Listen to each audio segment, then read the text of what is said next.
Tantor Audio, an RB Media audio brand, presents Such Lovely Neighbors by Jack Dane, narrated by Marnie Young. RB Media is the largest audiobook publisher in the world. Find your next great listen and get exclusive offers at rbaudio.com. Prologue. Mary. I'll never get over the perfect peace of waking up in the suburbs. The sun shining in through my window, the birds chirping just outside. All of it is picture perfect. Our little slice of heaven, far enough away from the hustle and bustle of New York City that we might as well be in a different world. As I pull apart the bedroom curtains to let in more of that glorious sunlight, I catch the scent of roasted coffee beans. A smile touches my lips. I'll never get over that smell either. Ron is downstairs, getting the coffee ready before he has to head off to work. Distantly, I can make out the sound of a lawnmower running somewhere in the cul-de-sac. I slide the window open, and the warm summer breeze wafts inside. Ron comes in with 2 steaming cups of coffee, offering me one along with a smile as he joins me at the window. Our little slice of heaven. He puts an arm around me as we sip our morning caffeine and look out over the quiet street around us. What a beautiful day it is. So serene. As my eyes rove over our meticulously maintained front yard and flower beds, I spot our neighbor Joe coming around the side of his house, a big brown leaf bag in hand, the source of the morning lawn mowing noises. Little bits of grass clippings flutter through the air around him as he hoists the bag up into the back of his truck. He sets it down and turns, catching sight of Ron and me in the window. Joe gives us a wave, and we wave back. It's wonderful how friendly we all are. Joe disappears around the side of his house again, and then we hear the mower rev back up. Ron gives me a squeeze as that summer air washes over us again. I take another sip of the delicious coffee, savoring it for a moment with my eyes closed. When they open again, I find myself looking at the leaf bag once more. More specifically, looking at the severed arm sticking out of the top of it. My heart thuds. That's right. Thank goodness I saw Joe, because I'd nearly forgotten. We get rid of the bodies on Tuesdays. 1. Nikki. Moving might be my least favorite activity in the whole world. I mean, I think I'd actually prefer getting stuck in an hours-long bar conversation about stocks with a guy who's got halitosis than I would moving ever again. Then again, this time won't be like our moves in the past. This time, I'm not moving into another tiny NYC apartment on an upper floor with no elevator. Our first house. Even just thinking about that makes my stomach dance as I finish taping another packed box and glance up at Noah, across the room in the kitchen area. He's talking with one of the movers, double-checking to make sure all our stuff is headed to the right destination. Realizing I'm looking at him, he winks at me, making me giggle. "This one's ready," I say, stepping aside to let one of the other moving men pick up the cardboard box. Not even so much as a grunt. These guys are pros, though. I try to breathe easier. I felt tense all morning, a mix of excitement about the new house coupled with the worry of actually moving in there. Petey, my teacup poodle, continues yapping heroically at the moving company crew as they tear through his territory. He weighs all of 8 pounds, but he has the heart of a 200-pound English Mastiff. I look over at Noah again now that I've finished putting away the living room accessories. He runs a hand through his dirty blonde hair and nods as the mover says something to him. I know it's shallow of me to say, but one of the main reasons I fell for him was that wavy blonde hair. And at 39, his hairline is still holding strong. A good sign. Appraising the apartment again, I pull a tissue from my pocket and pat the beads of sweat forming along my temples. The place is a hive of activity, men coming in and out as our life in NYC is uprooted for good. 2 of them are working on the couch now, arguing with each other as they maneuver the heavy sectional through the entryway. They're covered in sweat, too, and not just from the exertion. Summer weather is in full swing in the city now that June has arrived. I've got every window in the apartment open to help circulate air, plus plenty of water bottles on ice for everyone.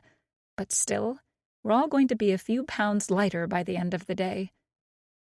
"Thanks again," Noah says as he steps away from the mover. He skirts past 2 men hauling out our floor-standing mirror to make his way over to me. "All good?" I ask. Noah nods. "All good. Just wanted to be sure everything we've ever owned didn't end up in Montana or something." I let out a laugh, which relaxes the tight knot in my stomach a notch. Things are going to be okay. All of this is going to work out perfectly. Noah notices and pulls me into a hug. I allow my face to press into the fabric of his sleeveless NYU t-shirt and breathe in, his scent filling my nostrils. I like the smell of him, even a little sweaty. Now that's love. Petey, never one to miss out on a hug, runs up to us and puts his paws on my leg with a whine. I giggle and scoop him up. "He told me they should have everything else loaded up within the hour," Noah says as we separate. Nodding, I feel my stomach pulse once again. The final hour in our apartment. Ever since we got married earlier this year, we've talked about moving, but it's no longer just talk. This is really, truly happening. I've been in New York City since I was born, so this is a big step. Noah seems to realize the gravity of it all, too, as he wraps an arm around my waist and gives me a squeeze. "End of an era," he says. The wailing siren of a fire truck from outside interrupts what would have been quite the emotional moment. Wry smiles break out across both our faces as we look at each other and try not to laugh. That's New York for you. Busy, noisy, absolutely chaotic. I love it. Suburbia will be the polar opposite, and for the longest time I didn't think I could handle it. Then I turned 31, and suddenly the 1 a.m. screaming sirens didn't hold that same charm. Neither did having less than 1,000 square feet to our names. Especially not considering the plans we have. Noah looks down at his phone, which has started buzzing with an incoming phone call. He extricates himself from me and steps aside. "Cable guy," he says before holding up the phone. That reminds me. I set Petey back down and then press my palms against my pockets, but find no phone. A quick head dart around the living room doesn't reveal it either. I step into the bedroom, pressing my back up against the wall so a mover can slip past with our bedside lamp. Sorry, we both say at the near collision and smile at each other. There's my phone, resting on the windowsill.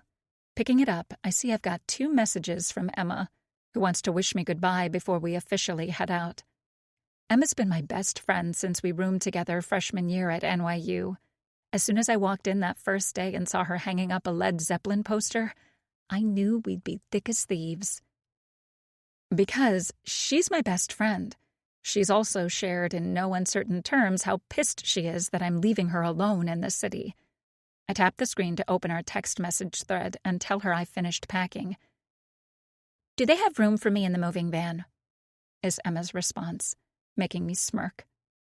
She's got a steady boyfriend of her own, Max, but as far as I know, they aren't in a position to buy a home anytime soon. Honestly, I didn't think we were either, until we stumbled on this place. Given the state of things, most homes, even starter homes, were a bit of a stretch for us. Then we came across the listing, and it was like everything fell into place. Another text from Emma comes through. "On my way." 15 minutes later, I step out of the apartment and take the stairs down to the lobby to meet her. She's there waiting for me when the doors open, arms spread wide to give me a big hug. "There's the moving queen," she says, wrapping me up tight.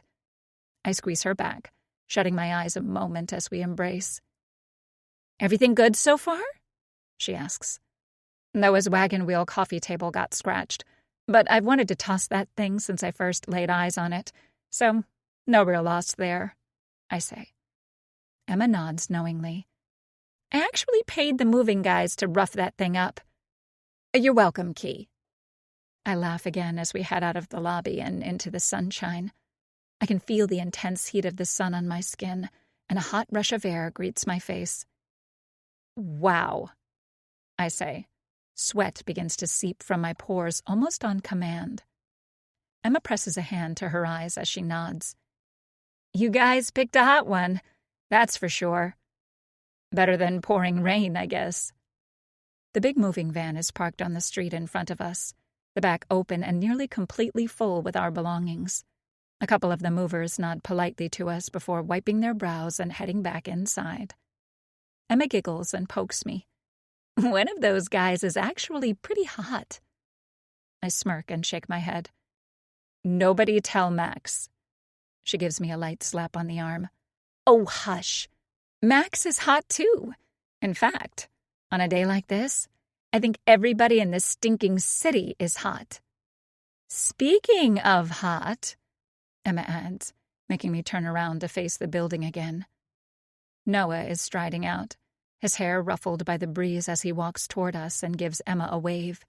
He's got his sunglasses nestled atop his head like a headband. Hey, stranger, he says. He and Emma hug, then Noah touches my shoulder. The guys said they're basically wrapped. Want to head out in about an hour? Is that enough time for you guys? I still can't believe you two are moving, Emma says with a shake of her head. Who knows if I'll ever see you guys again? Plus, where am I going to watch the Mets games now? You can come down to visit us and watch, I chuckle. We're only like an hour train ride away. Emma shakes her head in disbelief. A house. A real house. With like a yard and everything. All to yourselves? No strangers breathing down your neck? No weird sounds coming through the walls? Noah nods, a big grin on his face. That was one of the main selling points for him. The quiet. Plus a large yard with a patio to grill out on. Big yard, new patio, fire pit, the works. I'm so jealous, Emma whines. You just got married, and now you're getting a house. Absolutely kicking my butt at the game of life.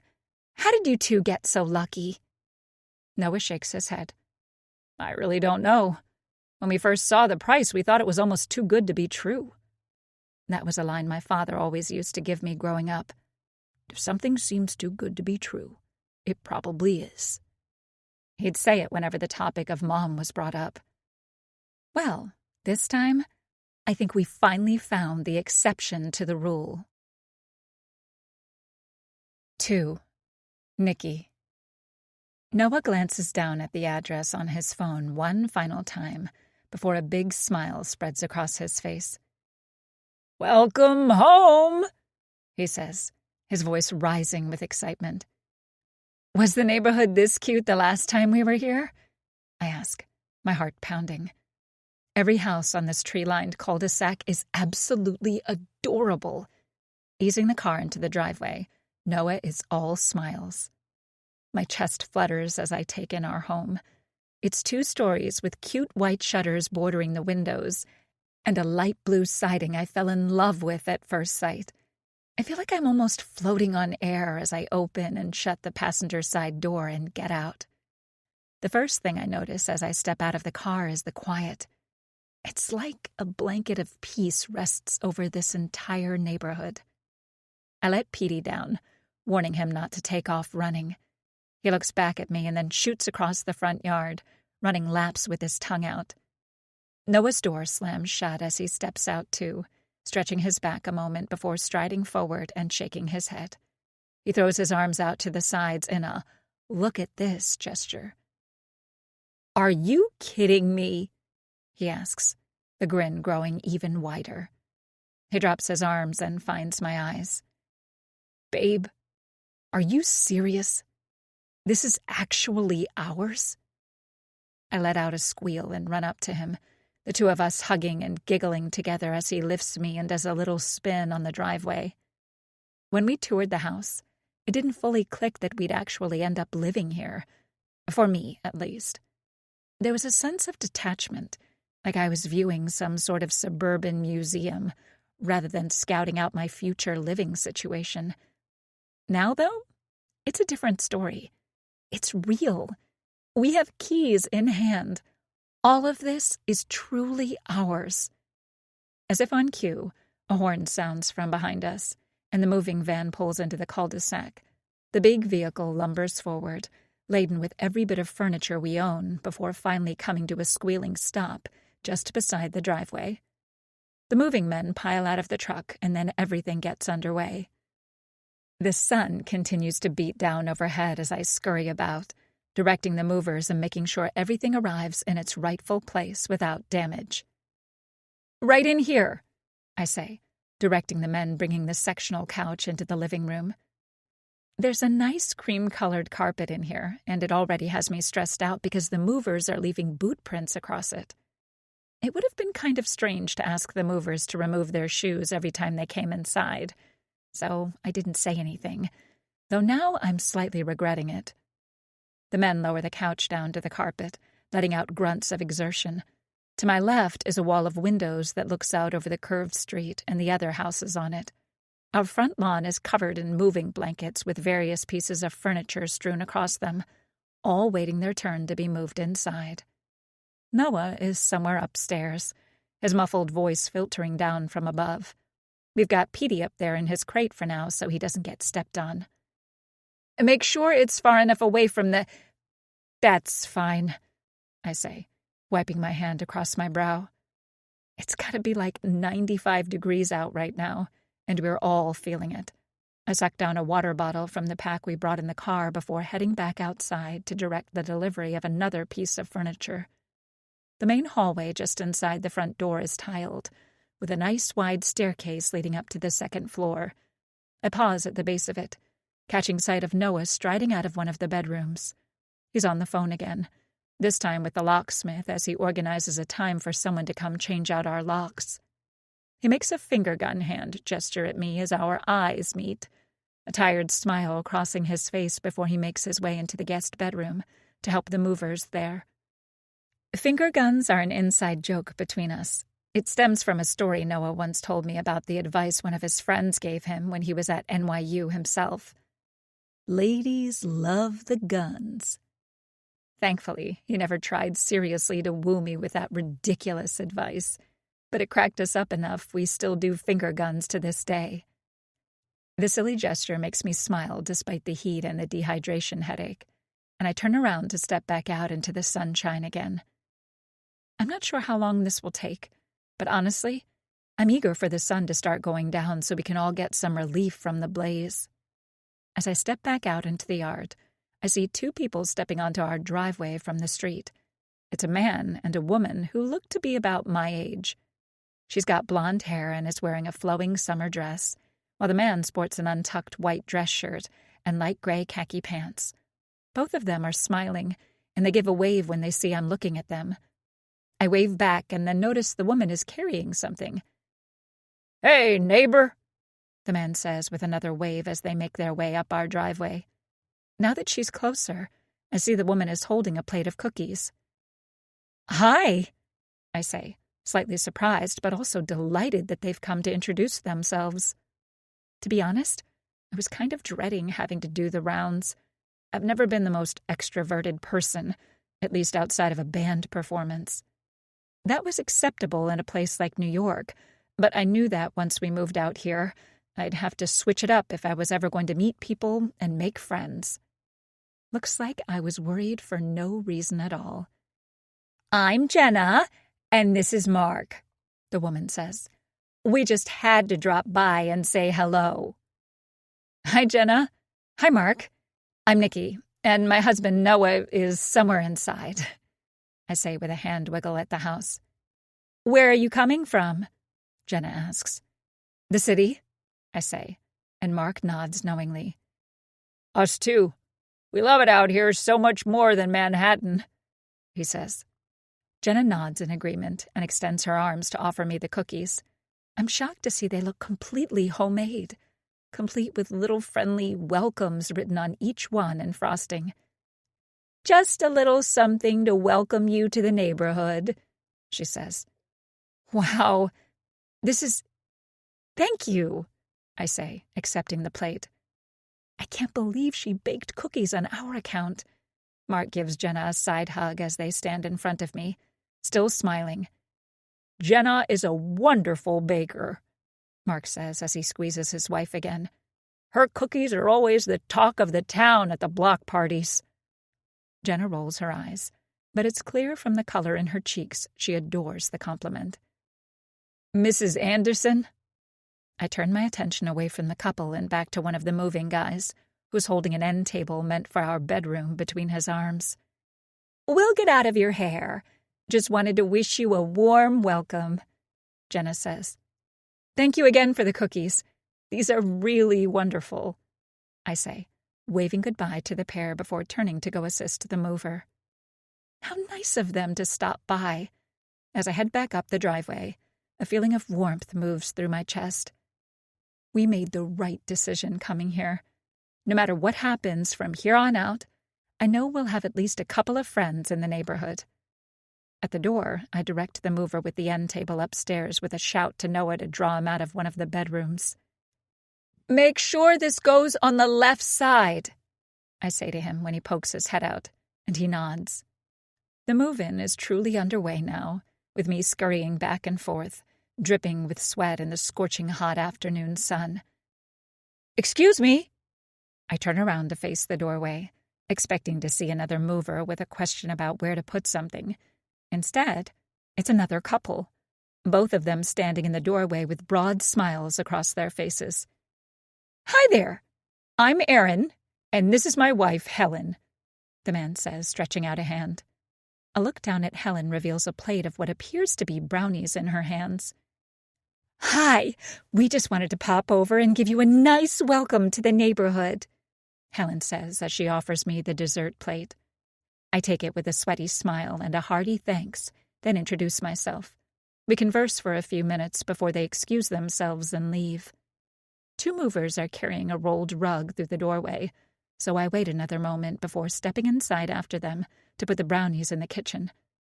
I can't believe another couple came to say hello. That's so wonderful. No sooner have I gotten the fridge open than I hear a call from the open doorway where yet another smiling couple stands. They remain politely on the doorstep, giving me a wave as I spot them. Incredibly, I catch sight of two more pairs of people walking over to the house as I stride back through the sparsely furnished living room, dodging the movers to make my way to the door. There's so much happening at once, between the continual stream of neighborly introductions and accepting of gifts, not to mention the constant shouts and questions of the movers. My head is buzzing, and everything sort of begins to blur together. It doesn't help that I'm exhausted, having gotten up early to pack, spent all day in the sun and heat, not to mention the harrowing drive through city traffic in our newly leased car to get here. The cumulative effect is that I'm stressed out of my mind. I find myself able to give little more than a smile and a nod of thanks as more and more couples arrive, popping up almost by magic to offer me some delicious dessert as the movers continually cross my field of vision. By the time the final box is unloaded, full of Noah's vintage record collection, he and I are both absolutely wiped. We're sitting on the couch now, though collapsed on the couch may be a more appropriate description. Even Petey seems tired. He worked hard in his own way, barking for most of the day, protecting his people. For the first time in hours, there's silence. No grunting, no questions, no more stress. We've officially moved into our new home, our new lives. I look over at Noah to find him already looking at me, a tired smile on his face. "We did it," he says, before leaning over to kiss my head. The perfect house in the perfect neighborhood, and it's ours. He pulls me into a hug, and I sink into his arms and close my eyes, breathing him in. Cardboard boxes are everywhere, piled nearly to the ceiling in some places. There's still so much to do. But we're here now. We're really here. Still plenty to unpack, I say, my voice a little muffled. True, but still, I think we should celebrate, Noah says as he sits upright with a little effort. Luckily, the wine made it here in one piece. Why don't we crack a bottle and stay up all night like we used to? I let out a giggle. We haven't done that since we first started dating. I've got Petey to thank for that, actually. If he hadn't barreled into Noah in Central Park chasing a ball, we probably never would have met. Since we didn't work together, the only time we could really see each other was in the afternoons and evenings. But we just couldn't get enough of each other's company and didn't want to stop hanging out even though it was bedtime. I can't count the number of times we watched the sun come up, having spent the whole night just talking. I was exhausted most of those first few months, but I don't regret a second of it. Noah and I push off the couch and head into our new kitchen, his arm around me before we split off for him to grab a bottle while I search for the box with the wine glasses. I can't believe how nice all the neighbors were. We'll be eating good for a month, Noah says with a chuckle as he eyes the dessert plates covering the countertop. My eyes rove over the array to see what appeals the most. I say we start tonight. What do you think? Cookies, brownies, or pie? Or all three, maybe? Noah says something behind me in response, but I don't really hear him. My focus is on something else. I swallow hard, my heart suddenly beating a little faster. Noah? He pulls his head out of the fridge to look over at me, wine bottle in hand. Yeah? Look, I say. My throat is dry as I stare down at one dessert plate in particular. Fly in the food or something? Noah asks as he comes up behind me. His words cut off as he sees it too. The single word written in frosting across one of the cupcakes among a dozen others. Run. 3. Nikki. Noah shakes his head as he gulps down the rest of his wine. It's a joke. It has to be. Right? It's late, and we're staying up like we used to, but tonight's celebratory vibe has been altered slightly by the strange word written in the frosting. With as many new faces as I saw today, and as many plates as Noah and I accepted, I have no idea who gave it to us. I take a small sip from my own glass, letting the wine swish over my tongue a moment before swallowing. Yeah, you're right. Has to be. Noah nods to himself as he lifts the bottle and pours another glass. Even after his declaration, I can tell he's still a little off-put. I'm trying to rack my brain to remember everyone that came by, he says. And I didn't even meet all of them. Any idea who it could have been? I shake my head. None. I was on autopilot for a good couple hours there, thanks to the constant motion and stress. Noah shrugs and takes another sip of his wine. Well, I guess we've got a jokester on the block. Hardy har har, he says. Yeah, I say again. An odd feeling I can't quite place has taken up residence in my chest. It's weird. Just a couple hours ago, I was firmly floating on cloud 9. Perfect house, wonderful, welcoming neighbors, an exciting new beginning. And now there's this little knot of worry that I can't seem to shake. It's a joke, I'm sure. Some wise guy, like Noah said. As much as I assure myself of that, there's still the tiny little voice in the back of my mind that can't help but wonder if it's not.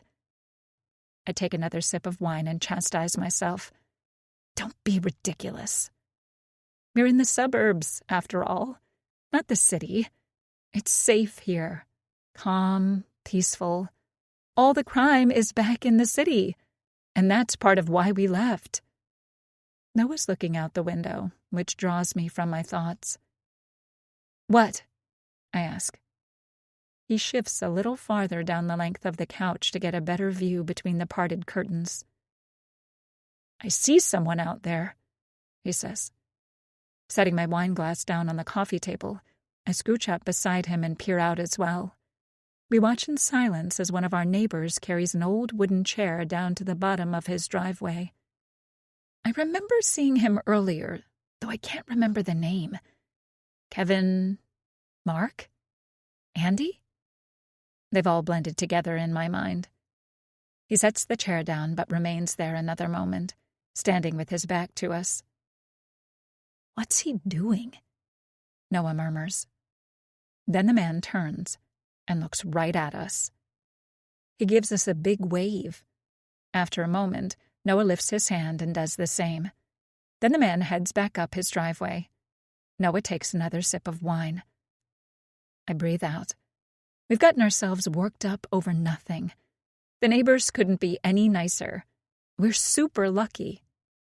It's just our big city brains, conditioned to be battle-ready, that have us even questioning things in the first place. "Let's see if we can get the TV going," Noah says, pushing off the couch. He heads around the coffee table and over to our television, which the movers mounted but didn't plug in. Setting his wine glass on the mantel, Noah fiddles with the wires and fumbles around for a few minutes. "Okay, I think I got it," he says, grabbing the remote control and coming to sit beside me on the couch. "The moment of truth." He points the device and clicks, and the TV screen blinks to life. We both cheer, and I get up and go to the kitchen, returning with a plate of delicious-looking brownies that I set on the table in front of us. Then we settle in, snuggled up against each other on the couch, our first night in the new home. After signing into the various streaming services we pay for and perusing the options, we decide on a horror movie. I spend the next hour clutching tight to Noah, the two of us bursting into laughter as each of the jump scares manages to get us without fail. I don't know what time it is exactly when I drift off to sleep, but it's late. My heart thuds in my chest as I jerk awake. Squinting into the dark, I sit upright on the couch. Did I dream that noise? Or was that real? Petey lifts his head at my sudden movement, his eyes almost silver in the dark as he watches me from his little bed in the corner. Noah shifts against me, his lips smacking together before his breathing returns to normal. He's still asleep. I must have just dreamed that rustling I heard. Probably just new house jitters. That's all. Totally normal. The only source of light in the living room comes from the muted TV. It takes my groggy brain a second to parse through the action happening on screen. A hot girl is getting dismembered. Some slasher film, auto-playing after we drifted off. The light from the TV is thrown off in uneven bursts, illuminating swaths of the living room before plunging it back into darkness as the scene on screen shifts. A look over at the windows reflects the images back to me before allowing me to see outside when it goes dark again. It's all quiet on the street. I swallow and settle back against Noah. Shutting my eyes, I take a few deep breaths in and out to try and reset myself. Just new house jitters. That's... I bolt upright in tandem with Petey, whose attention is now firmly fixed on the back windows. I definitely did not dream that second noise. It came from the backyard. 4. Nikki. My heart leaps up into my throat as I shake Noah's shoulder, my eyes locked on the dark backyard beyond the kitchen windows. "Noah!" I hiss. He mumbles something but doesn't pop awake. He had a couple more glasses of wine than I did. Petey stands up in his doggy bed, a low growl rolling from his throat. He heard the noise too. There's something in the backyard. "Noah!" I say again, my voice louder this time. Noah cracks open an eyelid. "What? What's going on?" "I just heard something in the backyard," I whisper, keeping my eyes on the windows. I haven't seen anything, but I still don't want to turn away. My heart pounds against my rib cage. "Okay." It's probably some little fox or something, Noah says, his eyes beginning to shut again. A loud snap from the bushes wakes him right back up. Noah straightens instantly, and our eyes meet. His are as wide as mine must be.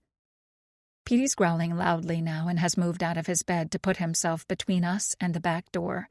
He's a brave little guy, that's for sure. Noah swallows and slides off the couch. I'm gonna go check and see, he whispers to me. I reach out a hand to clutch his wrist. What? If it's a coyote or something. I want to confirm it so we can tell someone. Otherwise, I don't think we can let Petey out there in good faith, he says. My eyes fall to the doggy door in its fabric flap. Petey growls again, all 8 pounds of him standing very stiff in his defensive position. Noah eases my hand off of him and creeps through the living room and back onto the tile that delineates the adjoining kitchen's dining area. Going to the wall of windows facing the backyard, he glances back at me once more before peering through the blinds. I wait in the darkness, the seconds passing in sync with the pounding of my heart in my chest.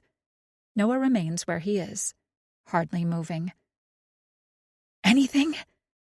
He doesn't respond, his face still pressed up against the window for another moment before finally letting his hand drop as he shakes his head. Nothing. Whatever it was, it's gone now, he says. I nod. Maybe we should cover up the doggy door until we know for sure. Good call.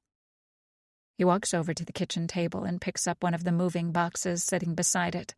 With a grunt, he takes it over to the back door and drops it down in front of the flap. That'll do for now. Maybe we should get cameras for the yard, too, Noah says as he makes his way back into the living room. Petey, who seems satisfied now that the situation has passed, saunters over to his bed and plops down. Noah pulls his phone out of his pocket and winces as the light from the screen blasts his face. Yikes. At least tomorrow is Saturday, and we can sleep in, he says. I think you mean today is Saturday, I grumble, wrapping an arm around him as he lowers himself back down to the couch. Okay, smarty pants, he says, kissing me again as he gets himself situated to watch the next movie. I'm awakened the next morning by the distant sound of a lawnmower. Gently I open my eyes, instantly regretting it as a beam of light coming through a crack in the curtains blasts me. I let out a groan as the hangover headache settles into place. Guess it was still too early last night to feel it, but it's here in full force now. Noah isn't on the couch with me. Rubbing an eye, I sit up and let out a yawn. We left the windows cracked, and a wonderful summer breeze drifts in as I shift to put my feet on the floor. I hear the toilet flush, and then Noah emerges from the first-floor powder room. His hair is sticking up at a funny angle from the way he slept on the couch.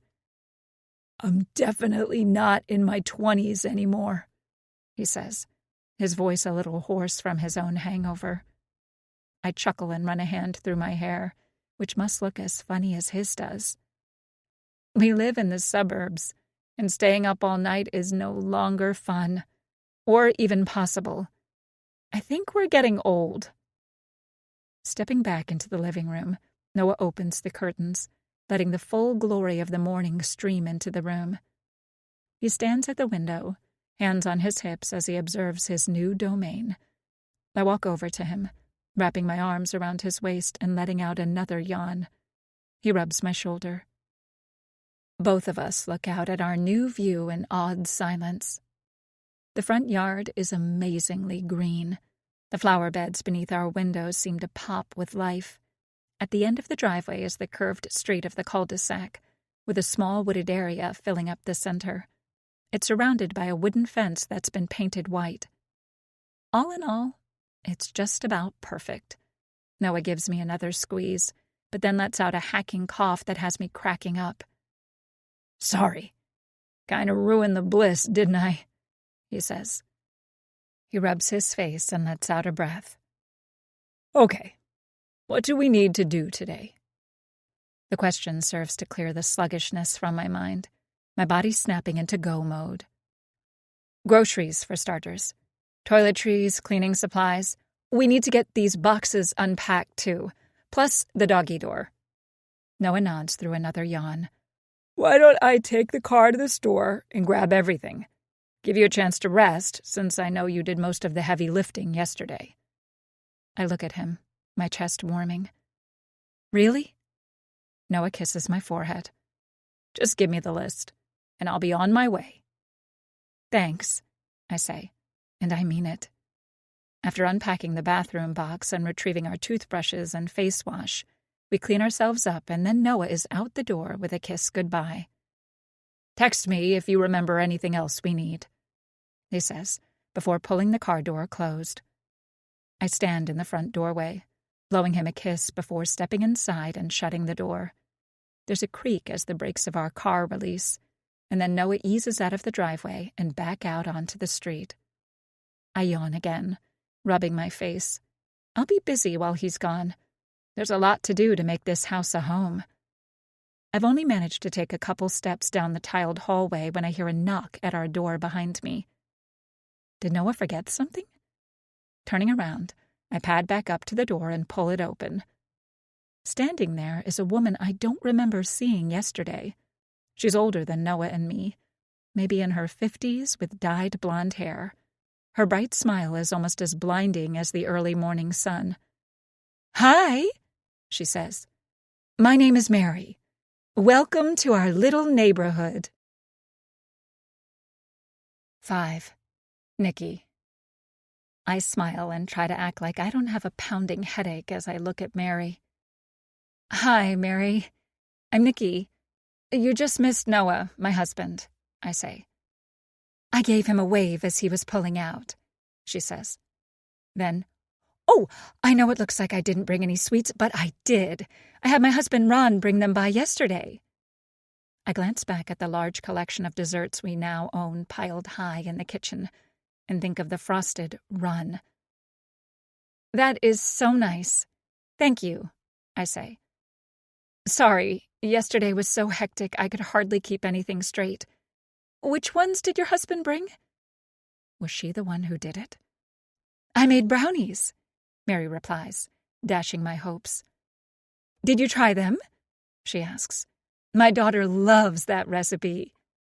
I smile, working to remain even-faced at the disappointment of not finding out the true meaning of the cupcake's message. It doesn't take long to get over it, because Mary's brownies really were fantastic.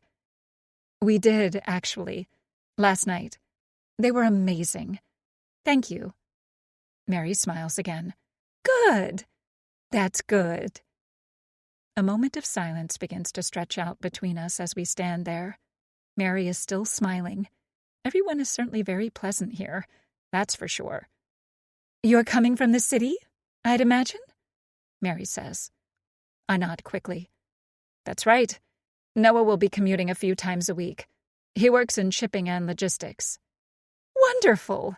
Well, I just wanted to stop by and introduce myself to you, since I couldn't come by yesterday, Mary says.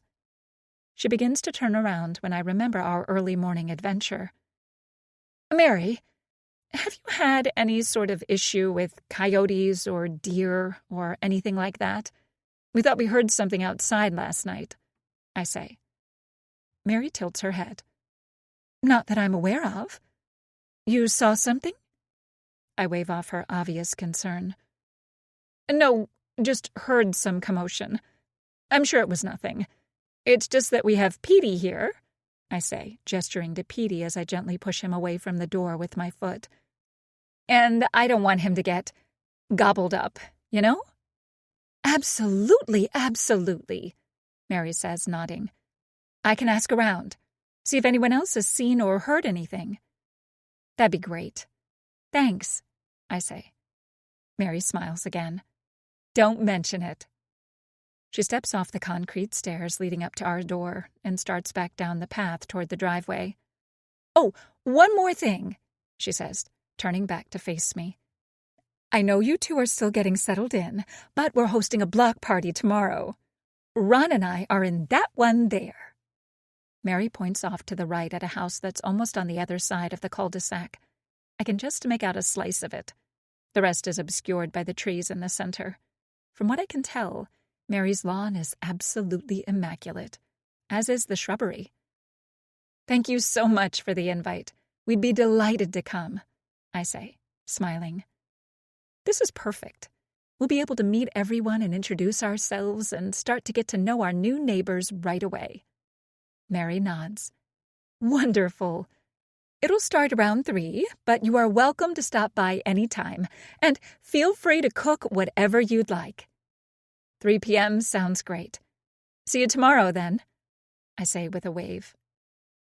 I push the door closed as Mary starts down our driveway. Our first block party.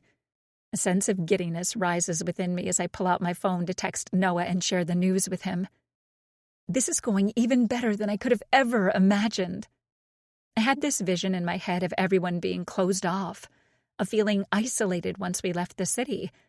But it's becoming clear that isn't going to be the case. After yesterday's welcome and now this, I'm feeling more relieved and encouraged than ever. The only slight issue is what to bring to the block party. I really don't do much cooking, and neither does Noah. Takeout was our go-to in NYC. Now that we've got this great big kitchen, it would probably do me some good to learn. But with the party being tomorrow, I'll just get Noah to pick up something while he's out. We want to make a good first impression, and I don't think giving our neighbors food poisoning would really do it. I fire off another text to him, asking him to pick up some macaroni salad. Whew, it's hot in here. The sun is high in the sky now, baking the world from above as I step back into the hallway in search of the thermostat that controls the central air system. Turning it on, I let out a sigh as a blast of cool air falls down from the vent. Petey tags along at my heels as I move throughout the first floor and shut all the windows so the cool air doesn't leak out. I move into the dining room and shut the first window in there, my hands resting on the sill a second as I look out at our front yard once again. Perfectly green grass is bordered by a row of shrubs lining the edge of our property. They're dotted with lovely little yellow flowers. Below me, pink and purple hydrangea blooms catch my eye. All of this is ours. I step quietly through the dining room, my hand running along the length of the table as I go. I shut the window on the side, taking a moment to peer out that one at the side yard and the evergreen trees that divide our property from the neighbors. So much space. I've got a smile on my face as I move down the hall to the back of the house and the final 3 windows that are open in the living room. I shut the first, then the second. We've got such a wonderful backyard, so much open space. Space that I can see happy kids running wild in a few years from now. I grab the third and final window and pull down, still smiling as my imagination takes off. A sense of wonder fills me as I admire the lush planting beds against the back of the house. I've never had anything like them in my life, and can't wait to spend mornings with my knees in the dirt, watering and caring for the various plants and flowers. Then I see the footprint in the mulch, and my smile falters. 6. Nikki.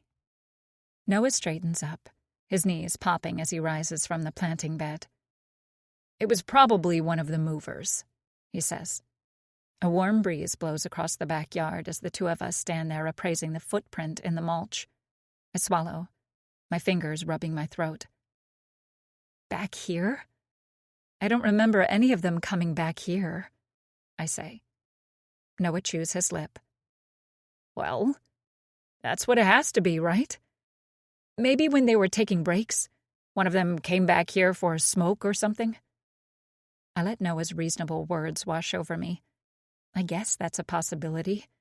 Yesterday was truly chaotic, and it's not like I had a firm grasp on everyone's location at every second of the day. But still, the footprint is plainly there in the mulch, almost directly below one of the living room windows. I blink, my heart beating a little faster as I think of the noise from last night.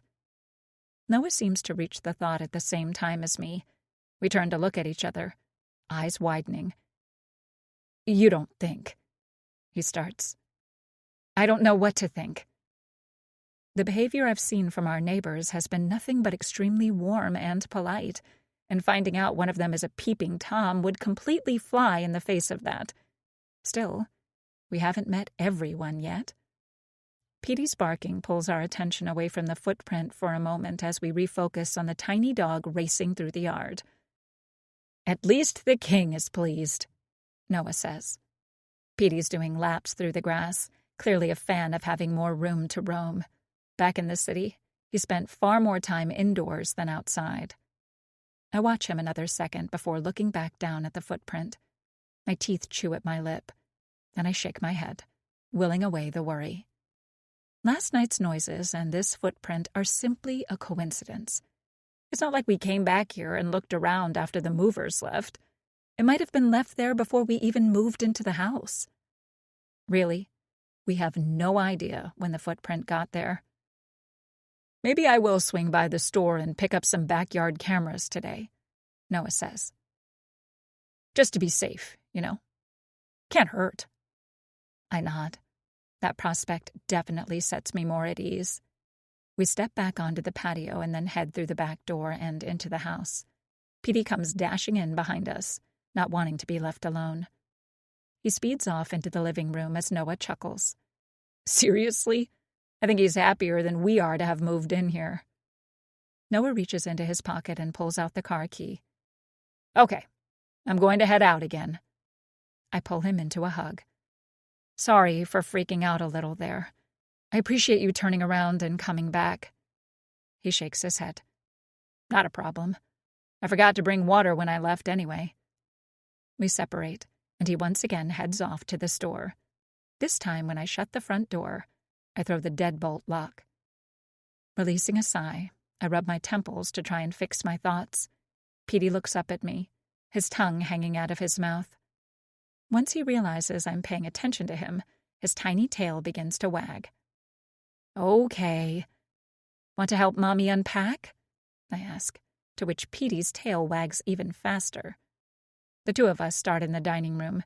It's a little alarming how much stuff we manage to accumulate without even realizing it over the course of only a couple years.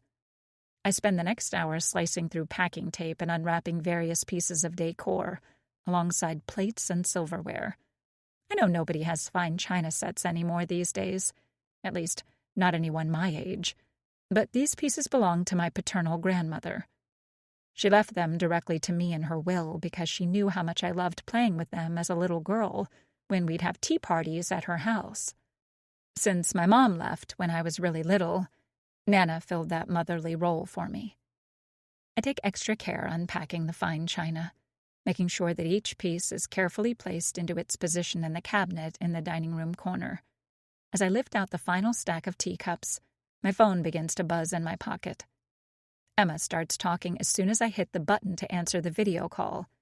So, you guys burned the place down yet or what? She asks. I smirk. Hello to you too. She's got her hair up in a bun and is wearing her glasses, having elected not to put in her contacts so far today. Yesterday was so boring without you here, Emma says. It had to have been the first time we haven't hung out on a Friday since... What? Summer break sophomore year? She's joking, of course, though we do end up seeing each other multiple times a week. I feel a little pang in my chest as I realize that probably won't happen as often anymore. Everything was good, though? Emma asks sincerely.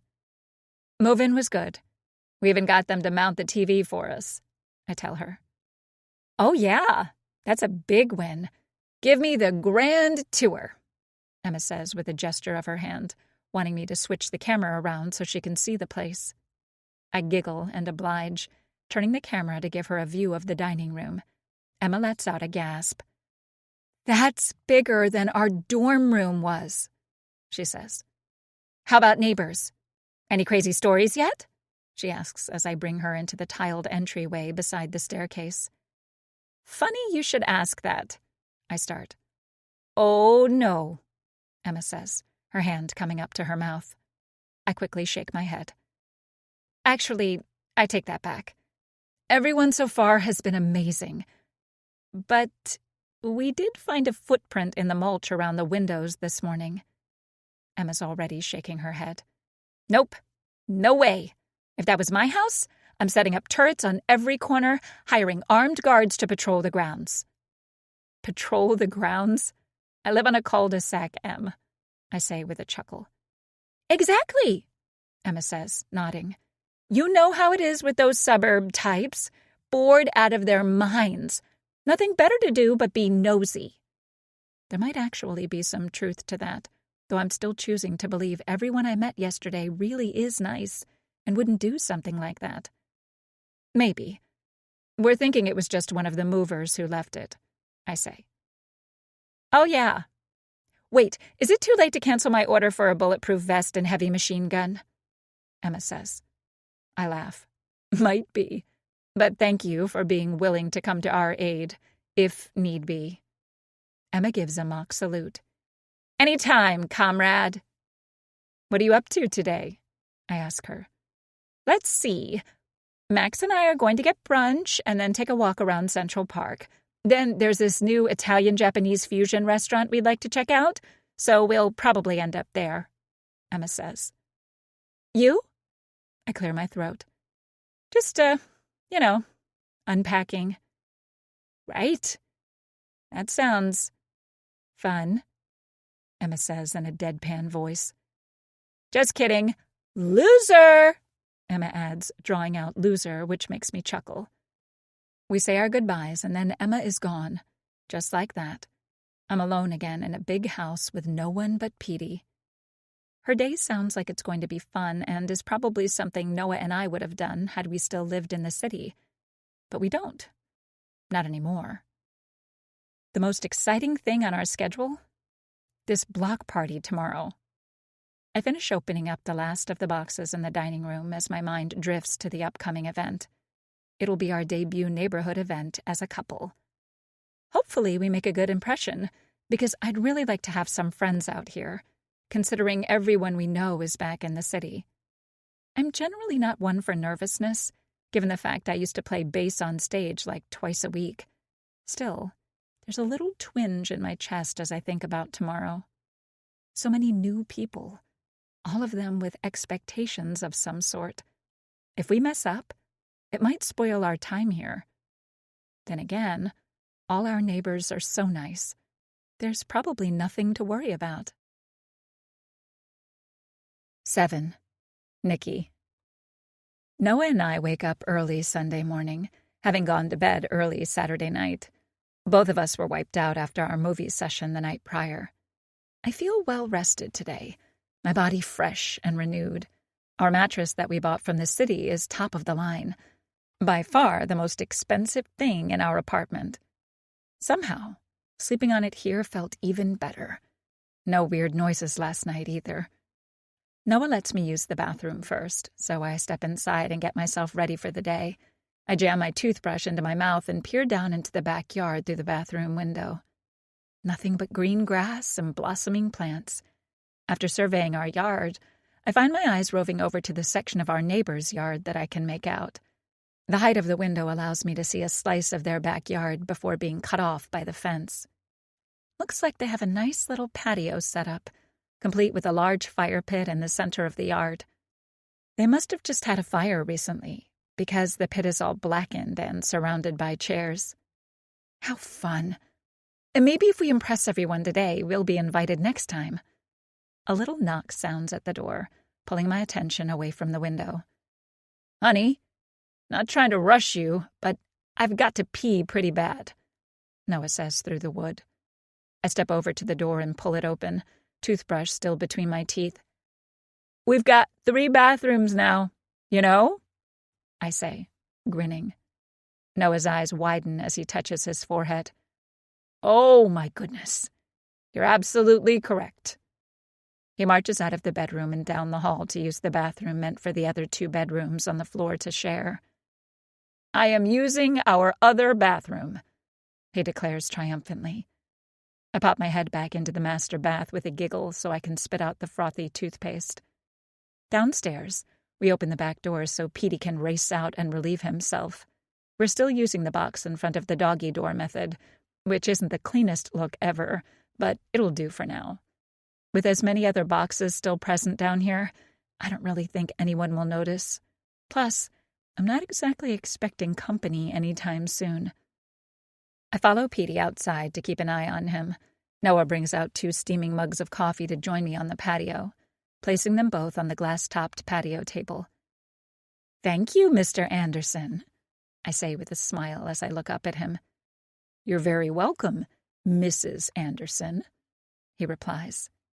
He settles into a chair as we take in the glorious morning sun. It feels incredible as it warms my face.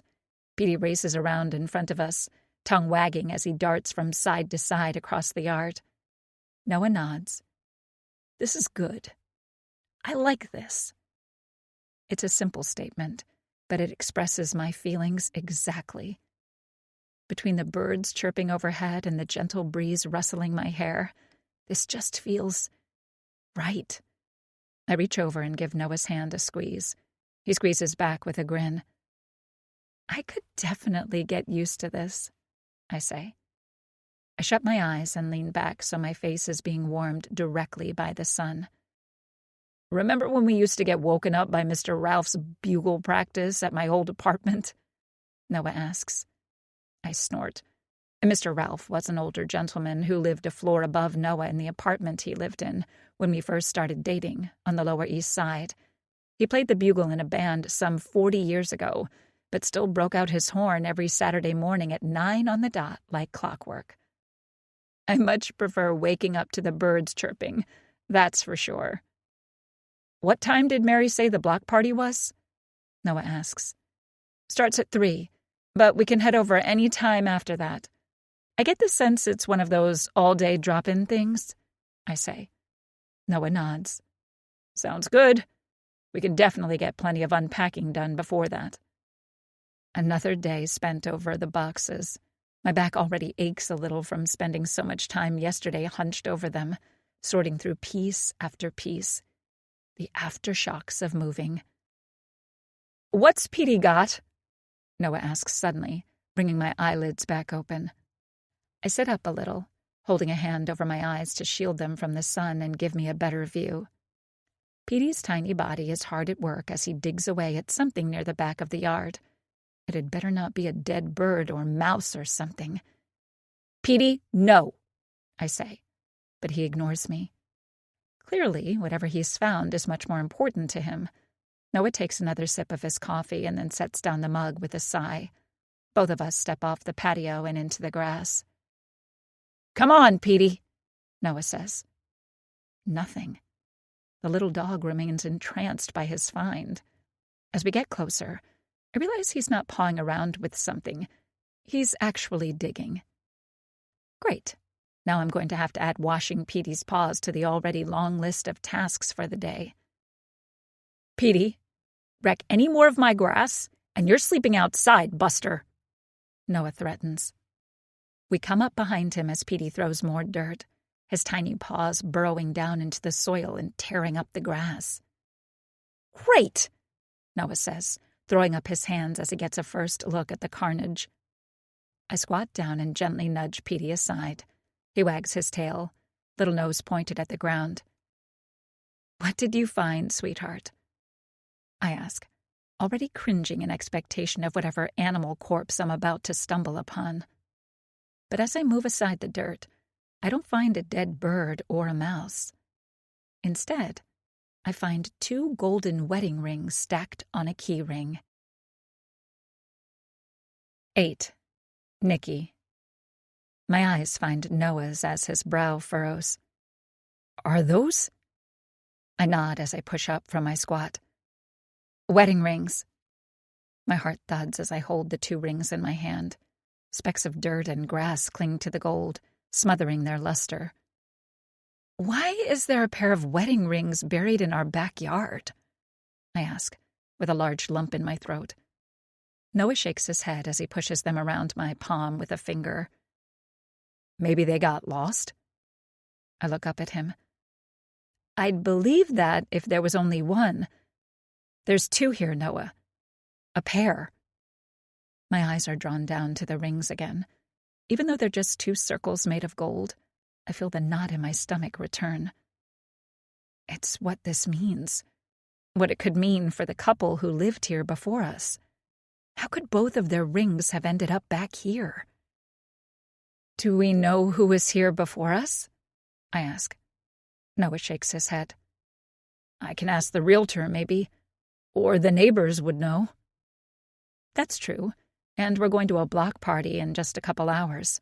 Everyone in the cul-de-sac will be there, which means someone is bound to know something about the home's previous occupants. I close my fist around the rings, swallowing. Even though it's a pretty innocuous find, I can't help but feel slightly concerned. It's definitely unusual, that's for sure. Noah and I head back over to the patio to finish our coffee. We can ask around at the block party, see if anyone has the number of the couple who was here before us. That way we can get the rings returned, I say. Noah nods. Good idea. I don't mention the other thought that's running through my mind. The thought that wonders if something worse than just losing their rings happened to the couple before us. But we would have heard about something like that, right? After coffee, we head back inside to make breakfast. I work on the eggs, while Noah pops some pieces of toast into our new toaster. We've got plenty of fresh berries, too, thanks to his grocery trip yesterday. I pull the pair of rings out of my pocket and place them onto the countertop. It doesn't seem like the proper place for them, but then again, I'm not sure what is. Then the toaster dings and breakfast gets underway. After we've eaten, it's time to get back to the business of unpacking and home organization. Noah connects his phone to his speakers, so we've got some music to work by. As soon as the first notes of soft piano jazz reach my ears, I feel a little better. We'll get the names of the couple who lived here before us and get their rings back to them.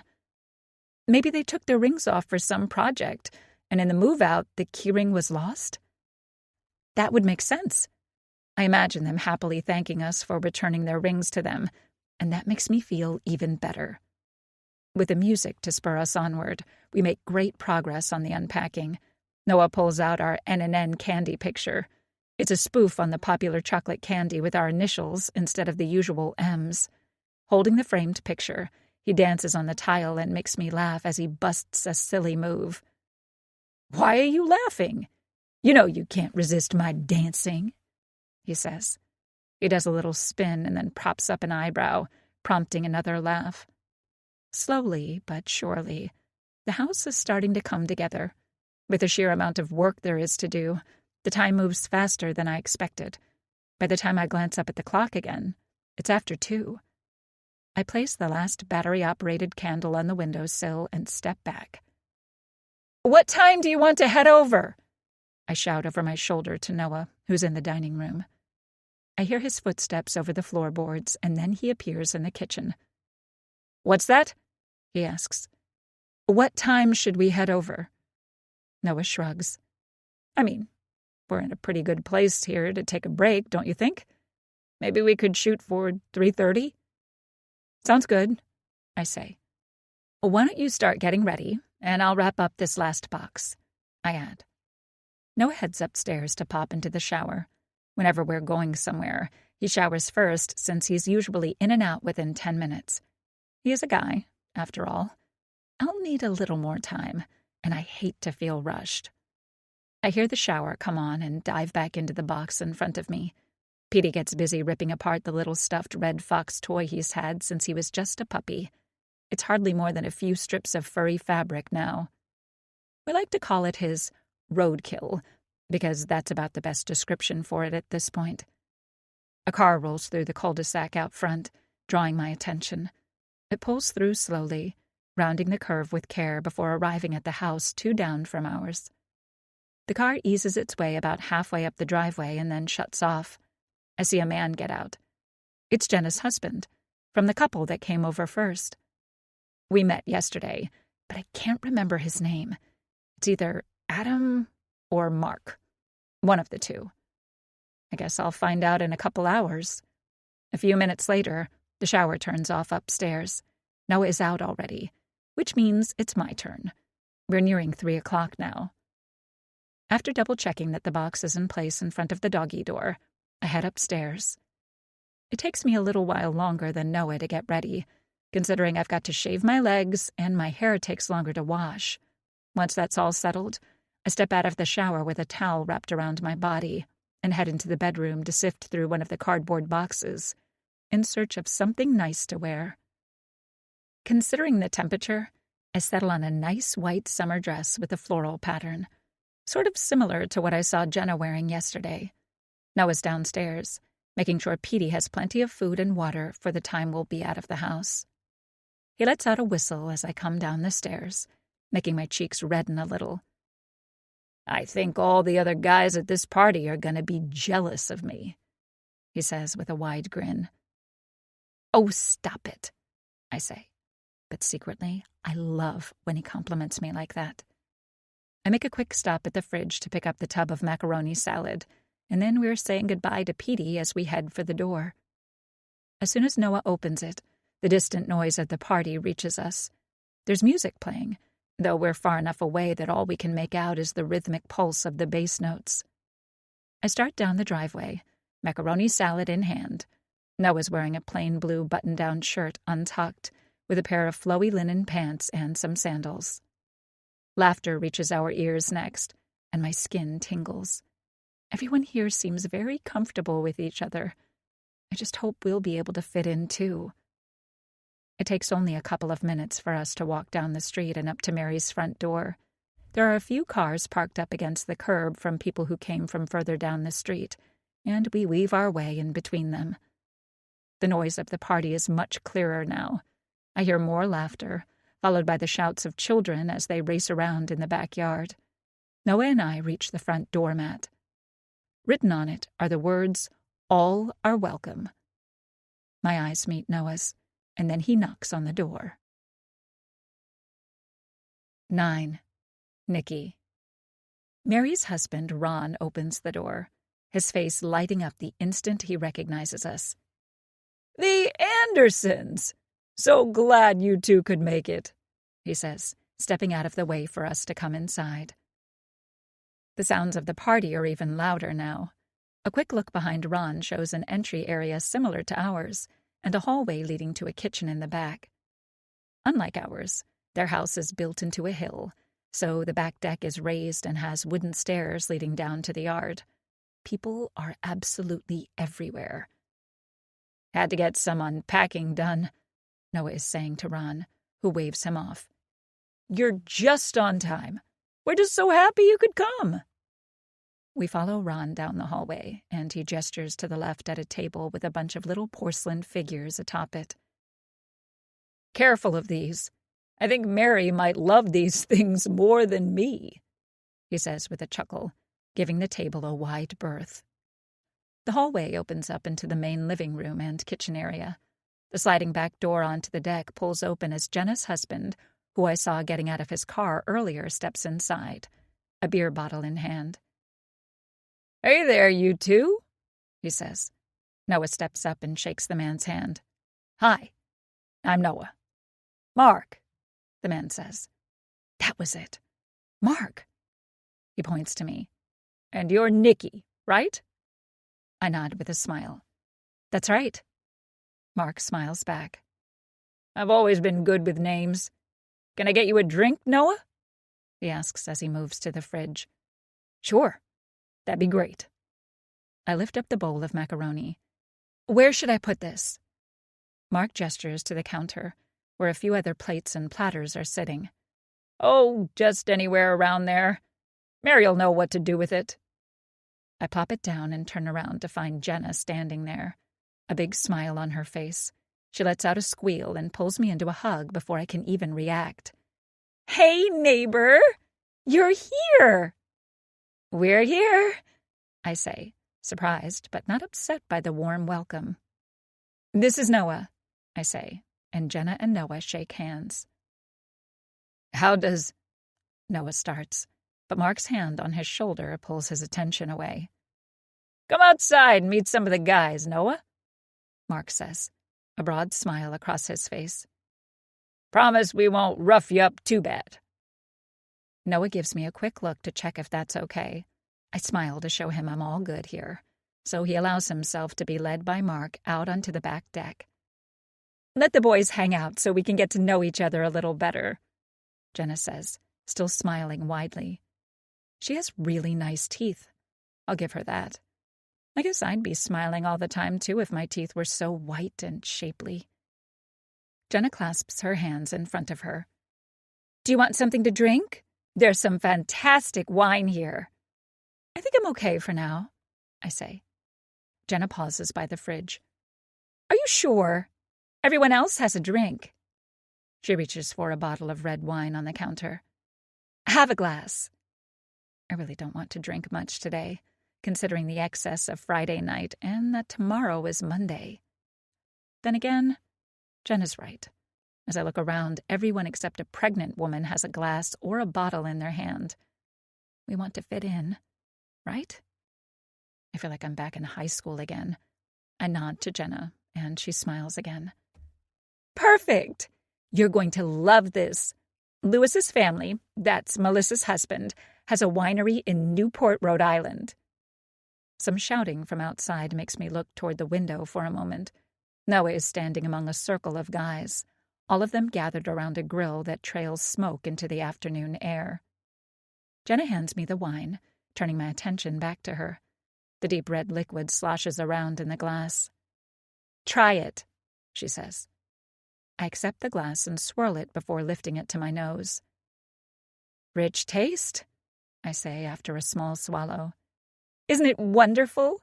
We just can't get enough of it around here," Jenna says. I nod politely and lower the glass again. Now that I'm here, my mind drifts back to the discovery of the wedding rings in the backyard. "Listen, did—" I start, but Jenna's grabbed my arm and is leading me toward the sliding doors.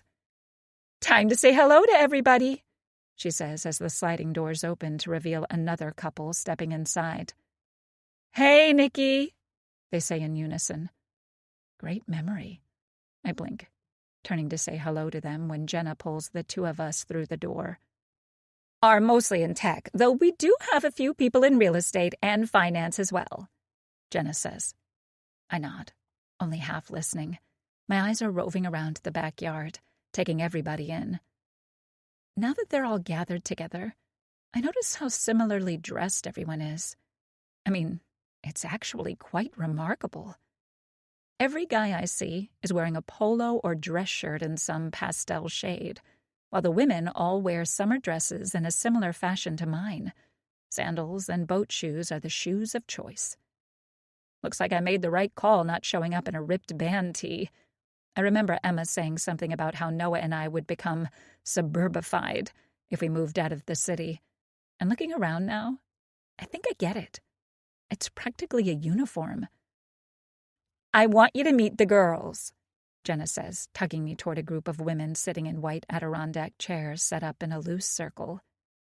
My stomach does a little flip, so I take another sip of wine. It actually is pretty good. Jenna and I approach the group. "Ladies," Jenna says, drawing everyone's attention, "this is Nikki Anderson. She just moved in." I give the group a little wave, feeling my cheeks burn slightly at the sudden addition of a half-dozen pairs of eyeballs on me. How can I play bass in a bar in front of dozens of people, but when it comes to a lawn party, I'm all frazzled? "Hey, everyone. I think I've met some of you, but things were pretty hectic, so apologies if I don't remember. Anyway, I'm Nikki. We just moved in down the street. I look forward to getting to know all of you," I say. The group of women nod and smile. "Glad to have you. Take a seat," one of them says, gesturing to an open chair beside her. I lower myself into it, careful not to spill my drink on my dress and embarrass myself. "I'm Denise," the woman who offered me the chair says with a welcoming smile. There's a burst of laughter from up on the porch. Looks like Noah is managing to fit in. "Clara," the woman on the other side of me says.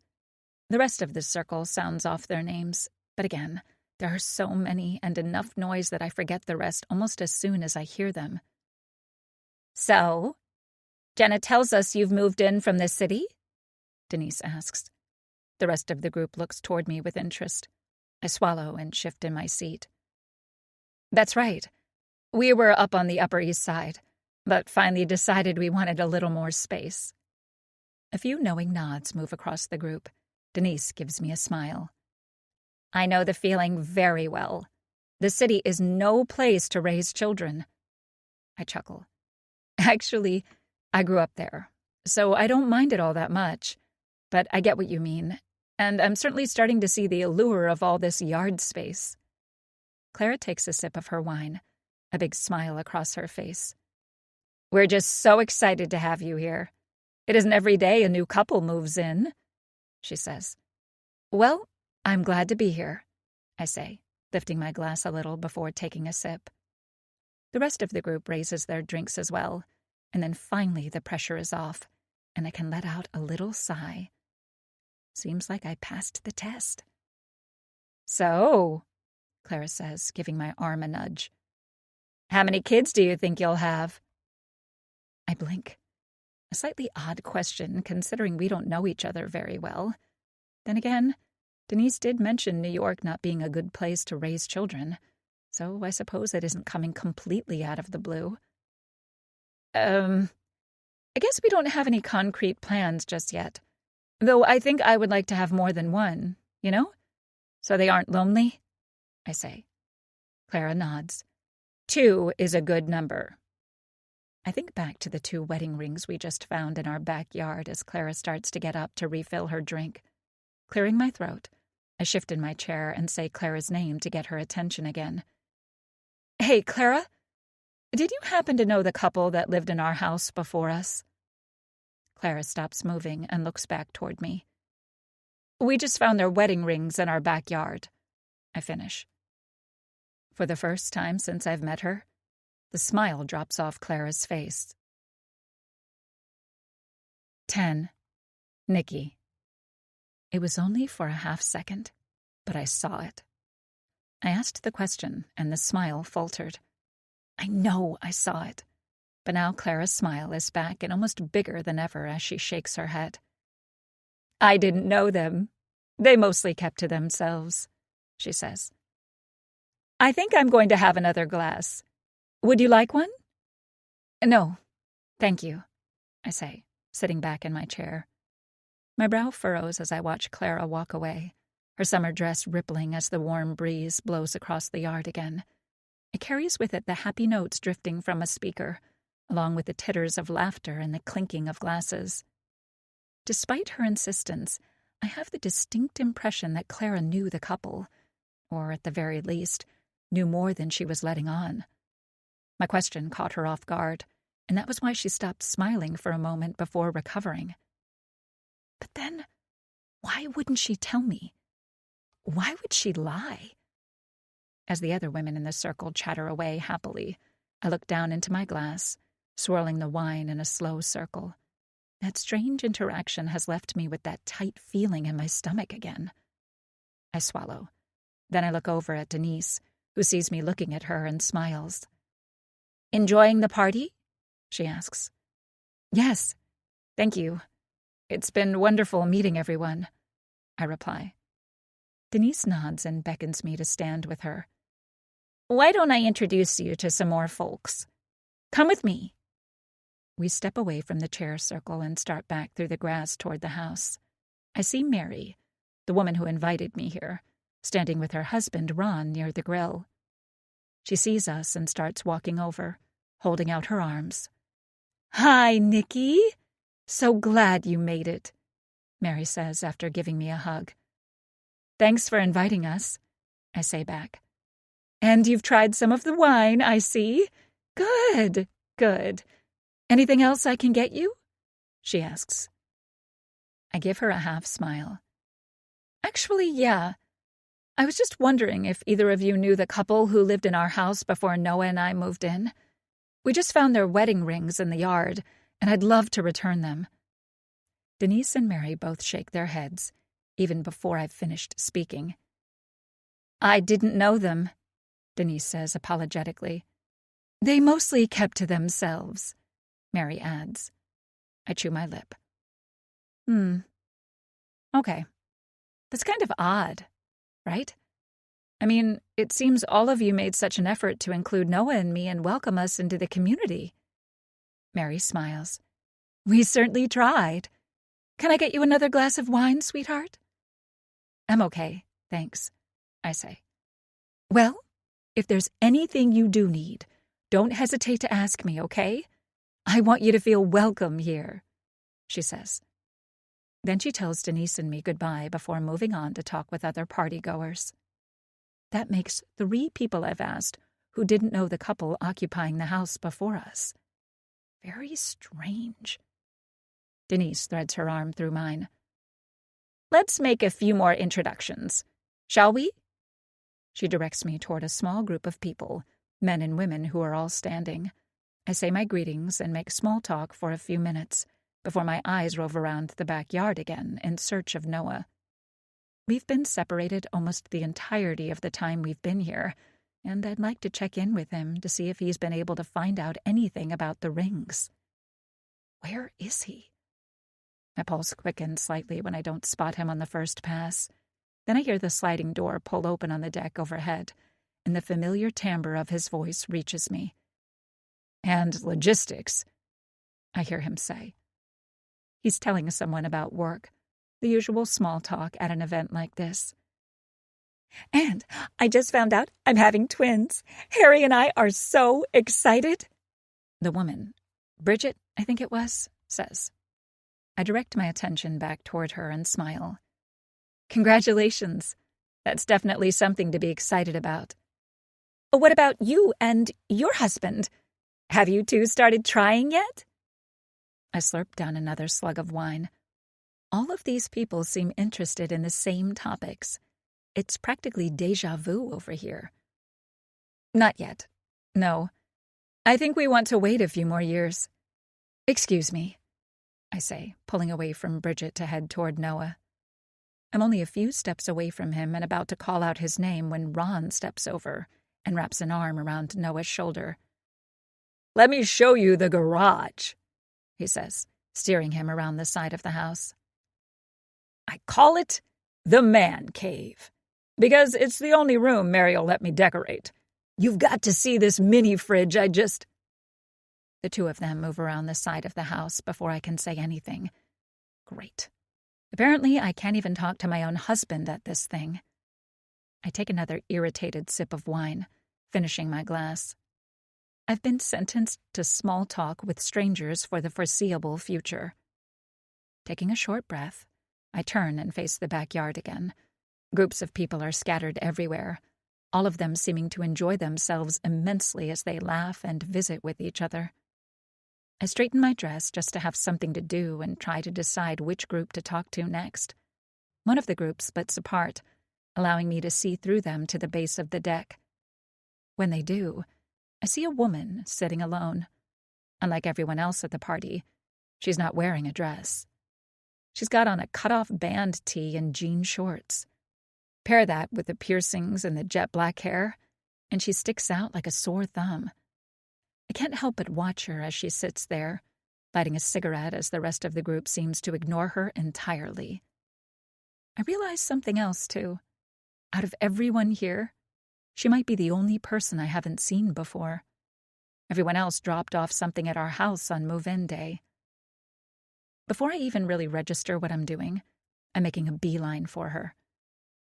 Hi, I say as I approach. I don't think we've met. The woman takes a drag of her cigarette and then blows the smoke away from me. For a moment, I think she's going to ignore me entirely, but finally her eyes slide over to me as she works her gaze up and down my frame. You're the new girl. Nikki, she says. That's right. Lily, the woman says before jamming the cig into her mouth again. She's gruff and not smiling. Definitely doesn't fit in with the rest of this crowd. Regardless, I plop down beside her on the bench. I'm not entirely sure why. Maybe it's because of what she's wearing. Her whole look was basically me in college, which makes me think we'd get along, though it seems completely out of place at this party. Lily seems slightly surprised but doesn't comment. So, Lily, what do you do? I ask. Nurse? You? Lily says. I shrug. I used to bartend, though I just quit. I'm hoping to start writing some songs again, which I haven't done in a while. Lily examines me for a moment, but doesn't respond. A few beats of silence pass between us, but it's not entirely awkward. If anything, I'm kind of relieved at the break from intensive small talk. I've got to admit, this is a little exhausting, I say, while looking out at everyone mingling on the lawn. Lily scoffs. Better get used to it. Mary hosts these things every weekend. Every weekend? Well, I mean, it's not like it's mandatory or something, I say with a chuckle. The pause before Lily speaks is long enough to make me look at her again.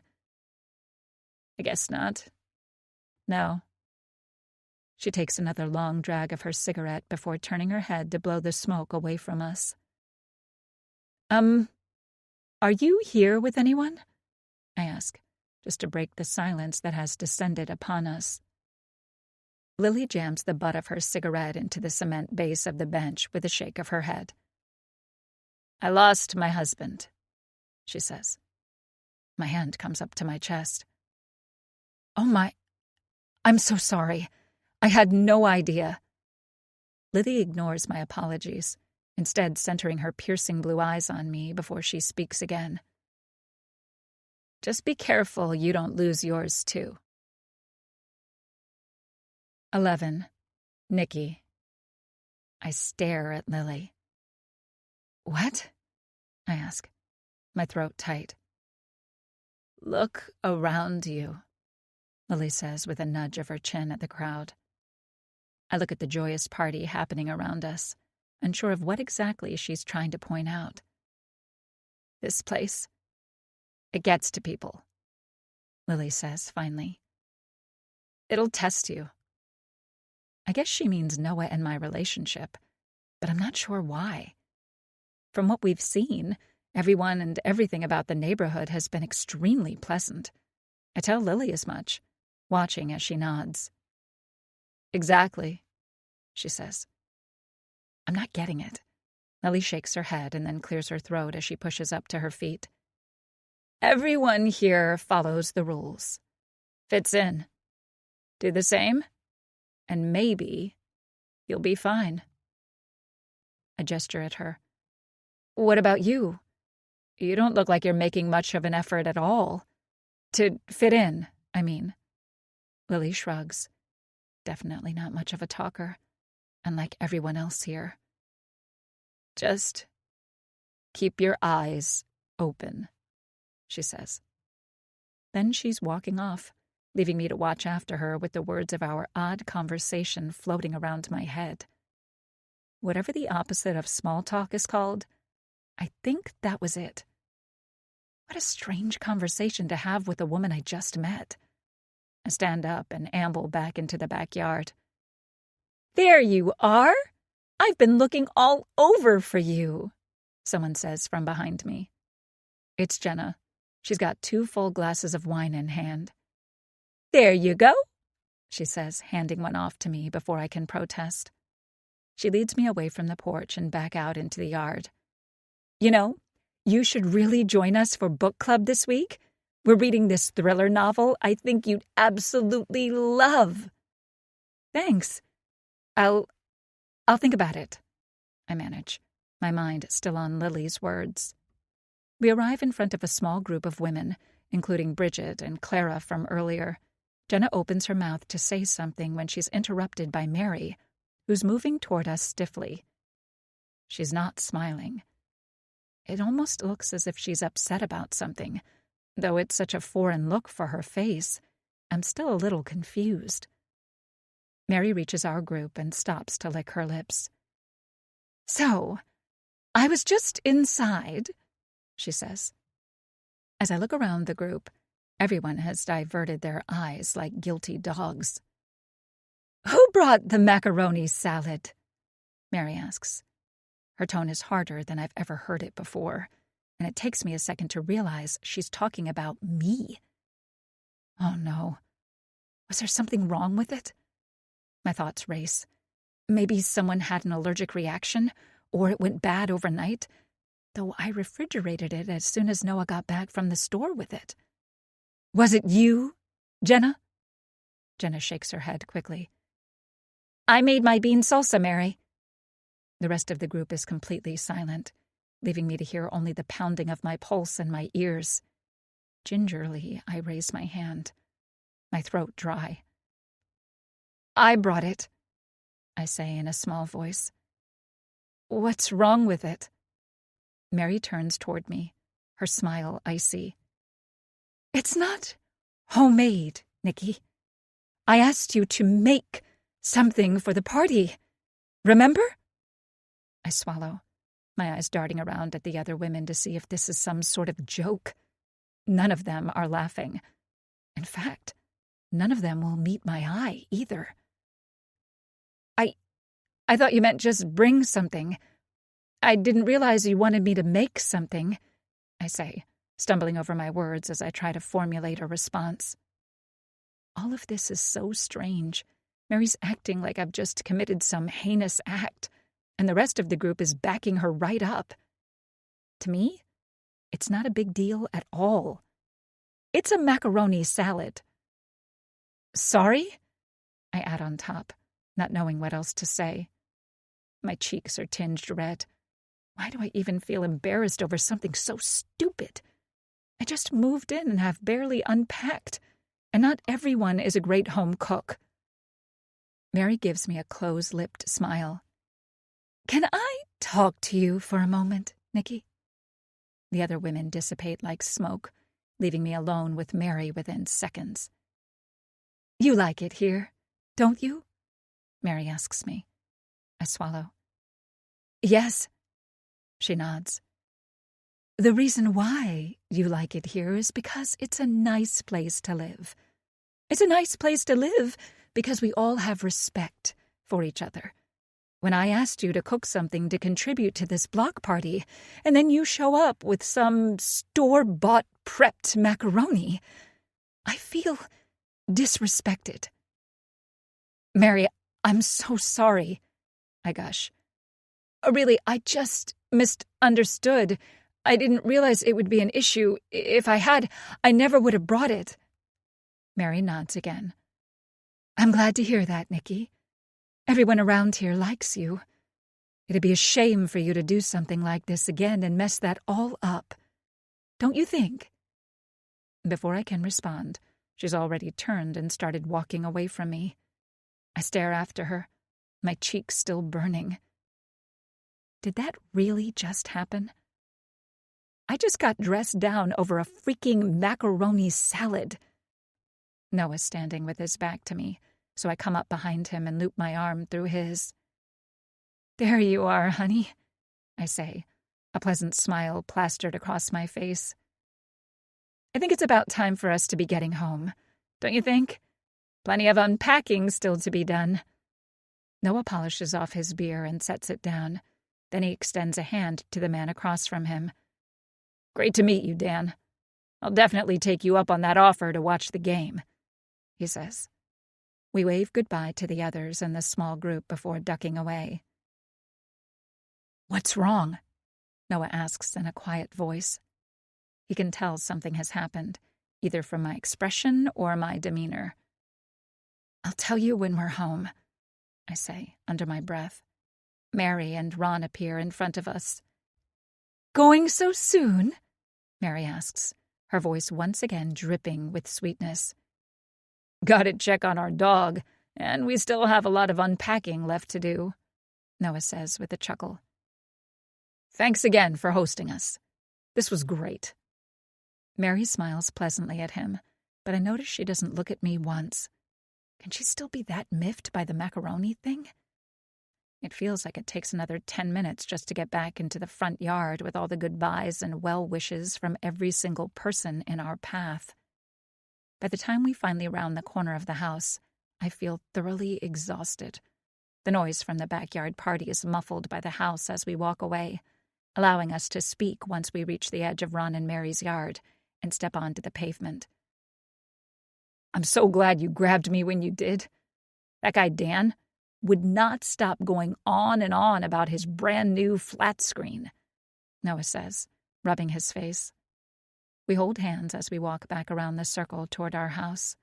My dress blows around my legs as the late afternoon sun shines down overhead. So what happened? You did not look happy back there, Noah says. I chew my lip and glance over my shoulder before I speak. I don't know what I'm expecting to see. Mary peering through one of the windows or something, maybe. But the house looks normal. The sounds of the party continue just as before. You know that macaroni salad we brought? Mary got all worked up at me because it was store-bought, I say. Noah's eyebrows come together. So what? Exactly. That's how I felt. She told me she felt disrespected by it because it wasn't homemade. You would have thought I'd kicked her dog or something, I say. Noah chuckles. People in the suburbs don't mess around when it comes to these potlucks, I guess. I lightly bat his arm. I'm serious. I'm worried now that we've somehow soured ourselves to the rest of the group. Over some macaroni? You didn't see her like I did, I say, wringing my hands. Noah sees that I'm obviously a little distressed and slips his arm around my waist. We're fine. It's one little mistake. I'm sure she'll get over it, he says. Yeah, I say, biting my lip. We walk past Jenna and Mark's house. They've got the blinds open and light on in the living room, allowing me to see into their home as we pass. The interior is clean, with a blue and green color scheme. I look away. Did you manage to learn anything about the couple who moved out of our house? I ask Noah. He shakes his head. No, and I asked a bunch of people. Seems like whoever they were, no one really knew them, and they mostly kept to themselves. I stop walking. Noah looks back at me. What? That's exactly the description I got out of everyone I asked, too. That no one knew them and they kept to themselves. I mean, that exact wording, in that exact order. Noah's brow furrows again. Now that you mention it, I feel like Mark might have said that verbatim. I didn't know them. They kept to themselves. That's what he said. I remember it because it almost seemed like he was reciting a line or something. I snap my fingers. I thought the same thing when Clara said it. Why wouldn't they want us to know about them? No idea. It's weird, though, considering they're all so eager to know everything about us. I must have been asked a half dozen times when we're going to have kids. I felt my chest tighten as a chorus of laughter rises up from behind us. We're nearly to our driveway now, the sun just beginning to sink in the sky. Reaching it, Noah and I look back toward the party house in silence. Just what kind of neighborhood have we moved into? 12. Nikki. It's Monday, which means Noah needs to go to work. I wake up when he does, thanks to his phone's alarm buzzing on his nightstand. Noah staggers out of bed and heads toward the master bathroom. I hear the door shut and see the light flick on, and then I'm back under again. When I wake up to my alarm an hour later, the room is empty. Noah's already taken the car and driven to the commuter train station. With a yawn, I sit upright and tap my screen to shut off the shrill alarm. Rays of sunlight seep into the room around the edges of the blinds. I push off the covers and step over to the window to raise them. Light streams in, making me wince at the solar assault before I'm able to adjust my eyes and look out over the street. It's as quiet as ever, save for the distant sound of a lawnmower and a leaf blower. The theme song of the suburbs. I let out another yawn as I run a hand through my hair and make my way to the bathroom.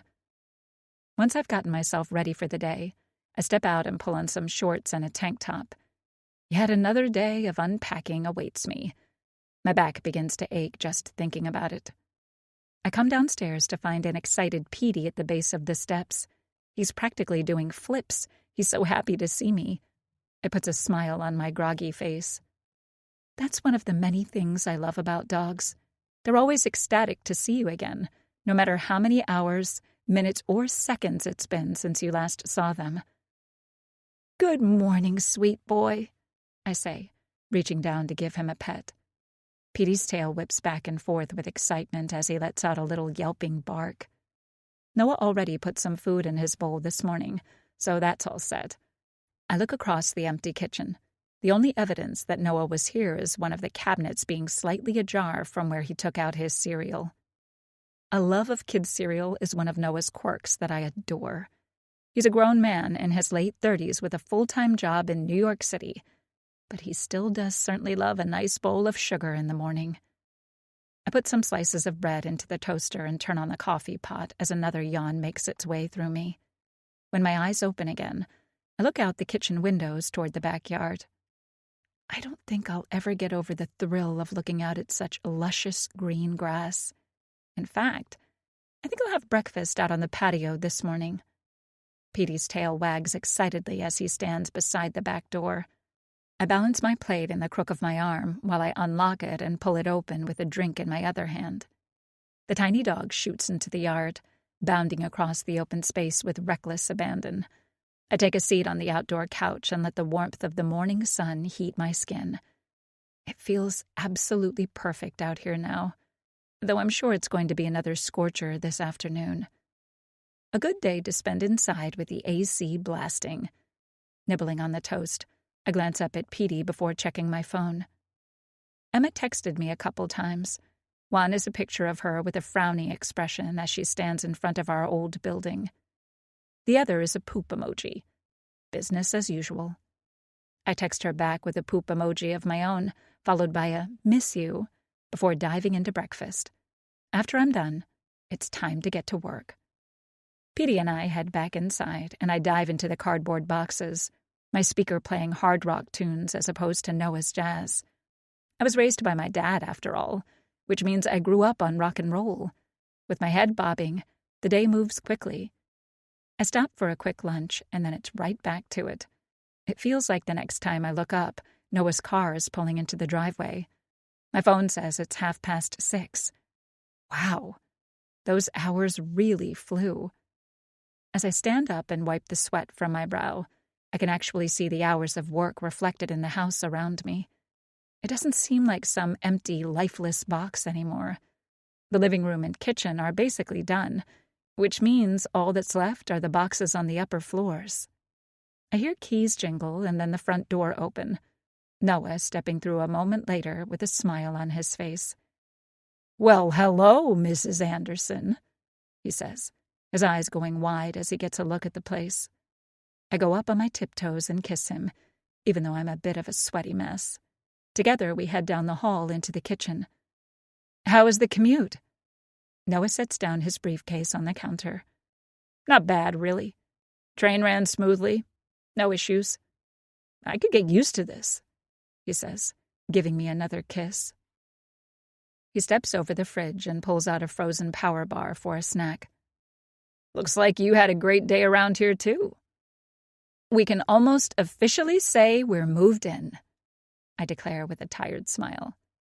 It does feel good, though, and I didn't mind the solitude at all. I needed a day to regroup and recover after all the peopling yesterday. Noah rolls up the sleeves of his dress shirt. His office is business casual, which means no suit, although I think he looks great in them. "I'm gonna pop into the shower, and then I think we're due for a movie night," Noah says. He pushes away from the countertop and toward the tiled hallway again. "What are we thinking? Scary movie? Action?" he asks. "I vote for a rom-com," I say with a giggle. Noah rolls his eyes. "Okay, but only because I love you, and if you promise to watch that thriller Vivarium with me at some point." I chuckle. "You got yourself a deal, mister." Pouring myself a glass of water, I plop down on the couch to find a movie as Noah rounds the corner of the stairs. He makes it 3 steps up before pausing and leaning over the banister. "By the way, where'd you put those wedding rings we found? I wanted to take a picture to send to the realtor," he asks. I nudge my chin toward the kitchen without looking back at him, my focus still on the TV as I sift through our romantic comedy options for the evening. Right there on the countertop, remember? Yeah, but I mean after that. I just checked and they weren't there, he says. I put the remote down and turn so that I'm facing him. What? I ask. Noah nods. Just now. I just looked. They aren't there. I swallow and blink. I haven't touched them. Noah straightens a little. Now it's his turn to be confused. What? My head is shaking as I push off the couch. I didn't move them. He jogs back down the stairs, coming up behind me as the two of us enter the kitchen. Just as he said, the 2 wedding rings are no longer there on the countertop where I left them yesterday. My throat tightens as I stare at the empty space on the counter. Noah tilts his head slightly. If I didn't move them, and you didn't move them, where did they go? 13. Nikki. I push off my knees to rise out of a squat. They didn't fall beneath the counter, I say with a shake of my head. Noah pulls open the first drawer and then pauses. Nikki, he says. I take a step over to him and peer down into the drawer. Inside are the 2 wedding rings. Noah scoffs and shakes his head. Whew, you kind of had me rattled there for a second. I continue to stare at the rings, my heart pounding in my chest. I didn't put them in there. That wasn't me, I say. Noah looks over at me. Are you sure? You've been in and out of here all day hauling boxes and everything. Maybe you just tossed them in there to clear up space? Maybe, I say, but I think I'd remember. I guess it's a possibility. I really did kind of zone out for a while there, after all. The hours flew by without any conscious recognition. I suppose I could have just swept them off the countertop at some point without even realizing it. Noah leans down a little to find my eyes. Hey, you okay? Sorry if I sounded kinda accusatory just then. I didn't mean to. I just wanted to figure out how the rings moved, because if you didn't do it... He trails off. I don't even know, he finishes, throwing up his hands. Look at us. First week in the suburbs, and we're already losing our minds. He adds with a chuckle. All this moving stuff does have me a little scrambled, I say. I'm sure I just tossed them in there without thinking. I decide it's the only logical explanation. Noah nods. Right. Yeah. That makes sense. I mean, hey, I was half asleep this morning getting ready for work. Maybe I moved them and just don't remember. I notice his eyes flick over to the French back doors that lead out onto the patio, though. It's just a single step away from the counter where the rings were. Let's be double sure that's locked tonight. If someone did come in and move them, the question then would be, why? If someone was in here, I'd think they'd want to take the rings, not just move them around. I must have just moved them. Or Noah did while he was still waking up. That has to be it. Both of us are just overthinking this, still a little scrambled from the move-in. It'll take a few days for us to settle, I'm sure. Noah heads back upstairs to take a shower while I return to the couch. Petey leaps up with me, burying himself in my lap the moment my rear hits the cushions. I hear the bedroom door close upstairs as Noah gets undressed. It's still light out, given it's summer, but I can't help but feel a little jumpy regardless. More than once, I find my gaze pulled toward the counter, and then to the back door and windows. The blinds provide only a choppy view of the backyard beyond. One of us moved the rings. No other option makes any sense. After Noah's done showering, I head up there and wash the sweat off me. Stepping out of the shower, I find myself drawn to the window. The daylight has almost completely faded by now, darkening everything outside. I look down into the section of our neighbor's yard that we can see. It's Clara and Bill's place. Almost on cue, the back door opens, and Bill strides out. He stops at the edge of his patio, standing there with his shoulders heaving like he's trying to recover his breath as I watch, the bathroom thick with steam around me. With his back to me, it's tough to figure out why he's breathing so heavily. Just had a workout, maybe? Breathing exercises? After almost a minute, he promptly turns around and heads back inside. I towel off the rest of my body and rejoin Noah on the first floor sectional. We watch the movie and then make a quick dinner of rice and vegetable power bowls together. By the time the sun sets, I see Noah starting to yawn. With the hour commute into the city, he's got to get up around 6:30 to be in by 9. We call it a night just after 10, kissing each other and then turning off the lamps on our respective bedside tables. I hear Noah put on his mouth tape and then settle into place, going still beside me. As much as I'd like to drift right off, I'm not really all that tired yet. I got up later than Noah did. Plus, I can't stop thinking about those wedding rings. About how everyone I spoke to at the block party seemed adamant about avoiding the subject. Then, having the rings moved today, whether it was us or not, it's all odd.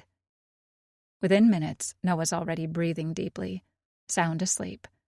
The one benefit of working hard 5 days a week. He can fall asleep practically standing up, while I'm left to my thoughts. I turn over in the bed, careful not to shake the mattress too much so I don't disturb Noah. It seems like no matter how I position myself, though, I still can't seem to get comfortable. Letting out a sigh, I slide out from underneath the covers and put my feet on the carpet. Noah continues to snooze away peacefully, completely undisturbed. I reach for my phone and lift it off the charger. The brightness of the screen makes me wince a moment before my eyes adjust, and I take a few steps to the bedroom door and step out so that I won't risk waking my husband. Emma answers my text within seconds. Of course I'm up. Life in NYC really only gets fun after 11. You know this, she says. I can't help but smirk. Despite the fact we're in our 3rd decade of life now, Emma still hasn't given up the party. At this point, I'm not sure she ever will. I would have said I could never see her moving out to the suburbs like me. But then I think of Lily, the rocker girl from the block party. Everything okay? Emma texts. Fine, I text back. Just some growing pains in suburbia. Noah and I also might be losing our minds. Well, that's nothing new, Key. Emma jokes. Very funny. I miss you. I text back. Miss you too. Maybe I come up this weekend? I smile at my phone. That would be great. My new neighbors seem nice enough, if a little odd. While I could make some new friends, I definitely don't foresee myself getting as close with anyone here as I am with Emma. Except maybe Lily, though she didn't appear all that receptive to striking up a friendship. Then again, she did warm up a little the longer we talked, so maybe there's something there. In any event, I can't wait to see Emma. It hasn't even been a week yet, but with all the major life changes happening around me, it feels like a lifetime. I could definitely use a night where it's just me, her, and a large bottle of wine. Something clatters outside, bringing my head up. I'm in the carpeted hallway, the bedroom door slightly ajar behind me. Noah rolls over in bed as I creep back inside and move to the windows at the front of the house. The street is dimly lit by a few light poles scattered around the cul-de-sac, though they don't provide much light. I stand silently, phone still in hand as I watch the night. Must have just been some little animal or something, and 2 people emerge from the shadows. They take a few steps forward and then stop. They're standing completely still now. Completely still in front of our house. 14. Nikki. Though it's dark in the bedroom, I duck down out of instinct. My chest throbs as I hunch there, blinking hard. I didn't just imagine that, did I? I push up a couple of inches so that my eyes are just able to see outside over the bottom of the windowsill. The 2 people are still there. I can just barely make out their silhouettes in the weak glow of the streetlights. They're standing almost in the middle of the road, their identities cloaked in darkness. It's definitely a man and a woman, given the height difference. But that's all I can make out. I guess that's part of getting older right there. My eyes just aren't what they used to be. I swallow hard. Squinting doesn't do much to improve my vision. It's just too dark out there to see who it is. My heart pounds. What are they doing? The way they're just standing there, stock still. There's nothing to think other than that they are watching the house. I continue to stare down at them, afraid to move now in case the movement somehow draws the pair's attention. They still haven't shifted from their position. For the life of me, I can't figure out what they're doing. The three of us remain frozen for nearly another minute. And then, just as suddenly as they appeared, the pair starts walking again. My eyes trail after them. They're walking down the road to our right, and then they stop again. Now they're standing outside our next-door neighbor's house, watching that one. What in the world? All of this is so strange. I don't know whether to be freaked out or what. I almost want to wake Noah up, but then think better of it. The couple is moving again. They've spun around so that they're marching into the forested circle in the center of the cul-de-sac. As dark as it is, I lose them within seconds between the shrubs and the trees. All of it was so surreal. I'm still not entirely sure it actually happened. Was it some type of neighborhood watch? Or just an extra nosy couple taking a late-night stroll? I have no idea. If only I'd been able to make out who they were. As I slip into the bed again, I add the couple to the list of oddities we've encountered so far since we've moved to the neighborhood. I wake up the next morning to the already familiar sound of a lawnmower. There must be some sort of competition around here for the best grass, because it seems like there's someone working on their lawn every day of the week. Noah's already left for work. I didn't even stir when he got out of bed. Guess I was in a pretty deep sleep. Today is Tuesday, and I'm going to make it the final day of unpacking. Once that's finally off my plate, I think I'll be able to breathe easier and think more clearly. I shuffle downstairs, stifling a yawn as Petey greets me with his usual ecstatic excitement. "Good morning, sweetheart. Did Daddy feed you?" I ask. I peer into his bowl, where a small pile of dog food sits. "He did. Good job, Daddy," I say with another yawn. Patting my way into the kitchen, I pause as my gaze falls to the drawer where the rings were yesterday. Licking my lips, I pull it open, and then let out a breath of relief. They're still there. Shaking my head, I make my way to the coffee machine. Today doesn't appear to be as sunny as the past few days have been. I peer up at the sky, noting the plump gray clouds in the distance. "Might get a little summer storm, Petey," I say over my shoulder. This is bad news for Petey, who is deathly afraid of thunder. No judgment. I think if I weighed under 10 pounds, I'd probably be afraid of the sky shouting at me, too. Better let him get his energy out now, then, before things get yucky outside. As soon as I get the door cracked open, Petey shoots out like a bullet. I join him outside, the humidity instantly making me feel like I've just stepped out of the shower. Once my coffee is finished, we head back inside to make some breakfast and then get started on today's unpacking. Plenty of boxes still to take care of upstairs, and I get right to it. Petey joins me, happily tearing apart his roadkill on the carpet beside me as I work. I've got my speaker blasting rock again, and it makes the time fly. With the music as a backing track, the work moves easily. I'm an unpacking machine. I lift my head and cock it to one side, listening. Did I hear someone knocking at the door? I'm not even sure what time it is. I've been in that timeless unpacking zone. I know at least a couple of hours have passed as I've worked steadily. The sky outside is a lot darker than it was this morning, though I don't think it started raining yet. My head sweeps back and forth as I search for my phone to turn the music down. There it is, over on the guest bed. I shake out my sweaty t-shirt and then grab hold of my phone, turning the music down below ear-scorching level as I listen again. Knock, knock, knock. Definitely someone at the door. Hustling out of the spare bedroom, I start down the carpeted stairs, dabbing at my face with my t-shirt to try and clear some of the perspiration. It's probably the locksmith, here to switch the locks on all the doors. I pull open the door, but instead of the locksmith, it's Jenna, who's standing there with a wide smile. "Hey, neighbor," she says brightly.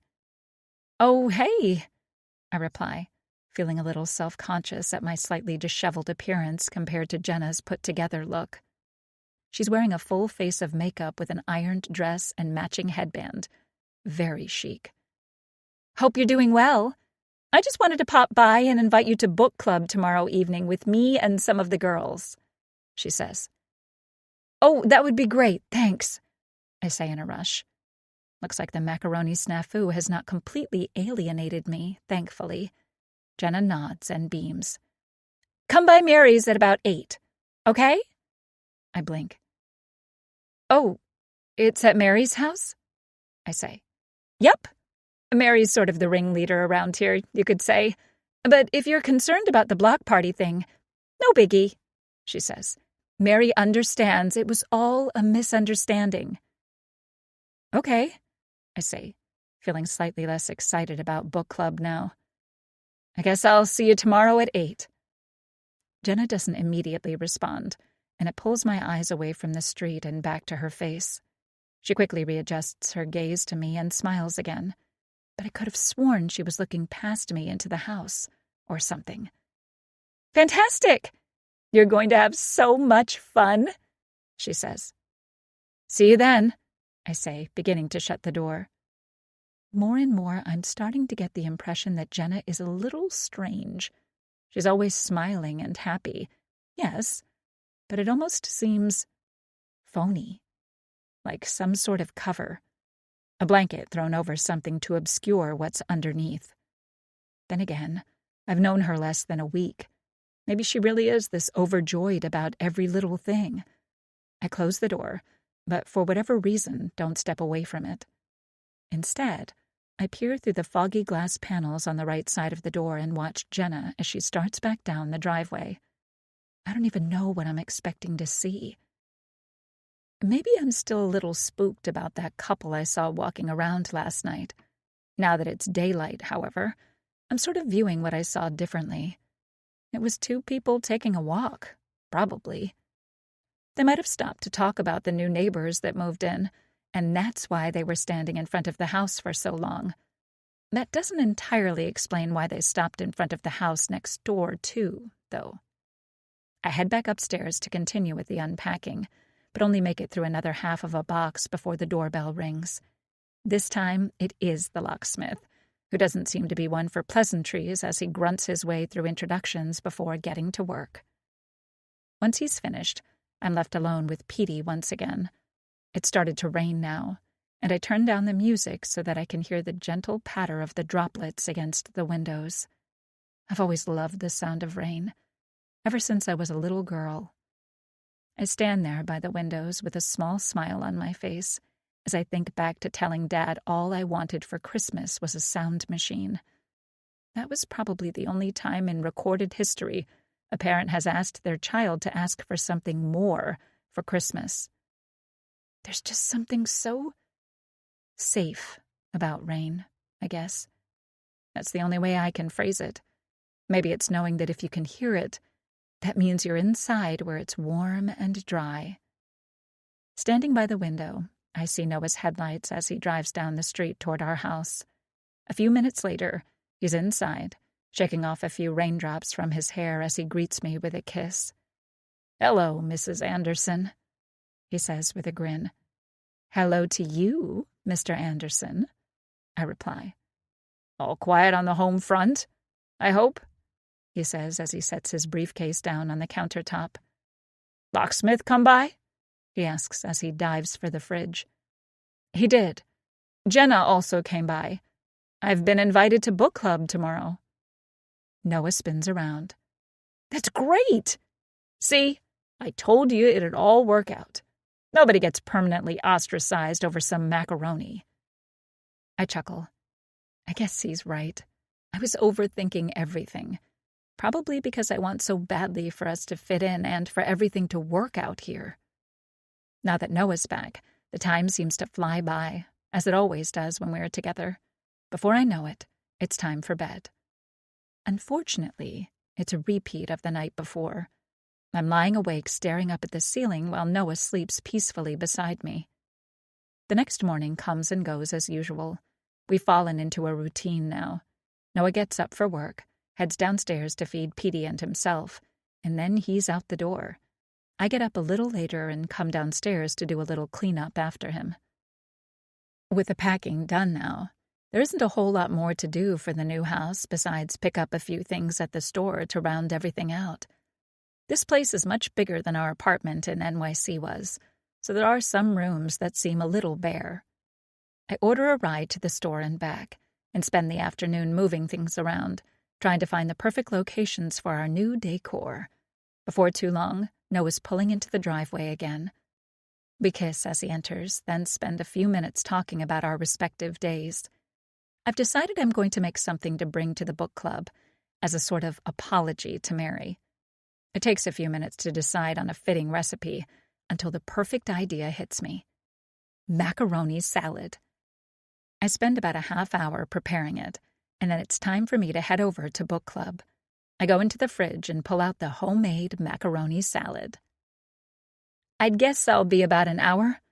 Not really sure, I say as I double-check my hair in the hallway mirror. Noah pulls an arm around Petey, who's happily ensconced on the couch beside him. Then it'll be guys' night. Right, Pete? We'll have a few beers, maybe invite some girls over. I roll my eyes and adjust the plastic wrap across the top of the macaroni. Very funny. Okay, I'm headed over. Love you. Love you too, Noah calls from the couch as I pull the door shut behind me. Today was another rather rainy day, though it began to taper off in the afternoon. The only sign of the downpour now is the shiny puddles and slick grass around me as I head down the driveway toward the street. The sky has begun to fill with a beautiful shade of pinkish purple that has me walking extra slowly and craning my neck to gaze up at it. Then my phone buzzes, snapping me out of it. I don't want to be late for book club. While I was out today, I picked up a copy of the book we're reading, a thriller called The Housemaid by Frida McFadden. We're discussing the first 10 chapters tonight, which is why the non-decorating part of my day was spent reading, so I'd be able to contribute intelligently to the conversation. I ended up finishing the whole thing in one go. I just couldn't help myself. As I walk around the cul-de-sac, I find myself peering into the cluster of trees in the center, where I saw the couple walk through a few days back. Of course now, it's just branches and leaves. I continue walking with the book underarm and macaroni in hand, coming up on Mary's house within another minute. Walking up her driveway, I can't help but peek at the lit windows a little. I can just make out the hubbub of conversation from inside, but don't see anyone. Swallowing hard, I come to a stop in front of the door. Time for a do-over. A second chance to ingratiate myself here. With a deep breath, I knock. 15. Nikki. The door swings open to reveal Mary standing there, her blonde hair perfectly straightened. Hi, Mary, I say, already feeling my heart beat a little faster. Holding out the macaroni container, I say, I made this myself. It's homemade. Again, I'm so sorry about... Mary cuts off my apology, accepting the dish with a smile. That's very sweet of you, Nikki. Thank you. Come in. Welcome. And you brought the book too, I see. Off to a good start here. I smile happily. Bringing something homemade over was absolutely the right move. The hallway fills with noise as the rest of the women come forward, everyone saying hello and welcoming me. Some even pull me in for hugs. It's a nice feeling. I allow myself to relax a little. After everyone has said hello, we funnel into the living room and take our seats. The house is once again pristine, looking as though it never had dozens of people inside it over the weekend. Mary has pulled in chairs from the dining room so that in addition to the couch and love seats, there are still plenty of places to sit. I take a seat at the end of the couch with Jenna on my left. Clara sits to her left, and the three of us engage in a bit of small talk about the weather.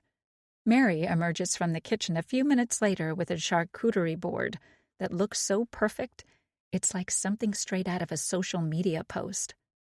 The food plate is met with a chorus of oohs and ahs as Mary sets it down on the coffee table. I can't help but marvel at it, too.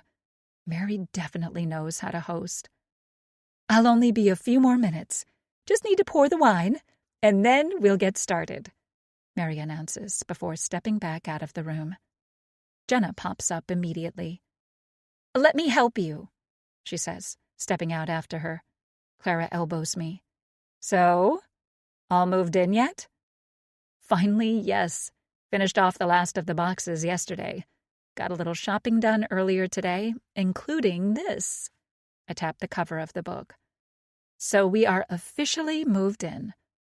Clara claps her hands together. "Oh, that's just so exciting. Aren't you just loving it here so far?" I lick my lips, hesitating a second. Not sure if I'd use the word loving just yet, but I don't want to sour the mood, so I simply nod. "Definitely still settling in, finding our rhythm," I say with a little smile. Clara nods. "Oh, absolutely. It's a big change of pace out here, isn't it?" That's true enough. While it felt like there was always some minor catastrophe happening in the city, some loud siren or shout from outside, it's the polar opposite here. I think I still haven't gotten used to all the quiet, and maybe that's why Noah and I are so jumpy whenever we hear anything outside. The book club meeting begins. I stay quiet for the first few minutes of it while Mary leads, asking us questions about the book and what we expect might happen next. After a little while, I feel comfortable enough to respond and do next time Mary asks a question. Apparently, she likes my answer, because she gives me a smile and a nod when I finish speaking. I take a sip of my wine happily. Seems like we're getting along just fine again. Boosted by that success, I soon find myself engaging comfortably with the rest of the women, all of us sharing and laughing with each other. I learn that just about everyone else here moved from the city, too, during the past 5 years or so. The NYC exodus that seems all too common when people reach their 30s. Clara actually has a pretty good sense of humor, continually making the group laugh. She tells one joke that has me doubled over giggling, though that may just be the wine. I've already had 2 glasses, because I didn't think it'd be a good idea to refuse Mary's hospitality, not when things seem to be turning around for me. By the time book club wraps up, I feel elated at how things have changed. I can't wait to get back and tell Noah that we might actually fit in here, after all. These people aren't so bad. Maybe a little odd at times, but they're just people like us. Mary shuts her book. "Okay, I think that about does it.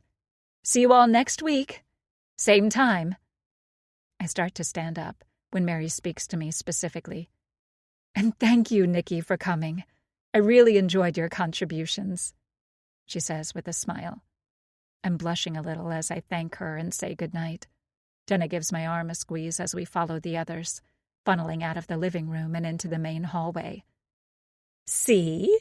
I knew everything would work out," she says, then adds, "Also, before I forget, Mark and I would love to have you for dinner this week."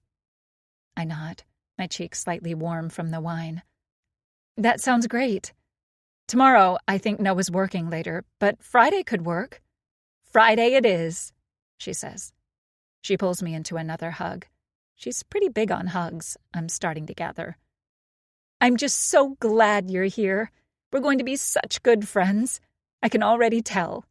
Like sisters," she says. "I'm glad to be here," I reply. It's actually true. Growing up, I always felt a little different from everyone else. I wasn't always into what was popular, and that sometimes had me feeling a little lonely and left out. Moving here is our chance to start over, a chance to reinvent ourselves. Mary takes a few steps into the hallway from the kitchen side, waving goodbye to her guests. Everyone in the foyer begins to hug and say goodbye. I make my way back to Mary. Again, maybe it's the alcohol, but I feel like we really made some progress today. "Thanks again for inviting me," I say as I come to a stop in front of her. Mary smiles. "Of course. You're one of us now." I nod. "Really, I'm just very glad, and I hope that macaroni salad I made doesn't taste too terrible. I really don't have that much experience cooking." Oh, look at me, just babbling now. This is why I hardly drink. "It's the thought that counts, so I wouldn't worry," Mary says with a chuckle. We really do seem to have buried the hatchet. I'm more than relieved. "I'm just glad we can move past my little snafu from the other day," I say, gesturing with my hands. One of which flails to the side collides with something on the hallway table beside me. I feel the cool surface of it on the back of my left hand for just a moment, and then I'm left to watch in horror as one of Mary's porcelain dolls sails through the air and smashes on the hard tile. The entire house falls silent as the pieces scatter around our feet. Oh no! 16. Nikki. Shards of porcelain are absolutely everywhere. My entire body is frozen in place. I can't stop staring at the floor, at the carnage of Mary's beloved doll. I cannot believe that just happened. My eyes flick up to Mary, who stands there blinking as her brain works to register what just happened. Then her cheeks flood with color. Mary, I am so sorry," I say, the words pouring out of me. I reach for her arm, trying to make her understand that it was an accident, that I'm clumsy because I'm just a little tipsy. Mary jerks away from me like I'm a toxic substance. She licks her lips and then her eyes flick up to the hallway again. There's no more warmth there. "Book club is over. Good night," she says, her tone hard and unforgiving. No one else has spoken, all of the other women having stood stock still since the doll broke. They probably didn't want to be guilty by association. At Mary's words of dismissal, they begin to stream outside at record pace, silently pulling on rain jackets as they get to the door. "Mary, please forgive me," I plead, again reaching out. She turns up her nose and pulls away again. "Thank you for coming, but I'm tired. I'd like you to leave now," she says.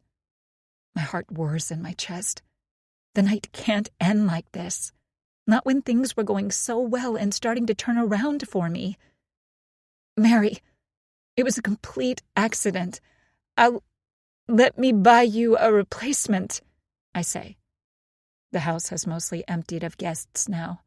Only a couple other women beside me remain, and they're practically tearing holes in their jackets. They're putting them on so fast. Lines form around Mary's mouth as it tightens into a smile devoid of all humor or happiness. "The reason I treasured those dolls was for their rarity, which means replacing it will be nearly impossible. But it's fine." The way she says fine, I know it's anything but. "Mary, I'm not angry, Nikki. Just disappointed. Good night," Mary says. My mouth clamps shut. Her emphatic tone makes it clear Mary doesn't want to hear anything else from me tonight. I head for the door with my cheeks burning, pausing when I reach the doorway to look back at Mary once more. Her face still displays that tight-mouthed smile as our eyes meet. It isn't a friendly one. Not at all. "I'm sure I'll see you around," she says as she lowers herself to begin scooping up the pieces. I drag the door shut and scamper down the steps like a dog with its tail between its legs. On the driveway, I pause once more, wanting to walk back in there and apologize all over again, or at least help her clean up. But no, I shouldn't. Mary most definitely doesn't want to talk to me. Not tonight. I want to slap myself. How could I be so clumsy? Everything had been forgiven. It was all going so well, and then I had to go and do something like that. Any residual buzz from the alcohol feels like it's burned off in the heat of my total embarrassment. It happened in front of everyone, too. What a nightmare. I'm ready to break down and cry, but I manage to hold it together while walking down the driveway. The other women are making their way to their homes up and down the street in both directions, though when I look up at them, everyone hurriedly turns away from me. I can't believe that just happened. Like the worst possible outcome I could have even imagined, and somehow I brought it to fruition. The downstairs of our house is dark when I come back, Noah having already headed upstairs to start getting ready for bed. I find him in the bathroom, brushing his teeth. When I push open the door, he turns to me with a foamy smile. "Oh, hey! Hey! What's wrong?" I mean to tell him what happened, but as soon as I see his kind eyes, I burst into tears. The smile drops off Noah's face in an instant. He quickly spits into the sink, then steps forward and pulls me into a hug. I sob into his bare chest as I relate my big screw-up, how everything is ruined now because of me. Noah strokes my hair. I feel his neck move as he shakes his head above me, his chin grazing the top of my head. "I'm sure it's not that bad. It was a mistake. That's all. Of course you wouldn't do that on purpose. I'm sure Mary can understand that." His tone is so gentle. It makes me cry even more. I sniffle and reach for a tissue. Noah releases his hold on me so I can blow. "You didn't see her face," I say. "She was not happy. I mean, she was pissed, Noah. You remember what Ron said when we first got to their house for the block party? He said it's like Mary loves those dolls more than him." Noah nods silently. He remembers, and he knows I'm right. My husband reaches up to scratch the back of his head like he always does when he's not sure what to say. I can tell he's trying to come up with something positive and encouraging, but nothing's coming. "Maybe we can buy her another to make up for it," he finally suggests. I shake my head. "Tried that. Apparently those dolls are super rare or something." "But maybe, right?" Noah says, meeting my eyes. "Like on eBay or something?" "Yeah. Maybe we can find one," I say, just so he doesn't worry about me anymore. He's got to get to bed or he'll be wiped out at work tomorrow, and he shouldn't have to carry the burden of my screw-up. What's he going to do about it late at night anyway? Noah pulls me into another hug, giving me a tight squeeze. "We'll make this right. It's going to be okay." Though I don't see how, I nod anyway, my chin moving up and down against his chest hair before Noah pulls away. "You okay?" "Yeah. I feel better." I lie before stepping out of the bathroom so he can finish up his nightly routine. Out in the hallway, I rub the last of the tears from my eyes so he doesn't worry.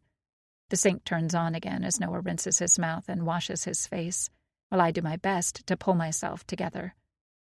I know there's no chance I'm just going to drift right off tonight, so I don't even try to shut my eyes once we lie down in bed. Noah rolls over to my side to give me another kiss and double-checks that I'm all right before applying his mouth tape and turning over. It doesn't take long for him to fall asleep, leaving me alone to torture myself with my thoughts to the soundtrack of his breathing. I just can't believe myself. Those few terrible seconds keep replaying in my mind on a loop.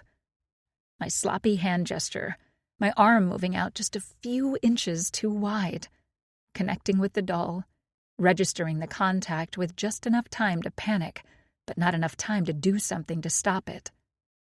The shrill crack of the doll as it split into dozens of tiny pieces on the tile, the absolute silence of the hallway in the seconds afterwards. My cheeks begin to burn all over again, my body reacting to my rehashing of the event as if it's happening now. Everything was going so well, too. My stomach does a sickening flip as I think of Mary's humorless smile, that coldness in her voice as she wished me good night. She probably hates me now. Noah thinks we can make this right, but I just don't know. He hasn't spent as much time around her as I have. Plus, he's a guy. He messes up with one of his friends, and a six-pack usually solves things. With Mary, I don't think it's going to be quite that simple. The tightness in my gut makes me almost nauseous. I don't think I've been this consumed with anxiety since the night before my first day of high school. I just can't stop thinking about what's going to come next. When we first came here, everyone welcomed us with open arms. Our new neighbors made every effort to bring us into the fold. But if I've screwed that up here in the first few days, repaying insult for welcome, then what? My mind drifts back to the 2 rings in the backyard, to the couple that lived here before us. What if the group doesn't want us anymore after what I've done? If we aren't a part of the group, where does that leave us? 17. Nikki. Waking up the next morning, I'm already filled with worry before my eyes are fully open. People always say things will look brighter in the morning when something bad happens, but that's not true in this case. They still look pretty bleak in the light of day. Instead of waking to the sound of lawnmowers this morning, it's the squeal of the trash truck's brakes. I hear as it comes to a stop either at our house or one nearby. Noah's already gone, which means the house is empty once again. Another day of solitude. That's starting to wear on me a little, if I'm being honest. Sure, it's nice having all this space, but there's something about being alone in a big house for hours on end that starts to mess with you, especially when you're new to it all. Back in New York City, being alone in an apartment no larger than a closet wasn't really a big deal. The city itself is your home. You hear the sounds of other lives pretty much 24/7, and if you want to see other people, you just step out of your building's front door. This is a different story. I'm jumpier here. Every creak and bump has me on edge.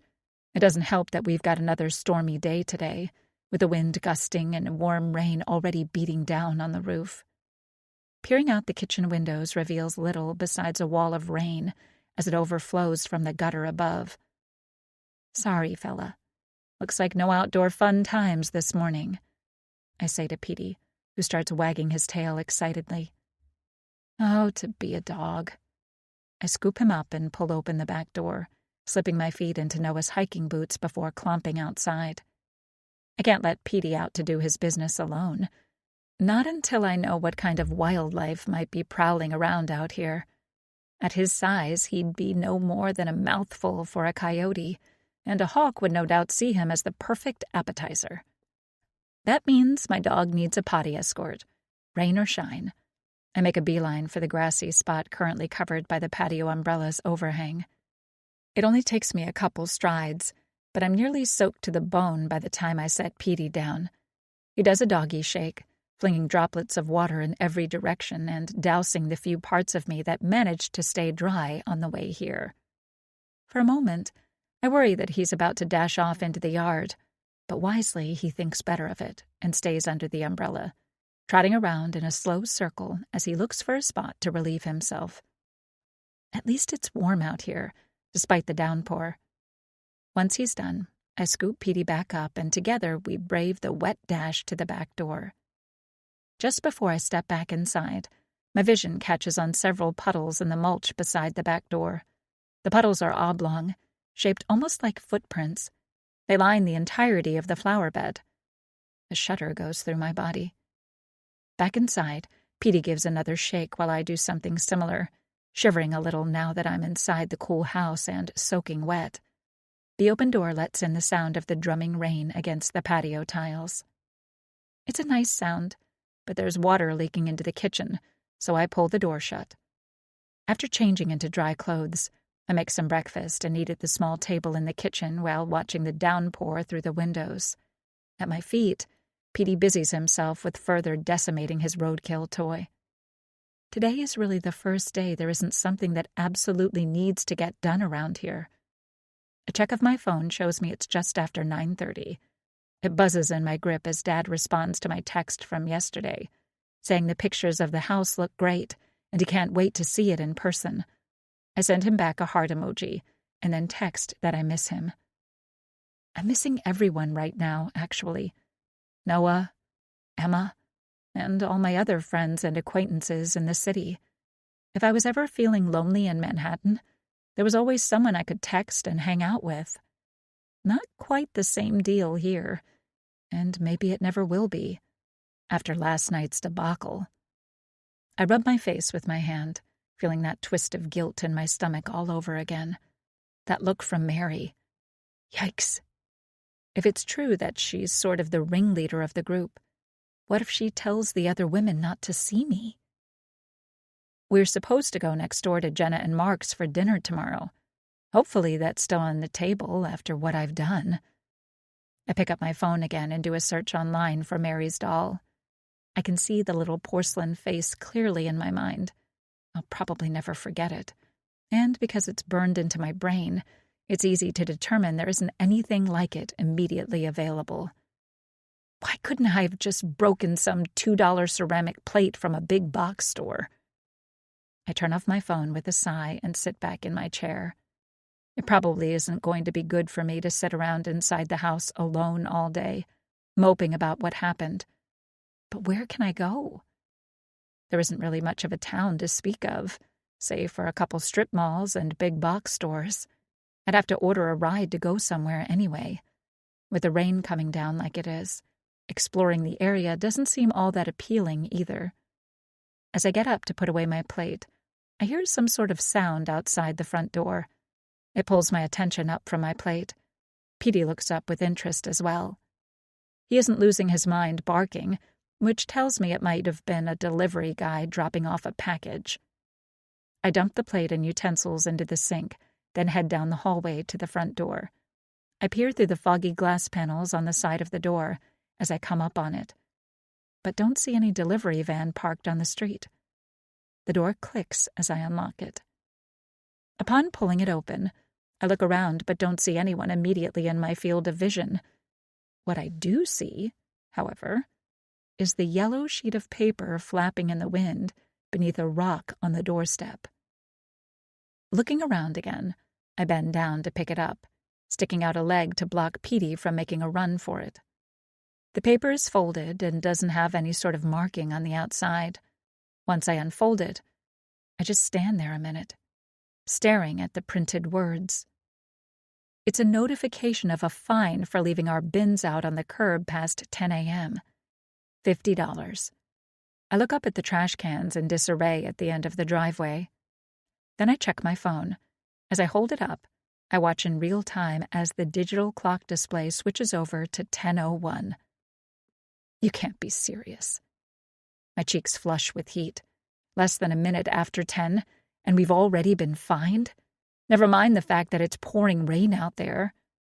I reread the note, and then it hits me. I understand exactly what's going on here. This is Mary's doing. She's head of the Homeowners Association. It's revenge. 18. Nikki. I knew she was mad about the doll. I just knew it. Now I've pissed off the head of our neighborhood's HOA within our very first week of moving here. Fantastic. Drops of rain are starting to wet my socks, so with a final look around outside again, I push the door shut. The paper crumples slightly in my grasp as I stalk back into the kitchen and toss it onto the counter before pulling on Noah's hiking boots again. What else can I do? I'm sure at some point when we signed all those papers during the mortgage closing, we also signed something that said we agreed to follow every nitpicky little rule and regulation set forth by the HOA. Now Mary's using that against me. Grabbing my raincoat from the coat stand inside the door, I throw it over me and pull the door open again. I clop down the driveway in the oversized boots, shoulders hunched against the rain as it pummels down. Mary must have been watching our house like a hawk, biding her time while the minutes ticked by. I see that cold smile of hers in my mind as I grab the handle of the first garbage can. I'll bet she's probably watching now, too, getting a real kick out of this. A grunt escapes my lips as I hoist the second can upright and then teeter with them both back up the length of the driveway to put them on the side of the house. Once that's done, and I'm finally back inside and shaking off the rain, I head into the kitchen where the yellow sheet lies on the countertop. I smooth it back out and read over the print that informs me about how I'm supposed to pay the fine. I take a picture of it and send it to Noah. He responds with a question mark, and I explain that we were a minute late taking in the trash cans. Then I text him that it's because of Mary. He doesn't respond immediately, which makes my stomach twist. He's not mad at me, is he? He is at work right now, after all, and probably busy. I'm just feeling guilty and putting thoughts into his head. Plus, I sort of feel like I let him down. We're supposed to be a team here, working hard to make sure we do our part and acclimate to our new surroundings. Now I've gone and earned us a $50 fine. I feel irritated and guilty at the same time. Folding the notification, I stuff it into my pocket for later. Not the best start to the day, that's for sure. Petey wags his tail at my feet and nudges my leg with his cold little nose, always able to read how I'm feeling. Right now, not all that great.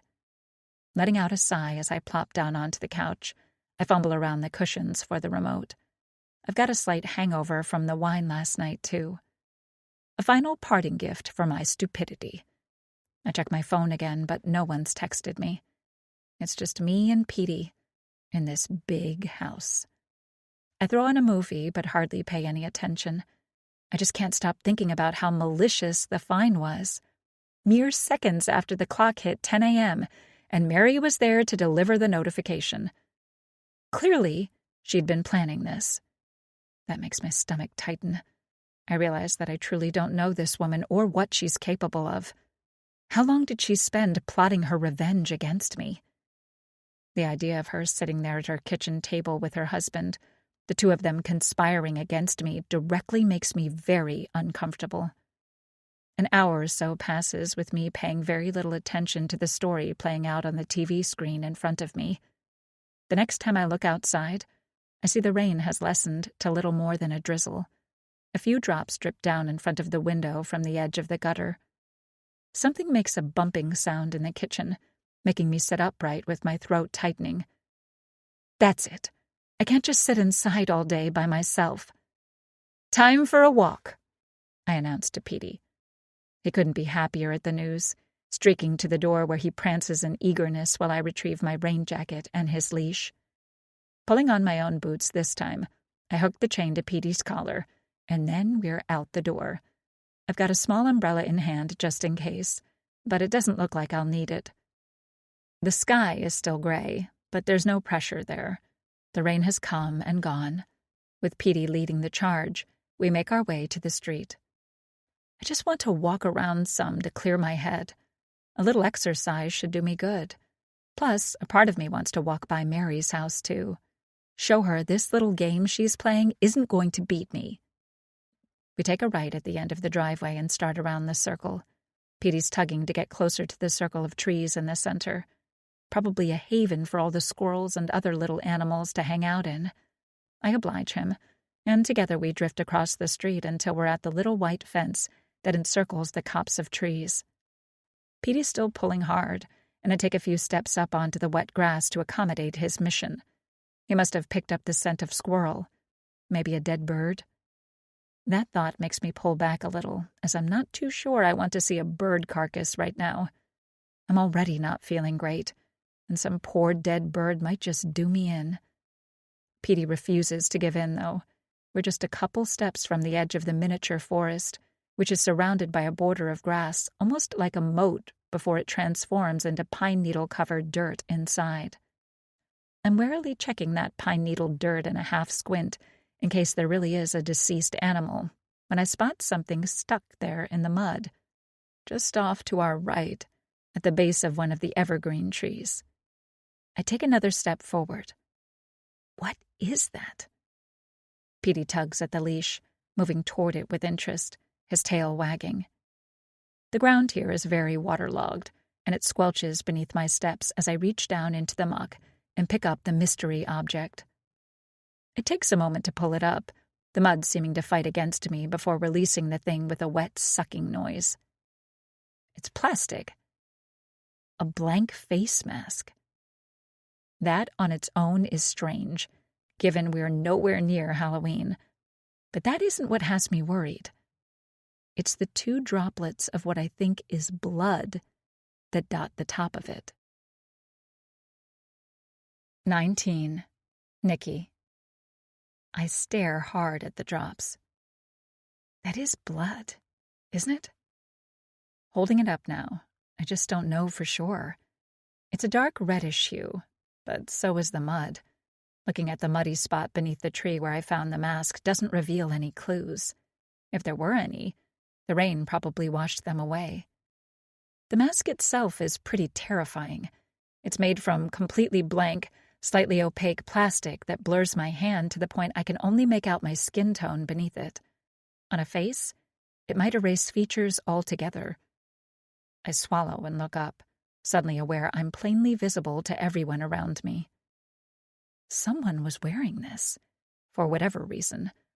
I glance at the houses across from me, my heart thudding heavily in my chest as I clutch tight to the mask. I'm not sure what to do. Do I call the police? Call Noah? I'm still not even sure that there's actually blood on the edge of it.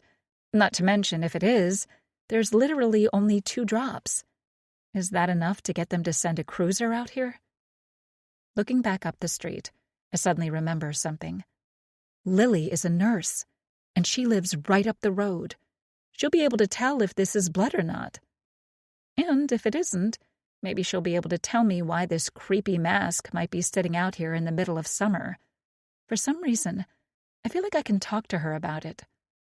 Maybe it's because out of everyone at that block party, she was the only person who didn't seem like they were acting in some way. Everyone else was all small talk and big smiles. I start walking across the grass and then reach the pavement again, Petey trotting along beside me as we head up the street. As I go, I swear I can feel someone watching me. Turning around, my eyes are pulled to movement in a window at the very back of the cul-de-sac. A curtain drops as I stand there. My heart thuds. Someone was watching me. I look around again, but don't see any more movement on the street. In fact, it's completely, totally silent. I don't hear a car, a voice, anything. Just the gentle brush of the breeze as it sweeps a warm gust of air over me. Readjusting my grip on Petey's leash, I continue up the road. Coming out of the circle of the cul-de-sac, the road is still silent on either side. Driveways sit empty like I'm standing in a ghost town. Everyone's already gone to work. Hopefully Lily is home and isn't working a shift right now. At the block party, I heard it mentioned that her house was the gray one with white shutters. It sits just as quiet as all the rest, windows still shiny from the downpour as I approach. The curtains are pulled shut, too. "Come on, Pete," I say, urging him up the long driveway.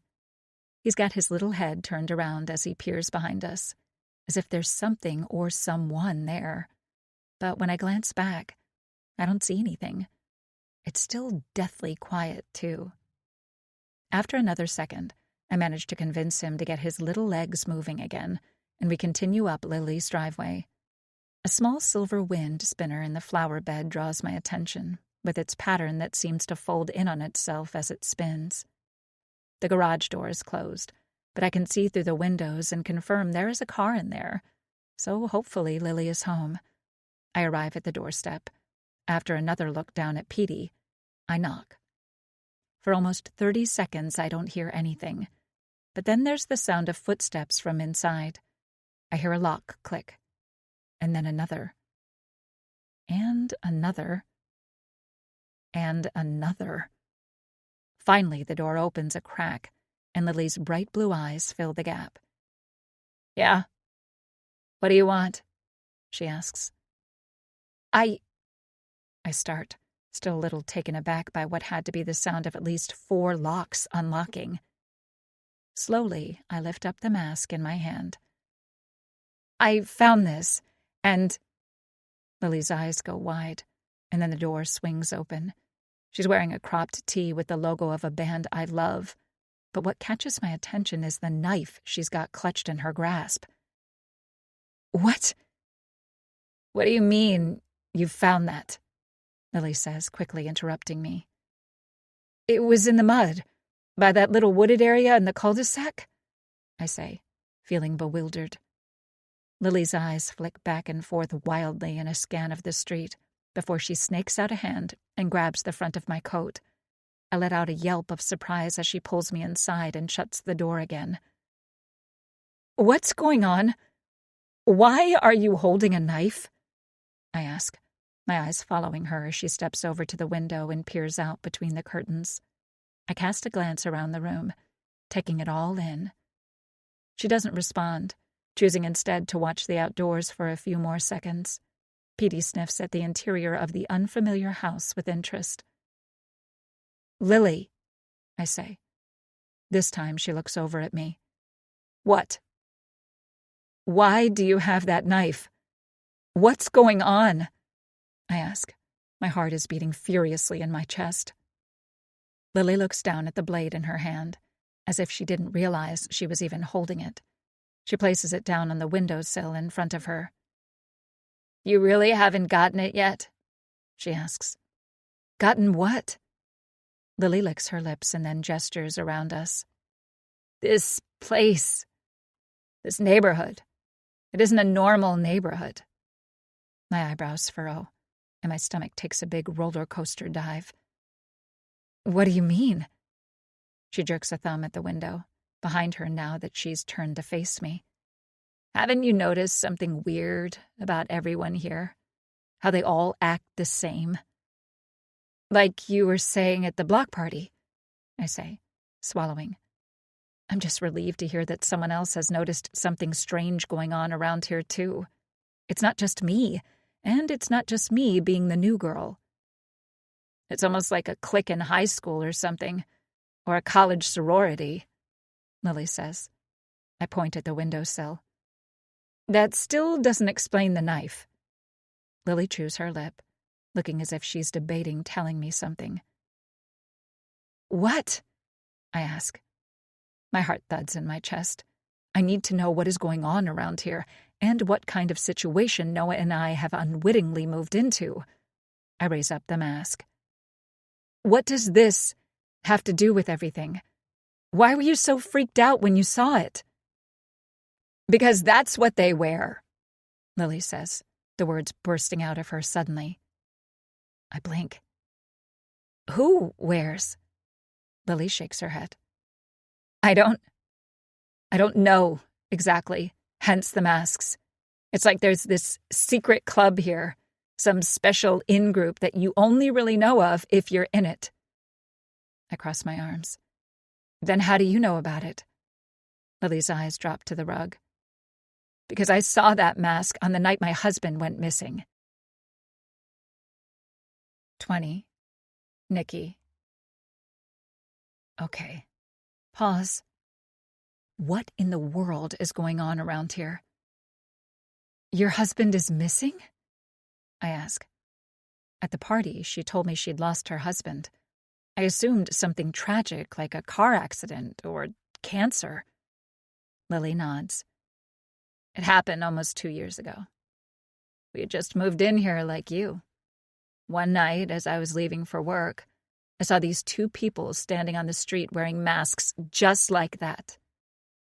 The next morning, I get a call at the hospital saying my husband never showed up for work, and he hasn't been seen since. Lily finishes. Wait a minute.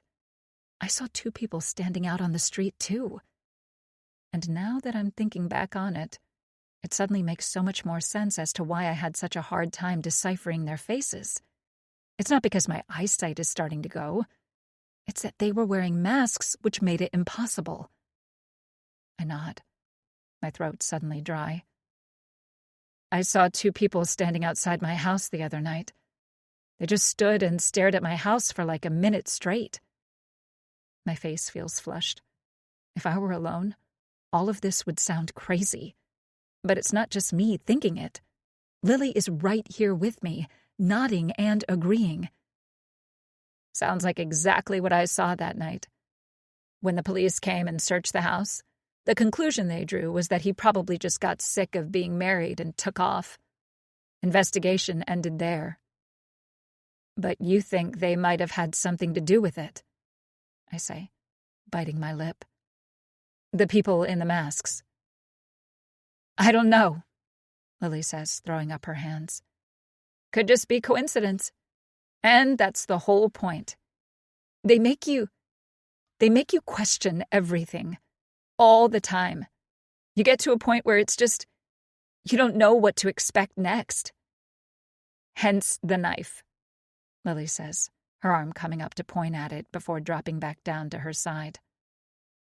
But I haven't seen the mask until you showed up just now, she says. But who are these people in the masks, and what do they want? I ask, holding it up again. Lily shakes her head. I don't know. No one does unless they're in the club. Some of the people around here are, and some aren't. But I'll tell you what I do know. What everyone knows. Whoever they are, you don't want to be on their bad side. I swallow hard, thinking back on my disastrous first week. Suddenly it hits me. I only saw the people in the masks after the macaroni salad incident. Bad side? I ask weakly, my throat tightening. Trust me, it's horrific. Everything they can do to make your life a living nightmare, they'll do. Fines, ostracization, messing with your home, your car, your job. All of it. Lily's voice trails off as she looks into the distance before clearing her throat. And the worst part is, it's never outright harassment. At least not anything that can be proven, she says. That's why everyone around here dresses the same, acts the same. Everyone is terrified of bringing attention to themselves, of stepping out of line. Do what everyone else is doing, and maybe you can blend in and stay afloat. My chest burns as I picture the yellow paper under the rock on my doorstep. A living nightmare. So it's Mary. She's involved in this secret club, I say, forcing the words out. Lily nods. It makes sense she's involved, but again, nothing can be proven. But it's pretty obvious if you're looking for it. What Mary says goes. It's like the law around here. And I've just pissed her off royally. What Lily is describing, having your every aspect of your life turned upside down, has now begun happening to me. I got a fine, I blurt out. Just today, I got a sheet of paper saying I owe $50 for not taking my trash bins in before 10, at 10:01. Lily nods knowingly. Consider that a warning. From them. If you don't want to live in misery, I'd say try to blend in like everyone else. My eyes start back and forth as I attempt to digest all of this new and totally bizarre information. I wish Noah was here with me right now, so I wouldn't have to try and explain all of this to him. I can see myself trying, panicky words gushing out of me in waves, leaving Noah confused and slightly worried. A warning. A message from Mary to clean up my act and to fall in line. If what Lily says is true, and this group within the group really can ruin your life, maybe I should take her advice. Just pay my fine and tell Noah to start wearing more polo shirts like the rest of the husbands around here. I blink and shake my head. What am I even saying? I've never been one to follow the crowd. Not since I was a little girl trying to dye my hair purple by smashing blackberries into it. If there's one thing consistent about me, it's that I've never been one to go with the grain. I look back up at Lily and then extend the mask out to her. I want you to look at this and tell me if that's blood right there. Lily's eyes drop to the mask and then whip back up to my face. Blood? I nod, pointing at the two suspicious drops. She holds up a finger and then dashes into the kitchen, reemerging moments later with a magnifying glass. She takes the mask from me and carries it over to a lamp to hold it up to the light. As she does, I get another look at the mask as it would appear on a person. It's so horrifyingly blank, so devoid of everything that makes a human face human. Yeah, I think that is blood. Dried blood. Certainly looks like it, Lily says after another long moment of inspection.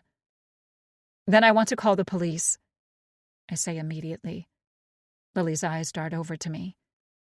What? Didn't you hear a word I just said? You don't want to be on their bad side. Like, at all. There's freaking blood on a creepy mask, Lily. The same kind of mask that the last time you saw it, your husband disappeared. How can we not call the police? I ask. Because there's no crime. The police will just log it and forget it, like they always do. I'm telling you, all calling them is going to do is bring their wrath upon you, she says. How do we know there's no crime? Maybe that blood belongs to another missing person. We just don't know, I say, refusing to back down. This is absolutely the kind of thing you're supposed to call the police about, right? Honestly, my only experience with the cops besides speeding tickets is TV shows and movies. They're always scraping blood samples for DNA evidence, right? It's the kind of clue that leads to a case being blown wide open at the end of an episode. Lily can tell I'm not going to change my mind about this, and throws up her hands. Fine. We can call, but you'll see, and don't come crying to me when everything starts to fall apart for you, she says. I shake my head. We still need to call. Someone needs to know about this. Lily chews her lip. Okay, but if the cops ask us to go outside and talk or something, I'm not going. Fine, I say. Lily makes the call. It takes almost 20 minutes for a policeman to arrive, but finally I see the cruiser pull alongside the curb in front of Lily's house. She's in the kitchen making tea while I watch through the window. He's here, I say over my shoulder. Lily nods and comes back into the living room. The car door slamming shut gets Petey's attention, his little head popping up with interest. It started to drizzle again, dampening the top of the officer's head as he rounds the car. The man is big, burly, and looks to be all business as he walks up the driveway. The radio on his belt warbles and beeps as he walks. I wipe my palms on the front of my jean shorts as Lily picks up the mask with a gloved hand again. A knock at the door. Petey lets out a bark, bouncing excitedly around my feet as Lily and I walk toward the door. Before opening it, Lily looks at me again, and I nod. Mrs. Porter, I'm Officer Breckman. You called about a bloody mask? The officer says as Lily opens the door for him. Yes, we did, Lily says, holding it up. Petey's yips are making it sort of hard to hear what she's saying. Actually, my neighbor Nikki here found it, but she wasn't sure if that was actually blood on the top there. I'm a nurse, so she brought it to me. And it is blood. At least, I'm pretty sure it is. Officer Breckman inspects the mask in Lily's hand for a moment, before his eyes slide to me. Nikki? He asks in a voice loud enough to be heard over Petey. I nod quickly. Petey, hush. That's right. And your last name is? Anderson. I just moved here. Breckman nods curtly. And you found this mask? Yeah, in a wooded area down the street, in the center of the cul-de-sac, I say. Officer Breckman peers down the road and then looks back at me. Could you show me, please? Absolutely, I say. Petey's still excitedly barking, and I can tell Officer Breckman isn't super into all the loud noise. But at least he's still here, and seems to be taking this seriously. He didn't immediately burst into laughter, which was honestly one of my fears. That all of this is all some big joke being played by someone with a sick sense of humor. My blood is pumping now. I'm not entirely sure about what I'm doing, but I continue, pulling on my raincoat and stepping outside to lead Officer Breckman down the street. "Can you watch Petey for just a minute?" I ask Lily. She opens her mouth but then sighs and nods. "Yeah. Okay, fine," she says before pushing the door shut. The two of us head down the driveway. I can hear the officer's radio make some noise, and he picks it up to reply in some police code. The light drizzle makes me pull my raincoat over my head as we go. "When did you find the mask?" Officer Breckman asks me. "About an hour ago, but I don't know how long it's been there because I just moved in last week." Breckman nods, but hasn't written down anything yet. My heart starts to sink. Does that mean he isn't taking this seriously after all? Maybe he thinks I'm some bored housewife with nothing better to do than call the cops on my neighbors, just to spice up the day. I clear my throat, glancing at his face, trying to read his expression without obviously studying him. Breckman is like a brick wall, completely impassive. Walking down the street with my rain boots squeaking, I cast a glance up at the other houses around us. Someone moves across a window in the house 2 down from mine. I think of Lily's words again, like living in a nightmare. Well, it's too late to go back now. They've seen me with a police officer, which means word will spread all through the neighborhood. But I couldn't live with myself if I didn't call this in. Someone out there could be seriously hurt, or even dead. Who knows? Maybe I can put a stop to all this craziness right now. We reach the tree-filled area in the center of the cul-de-sac, and I lead Officer Breckman over to the spot where I found the mask. "It was lying in the mud, right there," I say, pointing to the spot at the base of the tree. The cop walks over and squats down in the mud beside the spot, eyeing it a moment before reaching around his belt for a long, heavy flashlight that he flicks on and shines into the grime. "Don't see any more blood," he says. Flipping the flashlight around, he gently probes the mud with the butt of the thing to see if there's anything else buried in the area. Nothing comes up, and a few moments later he's getting back to his feet, knees popping. "Okay then. If you'd like, I can take the mask back to the station, see if we've come across something like it before." Breckman flicks mud off the end of the flashlight before sliding it back into his belt. "That's it?" I ask, feeling my shoulders slump. I'm not sure what I was expecting. Maybe for Breckman to go digging in the mud before scrambling for his radio, calling all units. Lights, sirens, doors getting busted down. Instead, the officer looks me over. "As far as I can tell, no crime has been committed, ma'am. Now, if there was more blood, I'd say there might be something going on. But given it's a couple drops, I'd wager we're dealing with a nosebleed, maybe a cut lip." Officer Breckman gestures behind him. "Some kid probably went running through the dark in a mask, bumped into a tree." "But what about DNA sampling? Running some analysis? What if the person that bled is hurt or missing?" I ask, exasperated. Breckman eyes me and he adjusts the fit of his belt. "I'm sorry, Mrs. Anderson, but we're a small, small town here in Pearskill, which means an even smaller budget. If there was more evidence, I might be able to send the mask out somewhere, have it looked at, but there's not. So my hands are tied. I'm sorry." I let out another breath. There's nothing else to say, really. Officer Breckman does have a point. Maybe it really is just a nosebleed.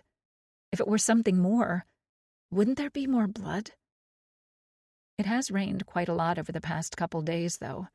That could have easily washed away any more evidence.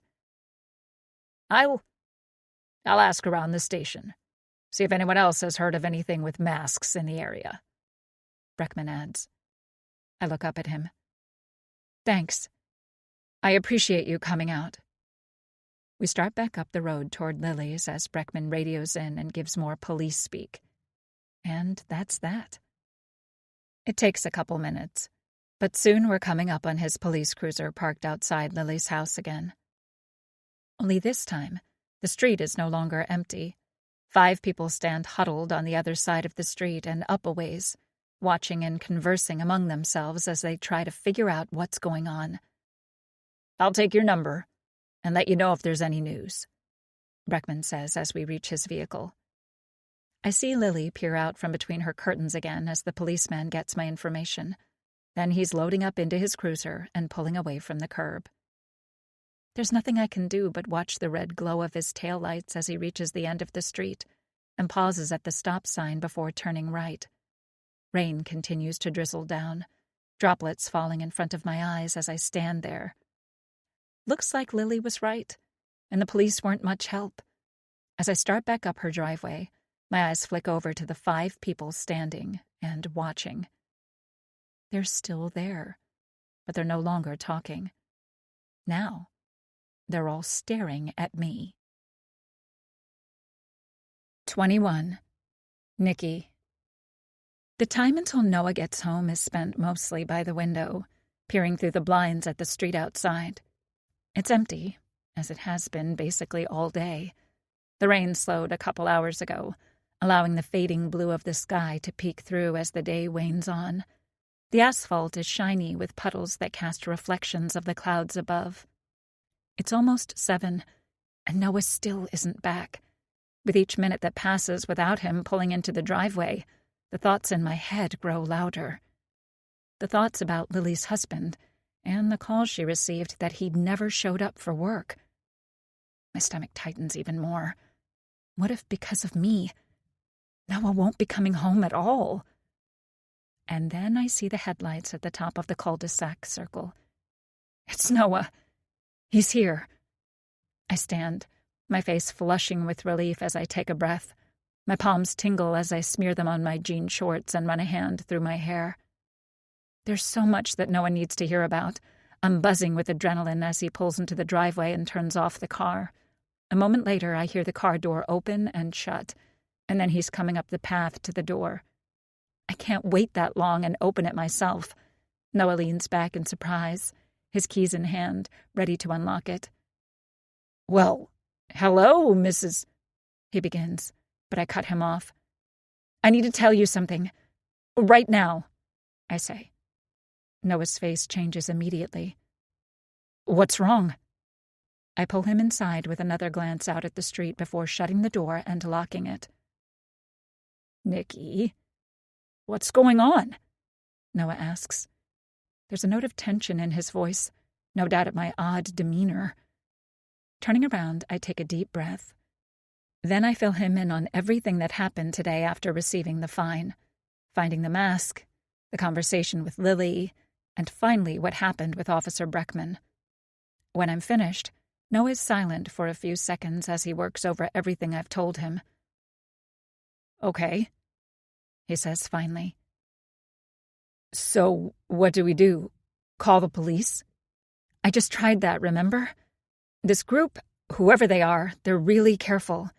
Lily says they never leave any trace of what they do, except for this mask, I guess." Noah shakes his head. "Now I think I'm starting to realize why we were able to get such a good deal on this house." A knock on the door behind me has both of us jumping. "Who is that?" Noah hisses, crouching down out of instinct. He's still holding his briefcase, only now he's wielding it like a weapon as he takes a step to the side to peer through the foggy panels of glass beside the door. "Who is it?" I whisper, my heart up in my throat. Is it them? Did they see me with the cop earlier and have come to teach me a lesson? It's one of the neighbors. Jenna, I think. Was that her name? Suddenly, I remember we made plans for Noah and I to go over there for dinner, but that's tomorrow, not today. "It's Jenna!" I hear her call from outside. Noah looks at me and, at my nod, reaches over and unlocks the door. We both peer through the tiny crack at her as she stands there wearing a light cardigan over a preppy summer dress. "Hi there," she says. "I'm sorry to be the bearer of bad news, but it looks like tomorrow night won't work for us after all. Mark forgot to tell me about this party they're having for a coworker," she adds. Right. I'm sure it has nothing to do with the fact that I, and Noah by extension, are now persona non grata around here. Jenna doesn't want to be seen with us. Right, I say. I keep my face blank, but I can tell Jenna knows I'm not buying it. Maybe next time, she says, the smile struggling just a little bit before she says goodbye and walks off the doorstep. We shut the door but continue to watch her through the foggy glass panels. Jenna is speed-walking away, as if she doesn't want to spend another second near our house. So much for being sisters. Well, great. There goes Friday night. And to think I bought a nice bottle of wine to bring over, Noah says, chewing his lip. He steps away from the door. I guess I can tell Emma she's good to come up earlier and spend the night, I say. Noah nods as he peers through the blinds, his neck craning as he looks out. You think that was because of you calling the cops? I nod. It's got to be, right? It's like Lily said, do something Mary doesn't like and face the consequences. But that was just a couple hours ago, Noah says. Secrets don't stay secrets long in the suburbs, I guess. He lets his arm drop down to his side. Yeah. I can tell he's disappointed by the turn of events, and I feel a pang of guilt in my chest at that. Noah and Mark seemed like they were really getting along at the block party, and I guess Noah was hoping that would turn into friendship. After what I did, though, I doubt Mark will be calling Noah up anytime soon. Later on in the evening, when I go upstairs to get ready for bed, I find Noah standing in the hallway, the dull glow of his phone illuminating his face. Huh, he says after another couple seconds. What? He shakes his head. I think the neighborhood guys just removed me from the group chat we made to watch the game this weekend. I don't see the texts anymore. There's going to be a lot of that, I expect. Whatever goodwill we earned over the first couple of days here is long gone. Sounds like Mary has just made a new rule. No Andersons. By the time we climb into bed, we're both exhausted. Despite that, it takes me forever to fall asleep. Noah's breathing hasn't reached that usual even pace it usually does, which tells me he's on his side of the bed thinking over it all, too. I can't stop ruminating on everything I learned today. The secret club that seemingly rules the neighborhood, run by the one person I wasn't supposed to piss off. Lily's warning to me. Maybe I should have thought twice about calling the cops when Lily was literally too afraid to come outside with me to go inspect the spot where I found the mask. It's too late now. I turn onto my side, my stomach in knots over what's going to come next. Mary knows about me calling the police. Given she was watching the house like a hawk this morning, I'm absolutely certain of it. Jenna's dinner cancellation and Noah's group chat removal practically confirms that. Mary's already begun exacting her revenge, using her influence over the neighborhood. We've officially been shunned. The question now is, what comes next? 22. Nikki. Once again, Noah's already left for work when I wake up. He must have just left, though, because I hear the car start up in the driveway and then roll down it.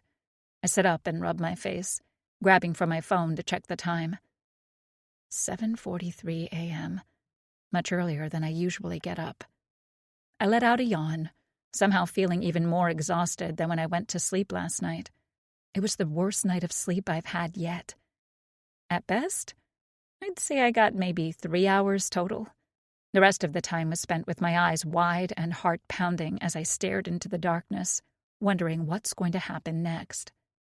Pushing off the covers, I take a few staggering steps across the carpet toward the bathroom door. Another huge yawn rips through me as I rub an eye and pull the door open. Inside, I make my way to the toilet and plop down, my chin drooping a little as I sit there. Then I hear lawnmowers, all at once. It's like one moment there was silence, and then the next, the mowers began in some kind of landscaping chorus. My head comes back up, the sleepiness gone as I flush and go to the bathroom window to look out.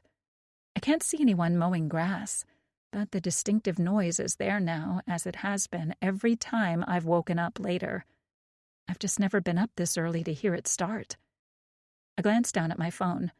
7:45 on the dot. Another of Mary's rules. No mowers before then, no doubt. I blink a couple times as I try to work through another thought. I've been enjoying the sound of distant mowers waking up every morning, seeing it as the suburbs' version of city noise. But now that I think of it, it's quite literally every morning. There are a fair number of people in the neighborhood, but every day? Walking downstairs, I've already got a strange feeling, carried over from yesterday and amplified by the symphony of lawn sounds outside. Petey's up, but he doesn't rush over to me when I come downstairs. Instead, he's focused intently on the front door again. Instantly, my pulse begins to quicken. Is there someone there? Noah's already left, which means it's just me here. But Petey isn't growling. He's just looking with interest, like he did when Mary left the paper on the doorstep. I creep to the door and look through the glass, catching sight of a flash of bright yellow on the top step. Pulling open the door, I know exactly what it is. Under a stone is another folded sheet of paper. Once again, I scan the street, but it's empty. I pick up the paper with my heart thudding against my rib cage. Shutting the door, I hastily unfold the notification. Another fine. This one is $85.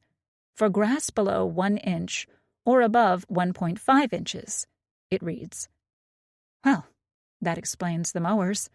I crumple the sheet of paper and throw it into the living room, feeling my blood boil. I bet if I went out there right now, I'd measure the grass at something like 1.51 inches. Mary's toying with me, trying to punish me for breaking her doll, for telling the police about the mask. I peer through the window up the street, where I can just make out the corner of Lily's house up the road. It looks quiet as usual. Hopefully she's doing okay up there. I let out a sigh and turn around to make myself some breakfast when I freeze, my gaze riveted on the back patio through the open window blinds. Then I'm stalking over to the back door and yanking it open in a rush. Petey shoots out before I can stop him, but freezes when I shout his name. Petey, no! Watch out! There's glass everywhere, I say. Thinking he's in trouble, the little dog scurries back toward me with his tiny tail tucked between his legs. I scoop him up and kiss him so he knows he didn't do anything wrong, as I observe the wreck of our patio. The glass coffee table is completely shattered. Nuggets of the safety glass tabletop absolutely everywhere. There's a gnarled wood branch balanced against the metal frame, as if that was the culprit. A glance up at the trees along the side of the house shows a light-colored spot where the branch broke off. After what Lily said, however, I know better. This was them. And, just like she said, there's no way to prove it. It rained and stormed for hours yesterday, and the wind continued into the night. From an outside perspective, a branch could have easily been weakened and finally given way during the night. That's exactly what they want it to look like, too. I chew my lip and rub Petey's soft belly again as I look over the scene. It'll take hours to pick up every little piece of glass from between the patio tiles. It looks like some of them even made their way onto the grass. Petey definitely won't be allowed to run out here for a while. I pull out my phone and take a picture for documentation and to show Noah. He replies with an angry-faced emoji within minutes. Back inside, I manage to swallow a couple bites of scrambled eggs, though I don't have much of an appetite. Emma's supposed to be here in a few hours, and she can't come soon enough. It's clear Mary's punishment didn't end with Jenna's cancellation and a couple of petty fines. Now they're destroying our property. If that actually was Mary's doing, and not just the weather. It had to be her, right? It's maddening, and I'll bet that's probably the point. Leaving a person wondering, never certain of anything until what? I don't know what the end game is here. Until we move out? My heart pangs. Or until our rings end up like the pair we found in the backyard. I swallow hard and peer through the blinds at the outside world. It's a wonderfully sunny day, the complete opposite of yesterday, and yet I have zero interest in being out there. There's movement visible between the branches of the trees in the cul-de-sac. People are walking around the curve, coming this way. I duck down, though there's no chance that I could have been spotted. It's Jenna and another woman I recognize from the block party whose name I've forgotten. The two of them are decked out in their bright workout outfits. Jenna's is hot pink, the spandex tights swishing back and forth as she walks swiftly with the other woman. I can't help but watch them as they make their way up the street. Jenna is absolutely a follower, keenly intent on fitting in and getting along. I think I knew that much from the moment I first met her. Her canceling our dinner plans furthers the point. This begs the question as to whether she did it out of fear or because she's one of them. I truly don't know. I wish there was a way to figure this out without alerting the rest of the neighborhood. If I were to pull her aside and try to talk with her about any of this, I'm absolutely certain word would make its way back to Mary within hours. There are just too many windows, too many watchers. If we're going to get through this thing, we need to know who's on our side and who's not. I know Mary has her clique, which means maybe we need to try and start our own. I chew my lip as Jenna and the other woman walk up the street directly in front of our house.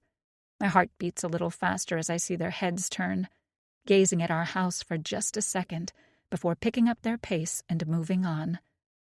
They're talking about us, right now as they exercise. It's probably all anyone can talk about around here.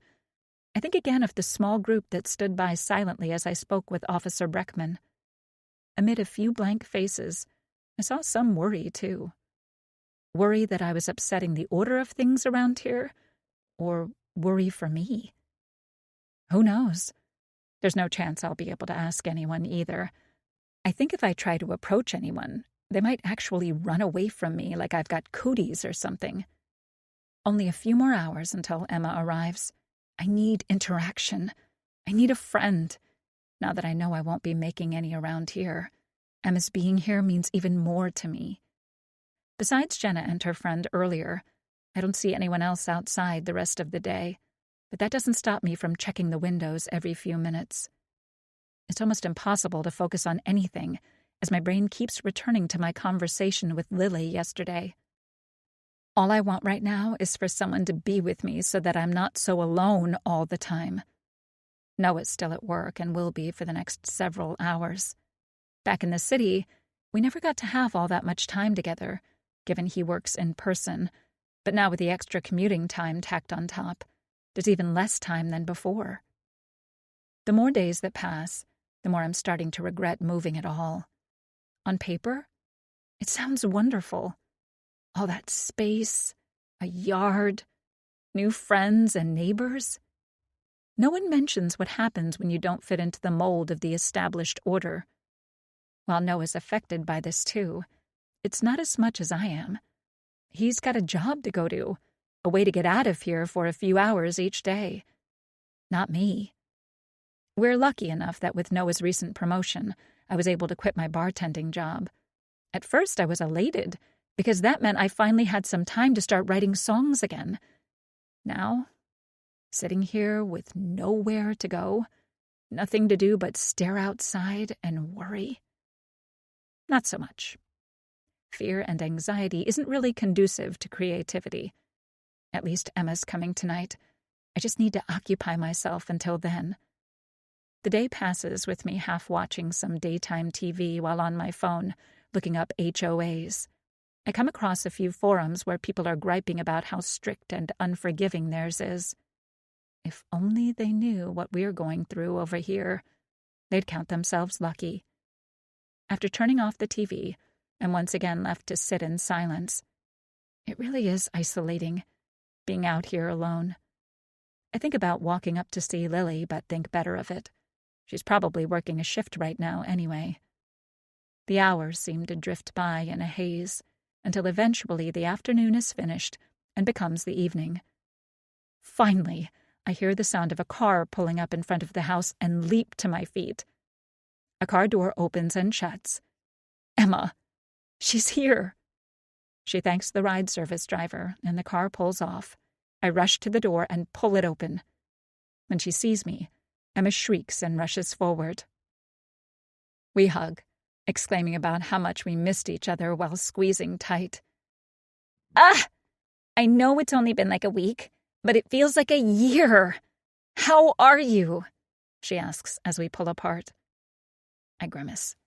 I've never been able to keep things from her, so after cracking open the expensive bottle of wine meant for Jenna and Mark, I tell her everything, every bizarre detail. See? This is why I'm never leaving the city, Emma says with a nod. She takes another sip from her wine glass before craning her neck to peer out through the back windows at the patio. It's crazy in New York, sure, but I know that kind of crazy. It's this bored, suburban crazy that really scares me, she says. You might be right about that, I say with a hard nod. And there's nothing you can do? You just have to pay these fines? Emma asks. I guess it's the rule. HOA decides something. That's the end of the conversation, I say. That sucks worse than a broken vacuum, Emma says angrily, taking another swig. I'm pissed for you, Key. I pour myself another glass from the bottle. My cheeks feel a little warm from the alcohol. This isn't anything like being at the block party, though, and I'm not worried about having a little too much to drink. I'm safe here with Emma, my best friend. And this Mary, she's the one who's doing all this? Emma asks. Yeah. She's like the head cheerleader, I guess. So she's the one I've got to kill, Emma says, nodding with a straight face. That makes me giggle. That's sweet of you, Em. Thanks. She pats my hand. Of course. It'd be my pleasure. We lean back on the couch and stare up at the ceiling, our wine glasses in hand. Any minute now, Noah should be getting home. Then I'll have all my people here, at least for the weekend. I can't keep dealing with this all by myself. While it's nice to call and text with Emma, having her here in person with me is just a whole different experience. It's like everything will be okay, despite the craziness. I no longer feel so alone. After she leaves, though, it'll be back to business as usual, and I'm dreading it even though she just got here. I take another long sip of my wine, letting it swirl around my mouth before swallowing. So, given everything you've told me, this suddenly puts things into perspective. But Max and I broke up, Emma blurts out. My head whips over to her. What? When? She nods. Last night. I figured I'd wait until I got here to tell you, because trying to talk about it over the phone just wouldn't do. I'm already pushing off the couch. We're going to need another bottle of wine. Come on, the wine fridge is downstairs. I'll show you the basement. Emma stands up too, though she wobbles just a bit, steadying herself on the couch arm. We head downstairs as Emma begins telling me how the breakup went down. I flip the light switch and we head down the basement stairs. The basement is semi-finished, with a main room that Noah's started to turn into a home gym, and a second room for storage. We reach the tiled floor and head toward the wine cooler, which is on the opposite wall. I can't believe him, I say over my shoulder as I pull open the door of the small storage fridge on the floor. Emma nods. And it was his secretary. Can you believe that? I was almost angrier at him for being such a cliché than I was for the cheating. Well, good riddance, I say.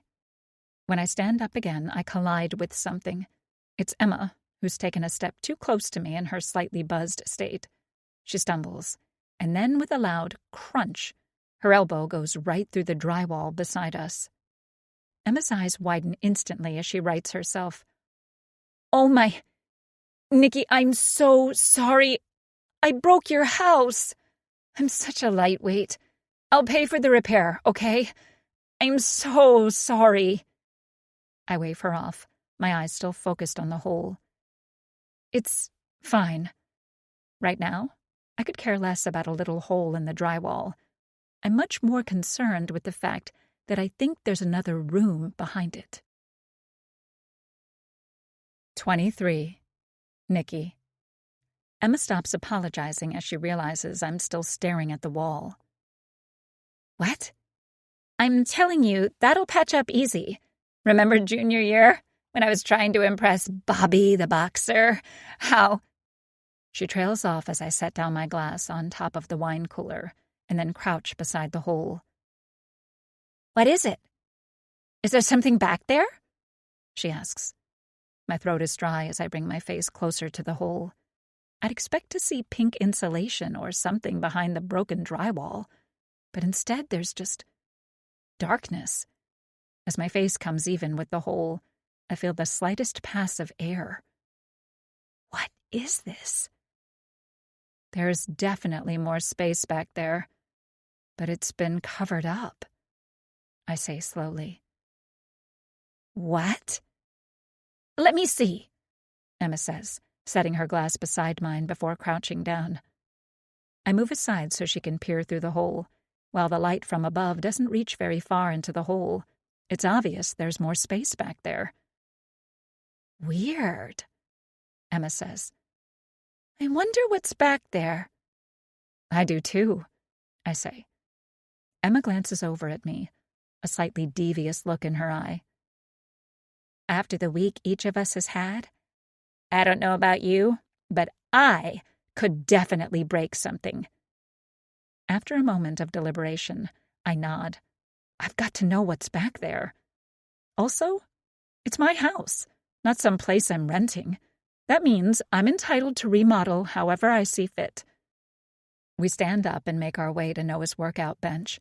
Underneath it, there's a row of dumbbells of differing weights. Emma and I each grab hold of a 7.5-pound dumbbell and then walk back over to the hole in the wall. She gives me another raised brow look, just to make sure it's okay. I let out a breath and then nod to her. Grinning with anticipation, Emma grips tight to the base of her dumbbell and swings it around, letting out a little shriek as it slams into the drywall in a puff of white powder. She wrenches the weight out, with a smile on her face as she flicks her hair back. That felt good, Key. I tighten my grip around my own weight and step up to the plate. Batter up. The dumbbell crashes through the drywall with a loud crack, this time breaking off a large piece that collapses inward. Emma was right. That does feel good. We swing freely now, taking down the rest of the wall in less than 5 minutes. When we're done, the two of us stand in what is now clearly a doorway, shoulders heaving and forehead slick with sweat. Emma lets the dumbbell drop to the floor at her feet, and we gaze into the darkness. I really needed that, she says, panting slightly as she pulls out her phone. Turning on the flashlight, she shines it into the darkness to reveal a big hole. At least, I think that's what it is. There's more cement at our feet, but only for another 6 inches or so before it all becomes dirt. As Emma shines the flashlight around the walls, I see those are made up of dirt too. The ceiling is low enough that Emma needs to hunch slightly to fit inside. What in the world? Emma says, taking a step in. She lets out a shriek that makes me scream too, only for her to break down into laughter a moment later at my reaction. Just a spider web. Sorry, she says, shaking out her leg as she chuckles. I shake my head but step inside with her, holding out my own phone flashlight now. It's most definitely a dugout hole, with the back wall maybe 10 feet away from where we now stand. Why would somebody dig a room out of the dirt like this?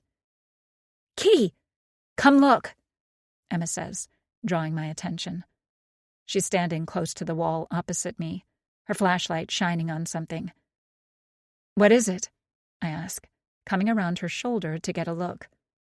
Her light illuminates a weird pattern of 5 lines that cut through the dirt, trailing downwards.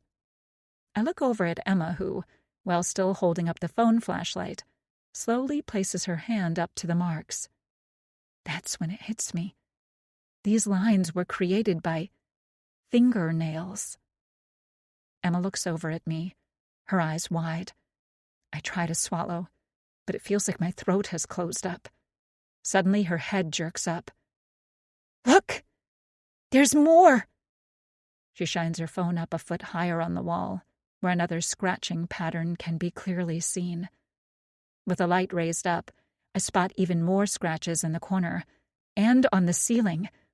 My heart beats faster and faster with every discovery. "Emma?" I say, taking a staggering step backward as I shine the light fully on the dirt ceiling. She looks up and gasps. The surface of the ceiling is littered with scratch marks. Everywhere I shine the light, there's more markings. It's like the hole was hollowed out by hand. 24. Nikki. There are so many questions racing through my mind right now. Why is this hole here? Why was it boarded up? And finally, and most importantly, why does it seem like it was created by hand? The empty blackness and stifling silence of the earthy cave provides no answers. After quickly shining the light down the length of it, which reveals nothing more than the rough dirt of the end wall, we step out and back into the basement. Emma shakes her head as she turns off her phone's flashlight. Her hair is pasted to her forehead with sweat. That is weird. Really weird. I grab my glass of wine by the stem and chug it, letting out a breath only once I'm finished. "Hello?" Our heads snap up as my pulse skyrockets, then drops to a normal pace again. It's only Noah, having finally made it home from work. "We're down here!" I shout. Emma steps over to me and reaches for her wine glass again. I hear the basement door open, then Noah's thudding footsteps before he appears in front of us.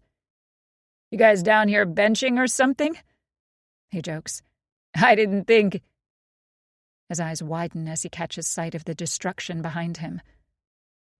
"What did you—" He starts, but trails off when he gets a look at what's behind us. "It's some sort of hole," I say to him as he makes his way across the room. "Like a little dirt room completely hidden by the drywall." "Until I unhidden it," Emma says sheepishly into her glass before taking another sip. Noah looks down at the pieces of the wall at our feet, carefully stepping over them before stopping in the doorway to the hole. He bends down and sticks his head inside. "What's inside?" I shake my head. "Nothing. You can see the other side if you go in there." "The realtor definitely didn't mention this," Noah says after a few seconds.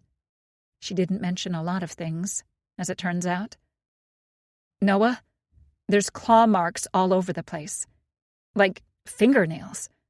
I think it might have been dug out by hand," I say, my chest tightening.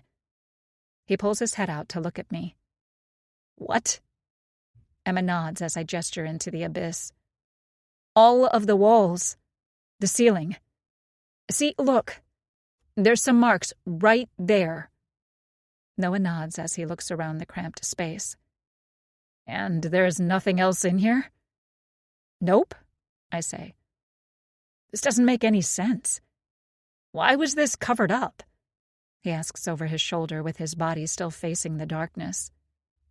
After another couple seconds of looking, he pulls himself back out and straightens up. He claps his hands together to rub off the dirt. "What do you think it could be?" I ask, clutching tight to my wine glass. Noah gives me a bewildered shake of his head. "Old storage space, I guess. Still doesn't explain the marks, though." Whatever it is, I don't like it. The musty scent of the hole seems to leach its way out, reaching my nose and making me take a step back. "Let's go back upstairs. I don't want to be down here anymore," I say. Emma nods and finishes off her glass of wine while quick-stepping to the staircase. Noah grabs the second bottle of wine I pulled out and then follows us up the stairs. He switches off the basement light at the top and shuts the door behind him before letting out a breath. "Just when I thought this week couldn't get any weirder," he says before shaking himself and pulling me into a hug. "But anyway—" "Hi," he says, kissing my forehead since we didn't greet each other when he came home. "Emma, wonderful to see you as always," he says next, stepping away from me to hug her too. "Thanks for having me, and sorry for blowing up your wall," she says. Noah shakes his head. "Nah, that was a good find, you guys. Kind of freaky to think that was down there, and we had no idea." I nod silently, my mind still trying to work through the discovery. I don't know what it means, but it can't be anything good. We all make our way into the kitchen area as Noah opens the second bottle and pours each of us another glass. My head lifts as I hear some kind of noise from outside, like a party or something. Noah hears it too, and our eyes meet for a moment before he sets down the bottle and races into the living room. I'm right behind him, with Emma bringing up the rear, her glass raised so she doesn't spill. I peer through the front window blinds with Noah as we watch a man and a woman walking down the street. They turn at Jenna and Mark's house, making their way up the driveway before moving out of view. "Some work event," Noah says sarcastically. As we watch, another couple comes from around the other side of the cul-de-sac to make their way toward the house. When Noah cracks the window, we can hear the distinctive noises of a party. Seems like everyone but us was invited. I sit back from the window as Noah presses it shut again and locks it. "Well, we'll have our own party," Emma says, raising her glass. And that's exactly what we do. It's been a very long, hard week for me, and my best friend is here after not having seen her for a while. Time to make the most of it. Noah stays with us for a bit, but then graciously ducks out to watch the game upstairs by himself, to give us some girl time. We laugh, we cry, we drink too much wine. By the time 1 a.m. rolls around, I'm feeling pretty tipsy. We've turned all the lights off save for a single lamp beside the TV. "Come get it, Petey," Emma giggles, dangling one of his toys in front of the tiny dog. She's sitting on the carpet with her back to the sofa, legs crossed underneath her. I'm lying across the cushions watching Petey with a big grin on my face as he plays tug-of-war with Emma. Right now, everything is good. The rest of the neighborhood is getting together for a party we weren't invited to. But so what? I've got my friend, my husband, my adorable little dog. Petey lets out a ferocious growl and puts all 8 pounds of himself into a heave, and Emma lets out a sigh like he's managed to best her as she finally lets go of the toy. Petey trots a few feet away triumphantly before plopping down to continue chewing. Emma leans her head back until it's resting on the seat cushion, her eyes staring up at the ceiling above. "I've missed you," she says. I nod. "I've missed you too. A lot. You're my best friend. You know that? And it really, really sucks not having my best friend living nearby," she continues.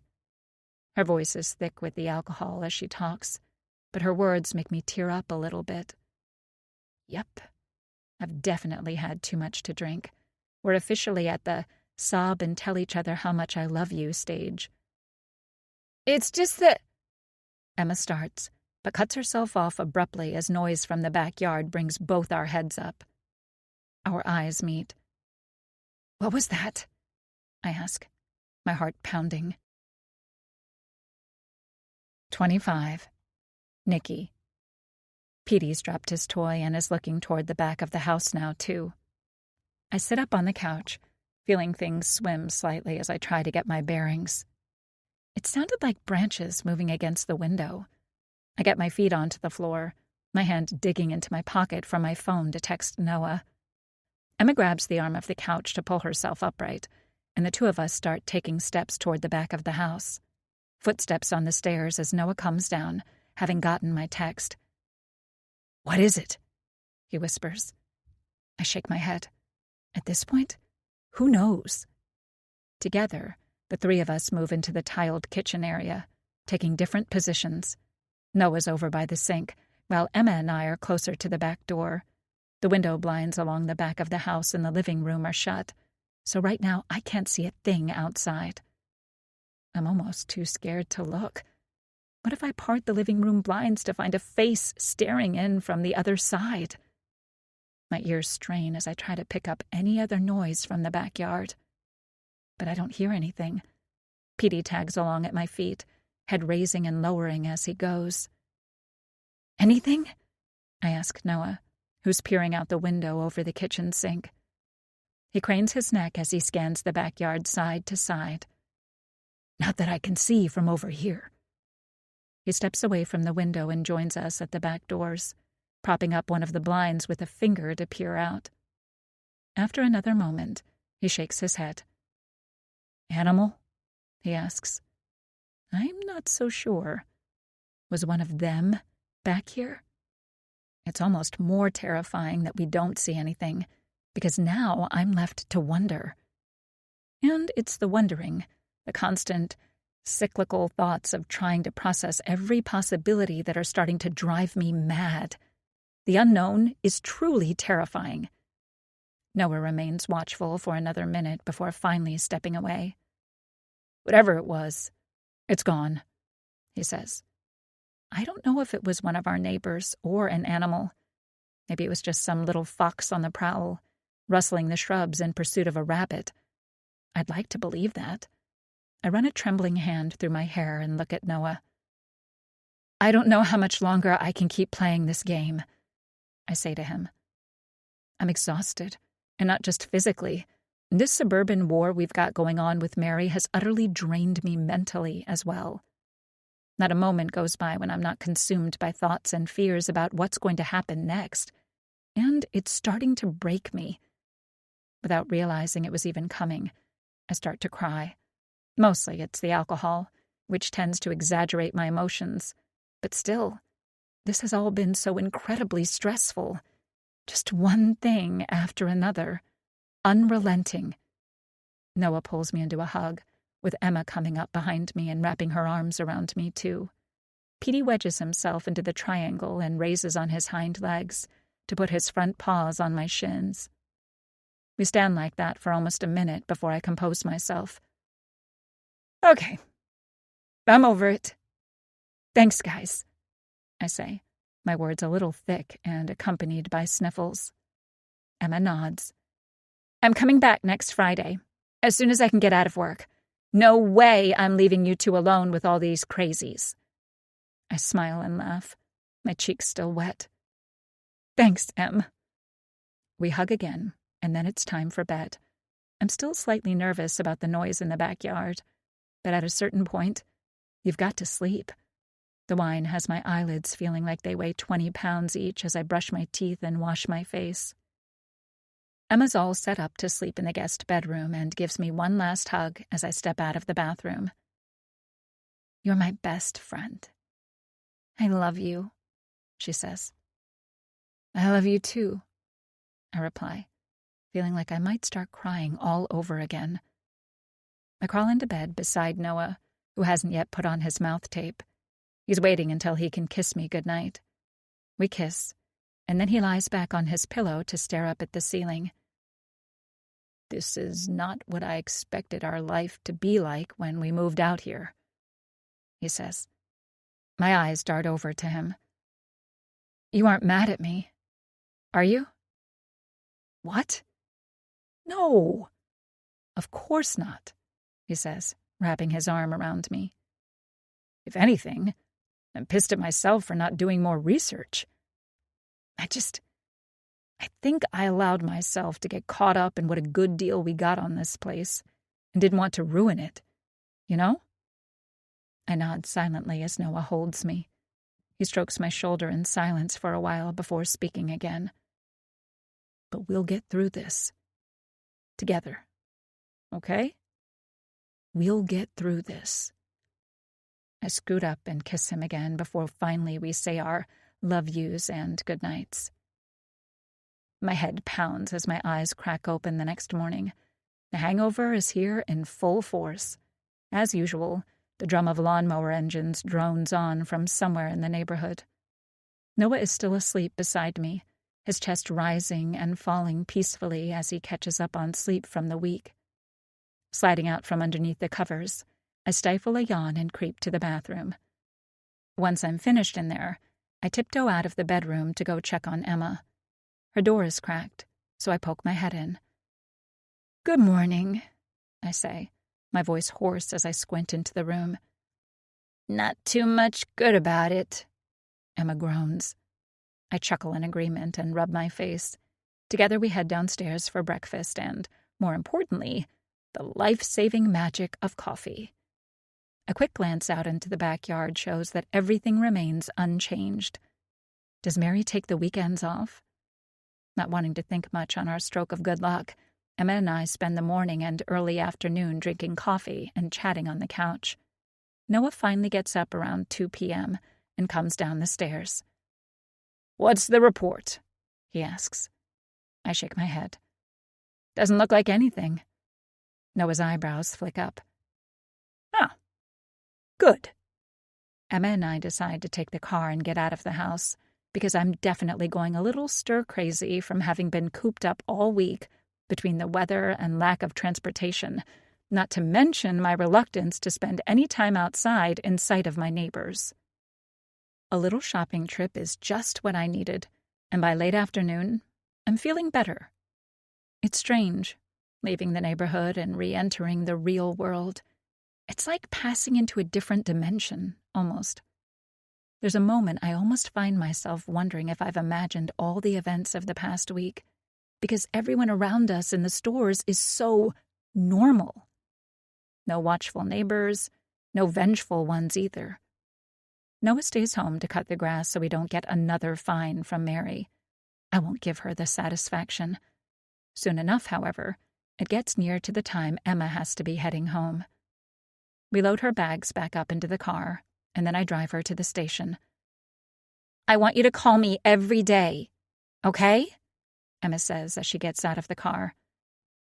"I'm just as invested in all this as you now, and text me Friday-ish if you still want me to come up." I pull her into a hug. I'm sure I will. Who knows what the coming week has in store for us?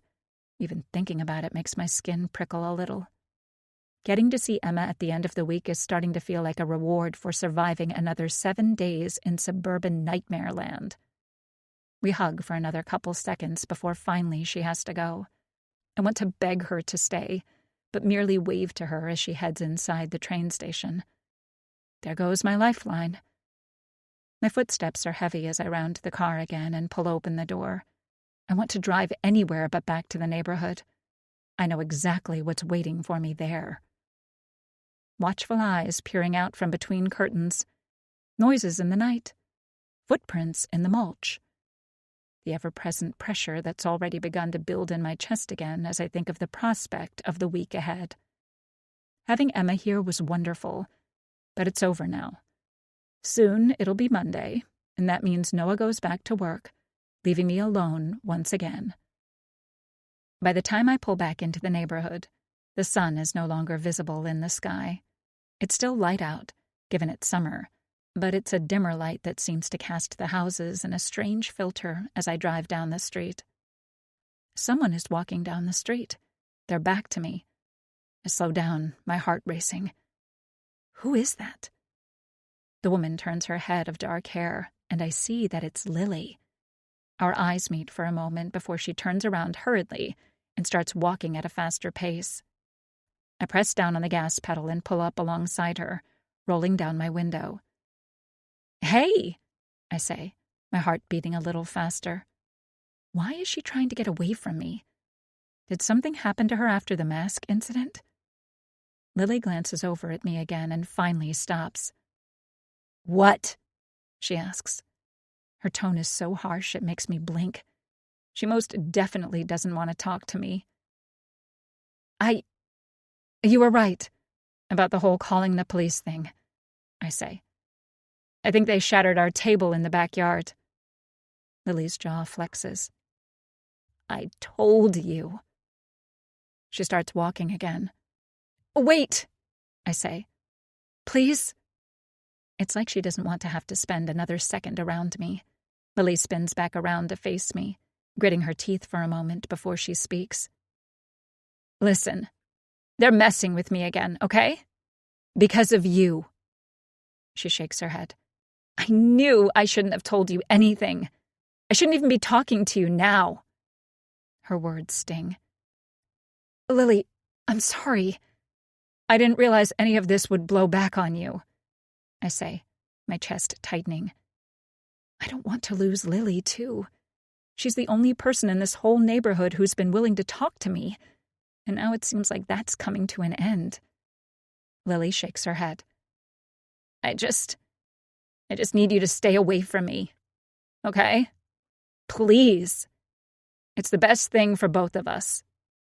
I slump down in the seat as I watch her go. Great. The only other person in this neighborhood I knew I could talk to is now avoiding me like all the rest. As I pass her, I look into the rearview mirror. There's a moment when Lily looks up, and our eyes meet. Then she looks away again, leaving me alone with my thoughts as I pull up to our house. The lawn looks pristine, like all the rest. I step out of the car and slam the door shut. Seems like one way or another, Mary gets what she wants. How can I beat a woman who has literally everyone under her thumb, whether by fear or something else? We're the new kids on the block, unable to upset the status quo. We're just expected to take it. As I walk toward the house, my gaze catches on another yellow slip on the doorstep. I'm really not sure how much more of this I can take. 26. Nikki. The days of the next week pass in something of a haze.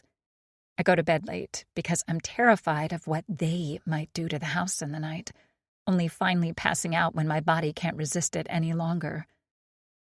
Thanks to the trouble falling asleep, I wake up late each day and Noah's already gone, leaving me alone. There's nothing to do, nowhere to go, no one to see.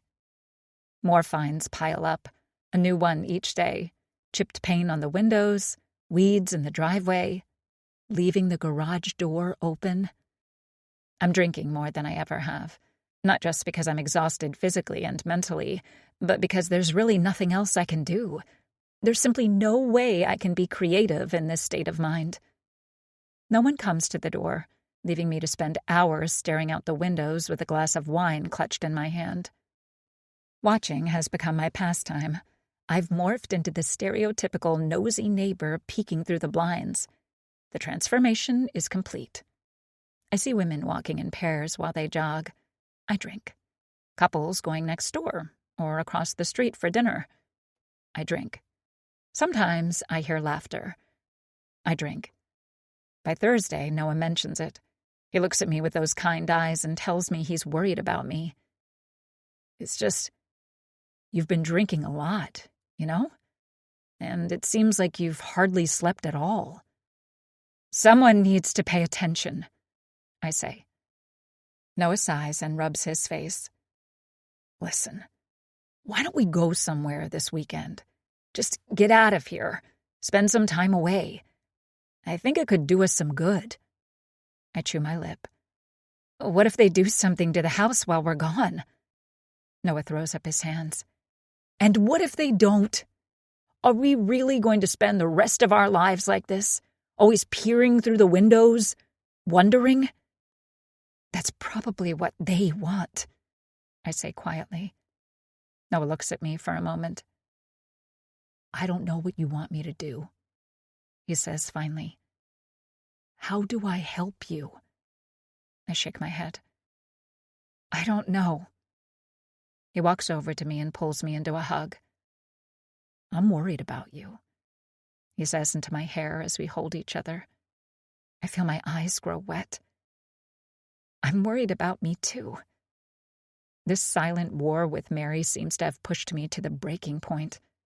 Not at any point since we've been married, or ever really before that, have Noah and I not seen eye to eye. Somehow, on top of everything else, Mary's managed to mess with my marriage, too. It feels good to have Noah hold me, though, and for a moment, everything is okay. Then I remember that within a few short hours, he'll be gone again. I'll be completely alone once more. I feel like I hardly even see you anymore, I say. I'm so tired of being alone. Noah chews his lip. Okay, I'm taking tomorrow off.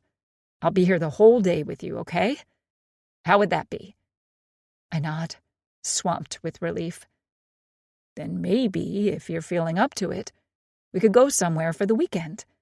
Maybe a trip back into the city, he says. I perk up at the suggestion. I like the sound of that. Some New York City chaos sounds like the perfect antidote to the stifling silence of the suburbs. Even just thinking of being back among all those tall buildings has me feeling excited. There's an energy in the city that I've never felt anywhere else, and I never realized before how comforting it was. I sorely miss it. Okay, then. It's settled, Noah says with a smile. Since he's not going into work tomorrow, we're able to spend plenty of time making dinner together before curling up on the couch to watch a movie. We talk the night away, just enjoying each other's company. It's a brief glimpse into what life could have been like every day had we ended up moving somewhere else. Once bedtime rolls around, Noah and I crawl into bed together. We cuddle some more, even once the lights are off. Though I've been going to bed extremely late the past few nights and would normally be wide awake at this time, I'm able to drift off in Noah's arms. We wake up the next morning to the sound of a loud knocking. My eyes pop open as I sit upright in bed. Noah stirs beside me, cracking an eyelid. Petey lets out a yelp from downstairs at the noise. Noah rips off his mouth tape. Was that our house? Another round of knocking answers that question. Our eyes meet for a moment before we dash out of bed, my heart pounding. I don't know who is out there, but a look at my phone for the time tells me it's only 7 a.m.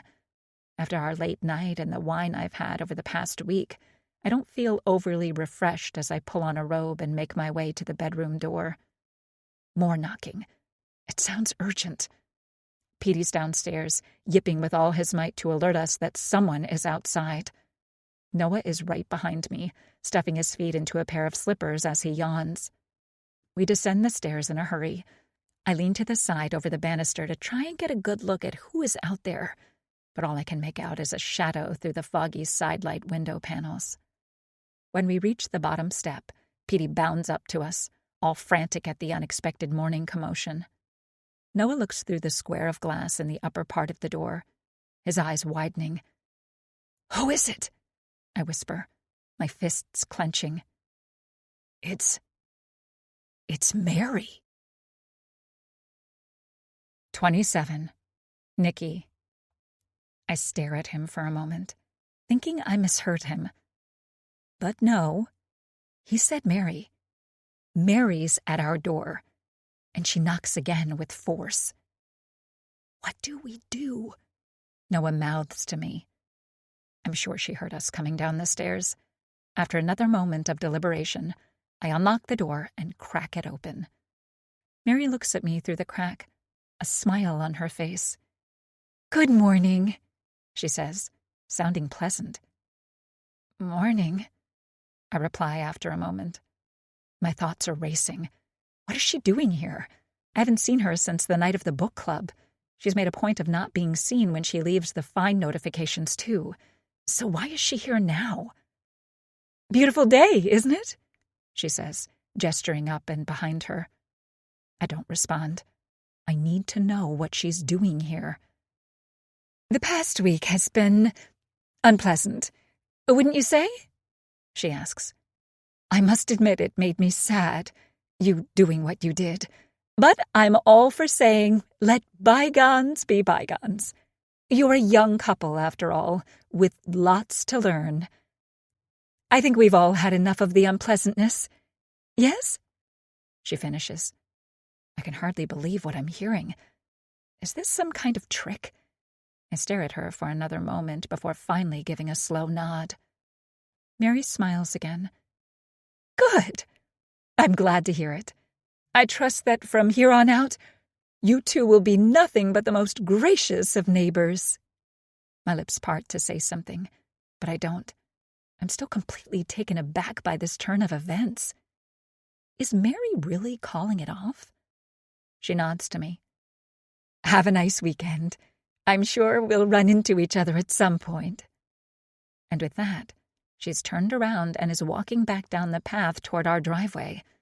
I watch her another moment before slowly shutting the door. Then I turn to Noah, whose mouth is hanging open. "Did that really just happen?" he asks. I nod up and down. I think it might be over. Guess she figured we've had enough punishment." Noah scoffs, runs his hand through his hair, and then smiles. "I'll tell you, I was not expecting that. Wasn't sure what I was expecting, but not that." I have to agree.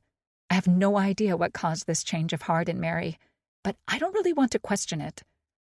Could this nightmare really be over? For a moment, I dare to dream about a world where I can actually sleep soundly at night, knowing we're going to be left alone.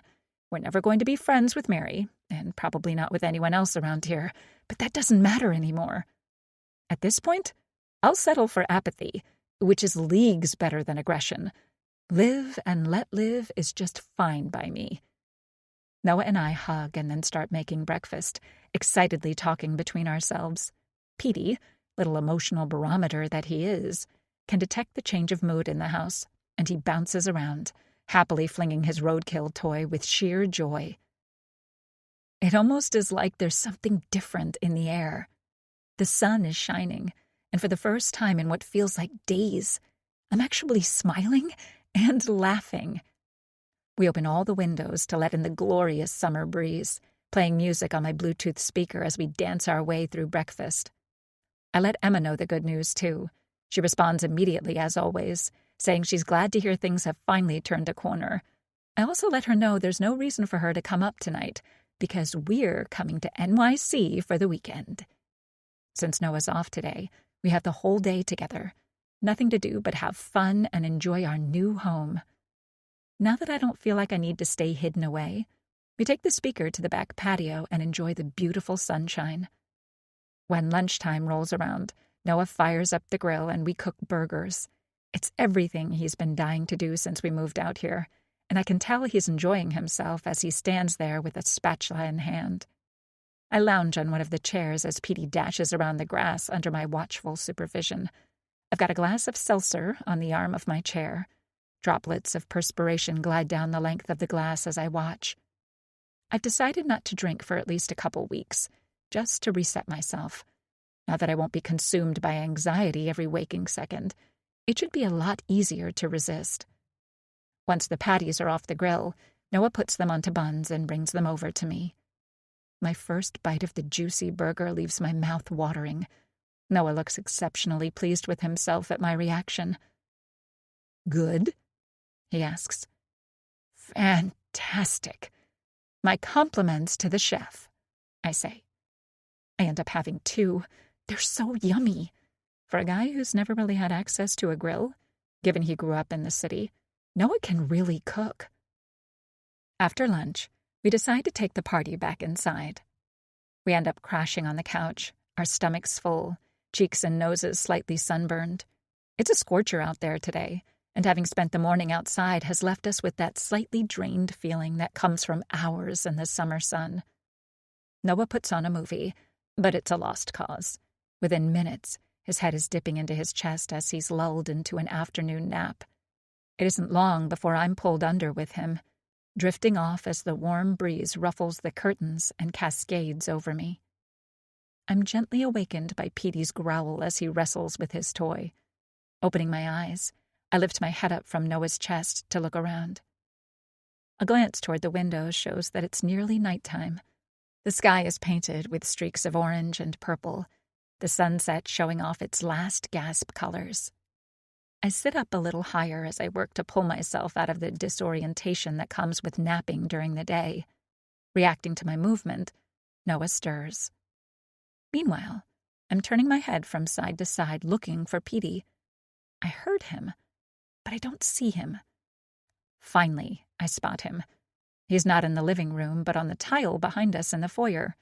He's facing toward the front of the house, doing the head raise and lower maneuver while he growls deep and low. "Noah?" I say, my heart beginning to beat a little faster. Petey looks over at us for a moment before directing his attention forward again, the growl pouring out of his tiny body. "Huh?" Noah says, still half asleep. I'm waking up quickly now and run a hand across my mouth to wipe away a line of drool. "I think someone's outside," I say to Noah. That gets his eyes open. He's got his head resting on the couch arm and turns it to look at Petey for a moment before looking back at me. Our eyes meet in the dim, dying light of the day. Noah rolls off the couch and onto the floor before crawling on all fours to the front windows. They're still open from earlier, and the curtains rustle again as a breeze comes through. Noah brings his head up to peer between the blinds, and then immediately ducks down, sending my heart rate into orbit. "What?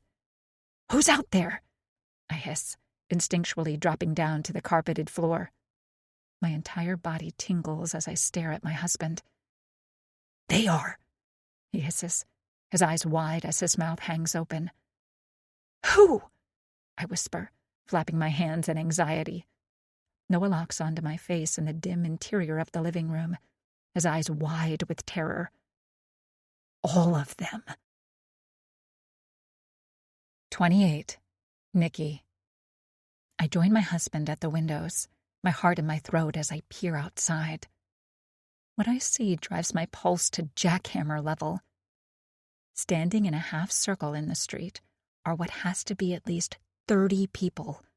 All of them are wearing masks like the one I found last week, and all are adorned in various articles of red clothing. Flashlights and lanterns illuminate the spaces where their faces should be. Only with the masks on, there are no faces to be seen. Just blank, sterile blobs of color that reveal nothing about the human underneath. Inhuman. It's the most terrifying thing I have ever seen in my life. Dozens of people standing there, faceless and nameless as they surround the house, staring at us, watching. "What do we do?" Noah asks, his voice strained. "Call the police," I hiss. Noah nods quickly and pats his pockets for a moment. Then he looks over at the couch. "I don't have my phone. Where's yours?" I peer outside again, my mouth dry as I lick my lips. "I put it on the coffee table." "It's not there," Noah says. I whip my head around. "What?" He nudges his chin. "Look." He's right. There's no phone on the coffee table. Noah and I look at each other. This can't be happening. "Where did you leave your phone?" I ask him. Noah runs a hand through his hair. "In the kitchen, I think. On the counter. Beside the speaker." He races in a half crouch across the carpet and into the kitchen, but freezes there. My heart is beating so fast I can hardly breathe as he turns around to face me again, his eyes wide. "It's not there." That's when something moves behind him, drawing my attention through the open back door blinds. "Noah!" I say, my voice breaking. "They're in the backyard, too." Noah races over to one of the back windows, cursing as he looks outside before ducking down again. He's panting hard, his eyes glassy. "They're everywhere," he says. Another line of them just standing there, watching us, surrounding us, trapping us. I can't breathe. My hands buzz as I look left and right, desperate for my phone. I know it was on the coffee table when I fell asleep earlier. I remember setting it there before I dozed off. Now it's gone. What is going on? Petey, sensing our panic, begins to whine in the foyer. Noah rushes back into the room as I wave Petey over to me, clutching the little dog tight as he jumps into my arms. Noah pulls down one of the blinds again to look outside before cursing and whipping his head back and forth to look around the house again. "No landline. What do we have for weapons?" I hold Petey tightly, feeling his tiny body tremble against me as we stare outside. The faceless watchers continue to stare back, unmoving, The sun has nearly completely set now, the last of the light leaving the sky like water down a drain.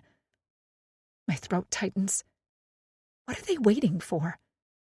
They're almost as still as statues, only occasionally shifting the position of their lanterns or lights as they surround us. Looking to the left, to the windows behind the TV, I see even more of them as they wrap around the house. They've got us completely encircled within their faceless barricade. "The car! We get in and just don't slow down," Noah says, snapping his fingers. I nod and we push away from the window to the key holder in the kitchen. My heart nearly stops as I arrive in front of it. The keys are missing too.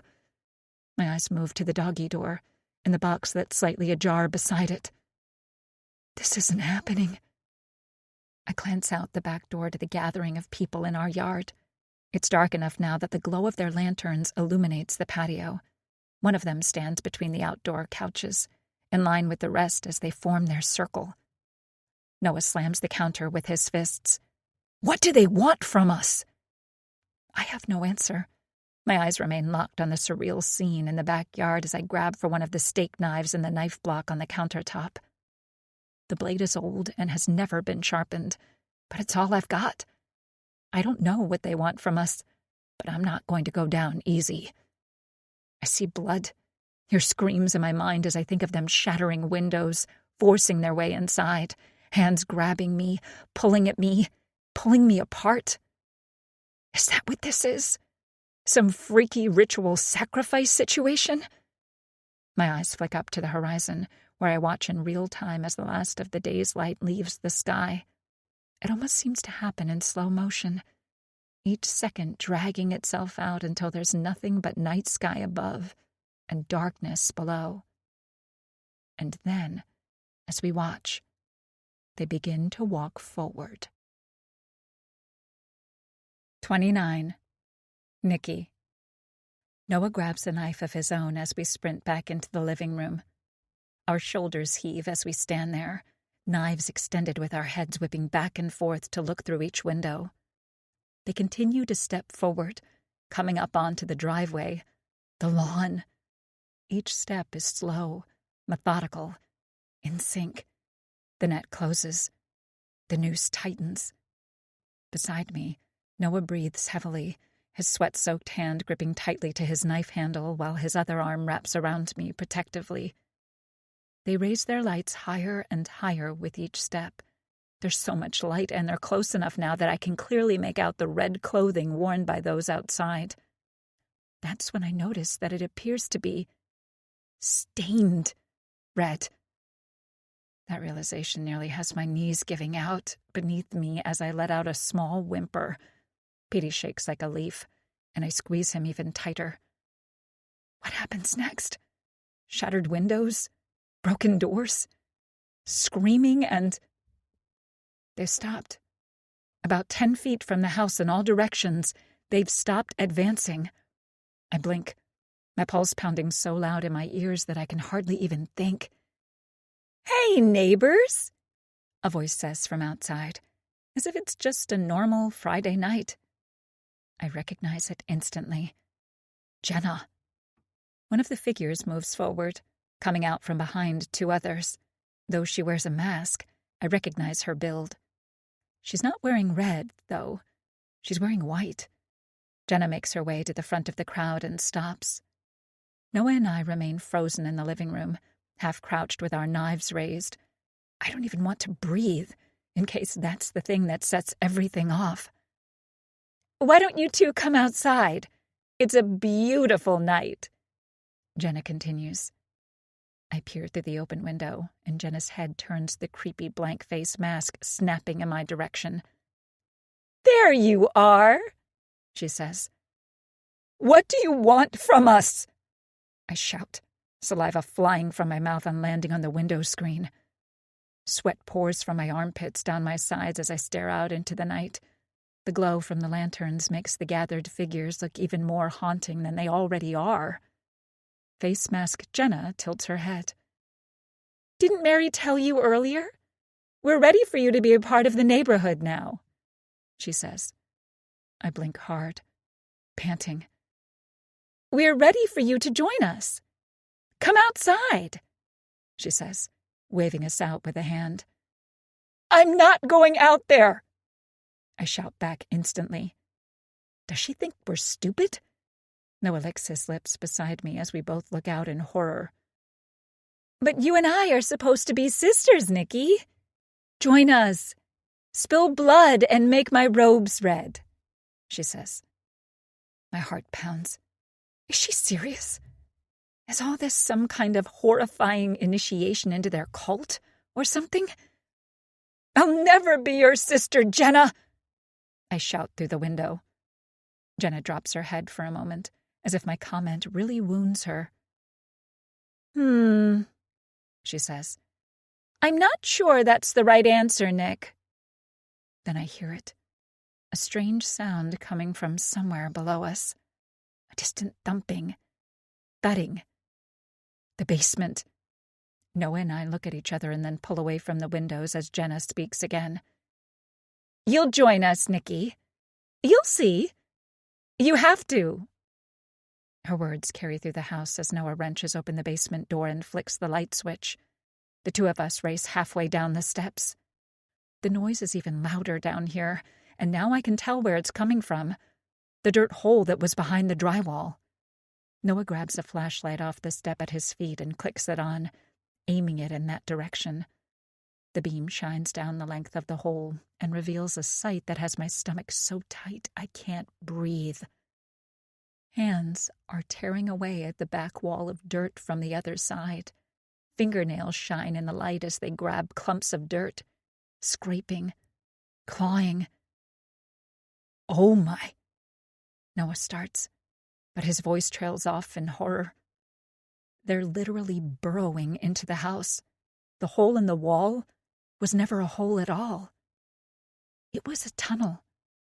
For whatever reason, it had been closed up before, but not anymore. Now, they're opening it back up. "Trust me, Nikki. You'll love it with us. Aren't you tired of living in fear of your neighbors?" Jenna says from somewhere above, her voice slightly muffled. "We can make it all go away." I lick my lips, unable to tear my eyes away from the clawing hands that continue to eat away at the wall of dirt. They're working quickly, tearing away chunks of dirt and widening the gap from the ceiling in real time. My head snaps back toward the basement stairs as the front door handle jiggles. Then someone knocks. Loudly.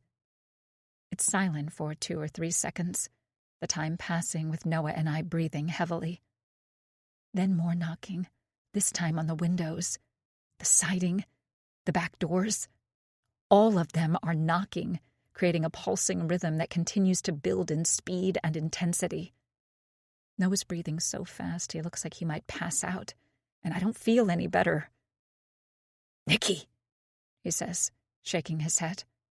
I do a slow spin, trying to think of anything but the knocking, but it's impossible. Its constant noise seems to wipe away any other thought, my nervous system pumping adrenaline through a fire hose. They're not just knocking anymore. They're pounding. Thud after thud as I blink hard, my mind spinning and heart racing. The wall of dirt is nearly gone now, too. Hands have broken through at the bottom, chewing away at the barrier from both sides. Within a minute, it'll collapse. There's so much noise. Knocking, pounding, slamming. The very walls seem to shake with the pressure as dirt spills over. We're out of time. I look back at Noah, who's got his hands on his head. We're completely surrounded. Within a minute, they'll be inside our home. "There's nothing we can do," he says, his eyes tearing up. He drops to his knees, his head still in his hands as the pounding continues. There's no way out of this. They know it, too. In a matter of time, they'll have us outside. The pounding is unrelenting. It makes my teeth rattle as an idea strikes me. Desperate, stupid, our only hope. I grab Noah to get his attention and point. Mary and the rest of them might think they know me, but they don't. They want us to come outside, to join them, to give in. But see, I've never been one to do what I was told, at least not until recently. I might have lost myself over the past couple of weeks, but I am not a follower. Not before this neighborhood, and not now. In spite of everything I've been through, I'm still me. So, as the last handfuls of dirt are removed and the wall comes crumbling down, Noah and I are sprinting full speed into the dark, armed with a dumbbell in each hand. 30. Nikki. I let out a grunt as I collide with something in the dark. There's a shout of surprise, and we tumble, a mess of arms and legs. There's light at the other end of the tunnel in front of me, maybe another 15 feet away. Noah and I have crashed into whoever was behind the wall like a bowling ball striking pins. There's shouting, confusion. I swing hard, the cast iron dumbbell connecting with a heavy thud as I make contact. Someone lets out a wail, and the hand that grips my shirt releases. I scramble up, but bump into someone else. Another swing, but with the tunnel being as tight as it is, I don't have full range of motion. Hands grip me like vices. Then I hear Petey let out a ferocious growl, and someone screams. Suddenly, I'm free again and scrambling toward the light, screaming Noah's name. "Nikki!" Noah shouts back from somewhere to my left. I whirl around, but can't make him out in the mess of bodies. Arms and legs are everywhere as they struggle back to their feet from our surprise assault. A hand wraps around my arm and yanks me forward. Noah, tugging me toward the light. He's covered in dirt, with a streak of blood bisecting his face. Together we run. Shouting and screams come from behind us in the tunnel. The element of surprise is gone. We reach the other end, and I blink hard as the bright overhead light scalds me. We're in a different basement, I realize with a jolt. There's dirt all over the floor at our feet, but besides that, it looks entirely normal. This has to be Clara and Bill's basement. They've been digging a tunnel from their house to ours. My mind flashes to the image of Bill standing outside on the patio, his shoulders rising and falling. A break from the dig. Footsteps in the tunnel, followed by more shouts. Time to run. We bolt across the basement floor, pounding up the steps as fast as we can. Petey is a lightning bolt at our feet, a blast of white fur that shoots up to the top of the staircase in an instant. The door swings wide as we burst out onto the first floor, chests heaving. It looks like the quintessential American suburban home up here. Pristine couches that coordinate with the drapes, family pictures on the wall and countertops, magnets on the fridge. We don't stick around to admire the decor for long, because there's only so many more seconds before the watchers outside realize we're not in our own house anymore. Noah, Petey, and I race through the home, shoving aside dining room chairs as we cut across the house. Theirs is laid out exactly like ours, and Noah yanks open the door to the garage a moment later. The garage door itself is closed, so we run to the door against the back wall and get that open before spilling out of it into the dark night. There's shouting in the air, seemingly coming from everywhere. They know we've run, and they're coming after us. I can hardly think as I follow Noah in the dark, my eyes trained on his back and my lungs burning. We're sprinting through backyards, branches and shrubs tearing at my face and knees as we run. I push my legs hard, putting everything I have into the steps as we burst through a row of tall arborvitae trees into another backyard.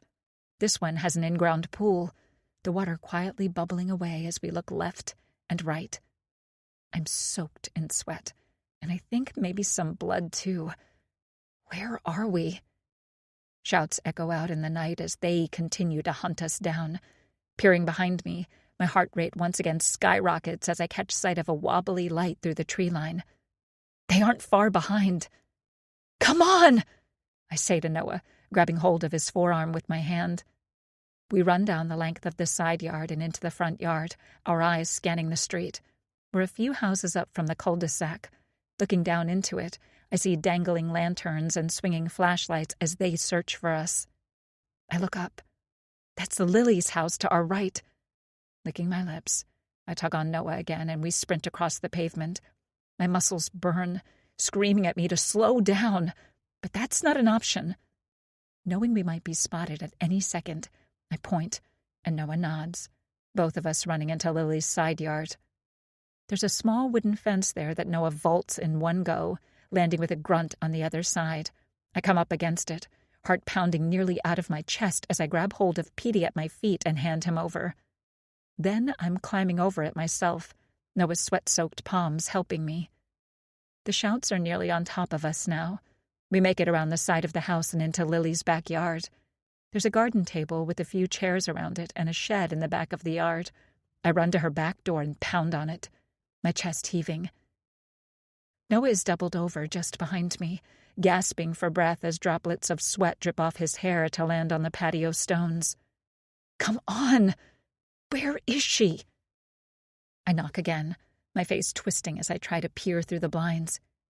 Lily! It's me! It's Nikki! I hiss.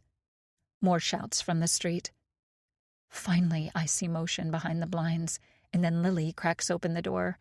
Her eyes widen as she gets a look at me on the back doorstep. What happened? What's going on? She asks. She's got her hair in a bun and is wearing a tank top. Let us in, I pant.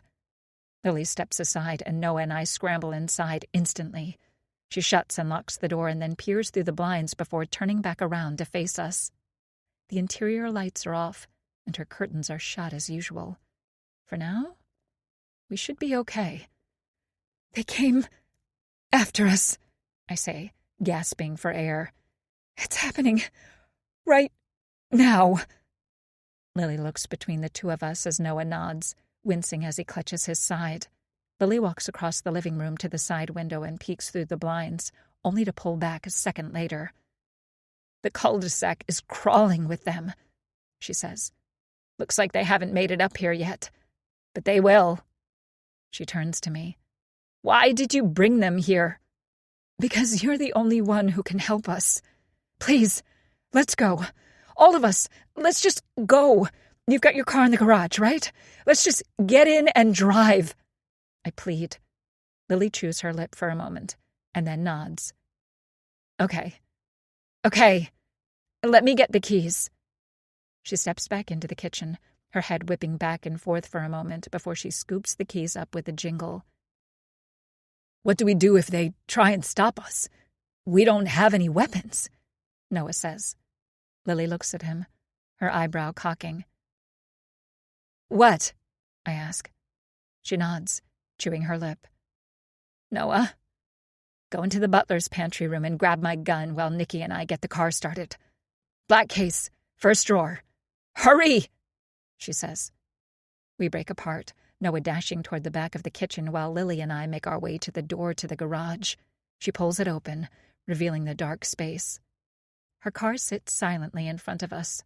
Outside, the muffled shouts continue. We each race around to opposite sides of the car and pull the doors open. Up, Petey, I say, slapping my leg and dropping into the front passenger seat. He leaps up into my lap as Lily gets into the driver's seat and shuts her door. She hunches forward to insert the key into the ignition and then pauses. There's a second of silence filled with our panting as I look over at her. What? I ask. I might know a way to get them to stop, Lily says. What? How? I ask, looking over at her. Lily lowers her hand from the ignition and turns her head toward me. Join us, she says. I blink, confused for only a moment before it hits me. Join? Oh, no. I start to tremble in the passenger seat, suddenly realizing how dark the garage really is. Lily's smiling now as she nods. We're interested in you, Nikki. We want you to join us, to become one of us. I can't believe this is happening. Lily is one of them. All this time, she's been one of them. The fear, the anxiety, it all can go away. Join, and life becomes easy, even welcoming. There is more being scared, she says. The shouting from outside seems to be drawing closer. Lily shifts in her seat, the leather squeaking slightly as she twists her body to face me. The door to the house is still standing open, letting a small stream of light into the garage. "Noah! Where's Noah?" I ask in a trembling voice, my throat so tight I can hardly speak. Lily shakes her head. "Don't worry about him. We're interested in you." "What have you done?" I ask. Lily opens her mouth to speak again, but something behind her draws my attention. Movement in the shadows. And then there's a crashing noise and glass everywhere as the driver's side window bursts into dust. Lily lets out a scream and tries to turn around, but it's too late. A hand grips the back of her head and slams her face into the steering wheel in a flash, making me jump. Lily's body crumples like a rag doll in the seat. The door opens, and she tumbles out onto the garage floor. I can't move. My body is pressed up against the other side of the car, my chest rising and falling as I try to think, to imagine who could have just knocked Lily out cold and saved me. Nothing can prepare me for seeing Mary settle into the driver's seat. 31. Mary. When Ron and I first moved to Peekskill, we were so excited. I'd spent almost 2 decades in New York City and was finally ready for a change of pace. So, when Ron got the confirmation that his job would be switching to mostly remote, we started searching for a house. Our own place, our own space, all to ourselves. I can still remember the giddiness I felt on the first night we spent in our new home. Excited and a little nervous for what lay ahead of us. That next morning, though, there was a knock at the door. If only I'd known then what I know now. A woman who called herself Lily was on the doorstep, offering us a plate of homemade cookies she'd made, just for us. All smiles. Ron and I were, of course, delighted. Being a little older than most of the other women I'd seen around the neighborhood, I was pleasantly surprised that an effort was being made to help me fit in. Next thing we knew, it seemed the entire street was lined up outside, all of them offering their congratulations and baked goodies. We were invited to backyard parties and barbecues, dinners at neighbors' houses. Despite the gap in our ages, I really felt like Lily and I were growing close. For a few days, everything was truly fantastic. And then, it wasn't. I remember the exact day things began to change. After everyone had been so hospitable, Ron and I wanted to return the favor, so we decided to invite a few folks over for a dinner party of our own. In an abundance of caution, I'd asked every single person I'd invited about any possible food allergies I needed to be cognizant of when preparing a meal. A few told me about nut allergies and shellfish, but that was all. I even wrote down exactly what I couldn't use, so it wouldn't slip in somehow by mistake. I wanted to do everything right. So when Lily, after taking a bite of cake, suddenly gasped and asked if it had egg in it, I was horrified. Of course there was egg in it. I'd used egg because, well, that's how you make a cake. And I knew that when I'd asked her, she said she didn't have any food allergies. But then there she was, tears running down her face as she ran to the sink to spit up the cake. The entire dinner party watched, their mouths hanging open, as Lily shouted at me for trying to kill her. I could do nothing but apologize profusely. If I'd known she'd had the allergy, I'd never have made something that contained eggs. Only Lily insisted she did tell me about it, and she couldn't believe how little respect I had for her and her well-being.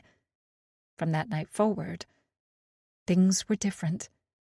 All of a sudden, it seemed like the folks who'd usually waved to me as I worked in the garden walked by a little faster, barely even acknowledging me. Then they started ignoring me altogether. One day, there was a yellow slip on my doorstep. A fine for parking in the driveway, as opposed to inside the garage. I hadn't even thought to check the HOA rules, because Lily, the head of the association, had previously assured me things were very relaxed around here. That wasn't the case anymore. I could count on one hand the number of days over those next 2 weeks we didn't receive a fine for one thing or another. It put a strain on Ron and me, and we began to fight more than we ever had before. Luckily, though, we always managed to resolve our disagreements. It was us against them, after all. Things started to break around the yard, too. It seemed like something had chewed through the bottom of the back fence, meaning we had to replace it. Window screens would show holes the day after a windy night. Ron seemed to think all these things were coincidental, but I did not. I knew Lily was behind it all, but I couldn't quite figure out why. Yes, there had been the allergy incident, but I knew she hadn't told me about being deathly allergic. I may be older than her, but I'm not that old. I have the best memory of anyone I know. To me, it was clear she'd omitted the information on purpose, almost like she'd wanted me to mess up. But why? That was what I couldn't wrap my head around. She'd ensured I would fail and then began to punish me for doing so. Did she get some sadistic pleasure out of it? After another week of the nightmare, we found out. All the neighbors were outside the house, dressed in red with these masks on that completely obscured their faces. They wanted us to join them. All the annoyances, fines, ostracization. It had all been some sort of twisted hazing ritual, meant to test us. Apparently we'd passed, and that meant we were now welcome to join. Ron insisted we join. I think he was just desperate for it all to end. So I joined. At least, that's what Lily and the rest of them assumed. Sure, I walked outside and was given a mask of my own. I let my hand be cut and the blood from the wound soaked into one of the other members' sweatshirt, turning it from white to red. We were a part of them now. That's when I found out about the tunnels. Ron and I had heard weird scratching sounds late at night, but had assumed it was mice or something. Turns out they had been burrowing from our next-door neighbor's house to ours. I can still smell the heavy scent of the dirt as I helped pull away the last few chunks of dirt to connect our house with the rest of the loop. An entire tunnel system, connecting the circle of houses in the cul-de-sac with the rest of the street. A network that allowed the group to move unseen between houses, and all of them connected to the large chamber beneath the forested circle of the cul-de-sac. That was where the sacrifices took place. You see, the cult believes that blood must be spilled. The clothes must stay red. A bonding ritual, meant to bring the group closer through shared secrets and trauma. We were told this bond would be what kept us together in the end times, while the rest of the world collapsed around us. Us against the rest. To the rest of them, I was an eager participant. I chanted when I was supposed to, helped clean up after sacrifices, even though I could hardly do it without gagging. My resolve was the only thing keeping me together. The resolution that I would bring this whole thing down. Somehow. Some way. Before my first sacrificial ceremony, I was approached and ordered to provide every password I had. To everything. Bank accounts, emails, all of it. They owned me. Blackmail, to be used in the case of me ever trying to leave. That would be how I'd bring them down. As I worked my way up the ranks, always with a smile on my face, I gathered what information I could about the neighborhood, as they loved to call themselves, even took pictures during a ceremony with a hidden camera. Sometimes, all we need is a few minutes of soft music to come back to ourselves. This is your moment. Thank you for being here.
Soon enough, I was the new head of the HOA.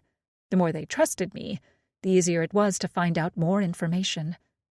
Over the course of the next 2 years, I built up a blackmail file of my own on the neighborhood, enough to send everyone to prison for the rest of their lives.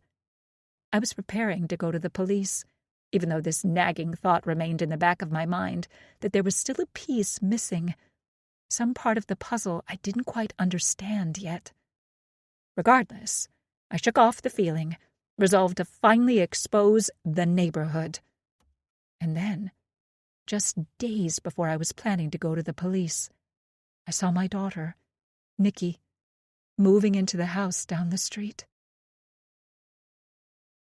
32. Mary. Everything changed when I saw her. My child, born when her father and I had just graduated high school. I was young and had big dreams about what I wanted to do with my life. I wasn't ready to be a mother. Looking back on it now, I could see clearly the signs of postpartum depression, and not that I'm making excuses for my decision. Leaving my beautiful 1-year-old girl was hands down the biggest regret of my entire life. But the damage was done. Even after I came to my senses, her father didn't want me to come back. I don't blame him. I had done what no mother should ever do. It was something I had to live with for the rest of my life, and not a day went by that I didn't hate myself for leaving. His family was much better off financially than mine was. I had no money to sue for joint custody or visitation, and I didn't deserve it. I didn't deserve to know my brilliant, beautiful daughter. I'd failed her as a mother. Sometimes I went back into the city just to watch her. It was as close as I allowed myself to get. One of the times I went to see her, they must have followed me. I don't know why. Maybe to test my loyalty. There were always so many tests, so much tightening of the bonds between us. When Nikki and I first spoke at the block party, I was terrified she would recognize me. I'd been watching her for close to 5 years. Before that, I hadn't been able to find her. I worried maybe she'd recognize me from one of my trips into the city when I'd be there in the crowd to listen to her play bass. I was usually about 20 years the senior of anyone else in the room, and probably the only one with tears in her eyes at some heavy metal song. It had been almost 30 years since I'd run away. Coming face to face with her after all that time, I nearly broke down into tears all over again, my heart beating so hard I could hardly stand up straight. But there was no recognition in her eyes. To her, I was just another woman. That both relieved and crushed me. Some tiny part of me had hoped that maybe, just maybe, my daughter still had some long-buried memory of her mother from all those decades ago. She'd recognize me, we'd hug, and then all would be forgiven. Then I'd scream at her to run for her life.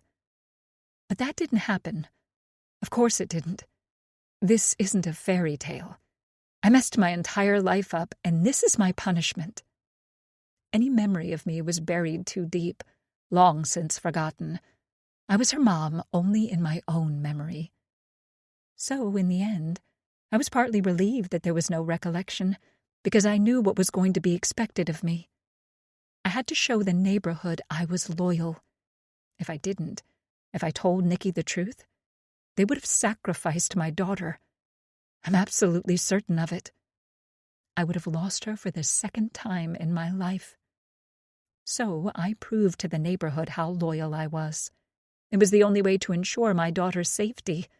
I couldn't save her unless I tortured her by my own hand. To keep her alive, I had to try and destroy her. That doesn't mean I didn't still try to help when I could. Even though I knew it probably wouldn't work, I still had to try. The day we were all required to show up with baked goods, I made 2 separate plates, one with brownies, and the other with a cupcake that said, "Run." I was hoping against hope that somehow, some way, Nikki would understand, that she'd leave her brand new house and just get in the car and go. never look back. But she didn't.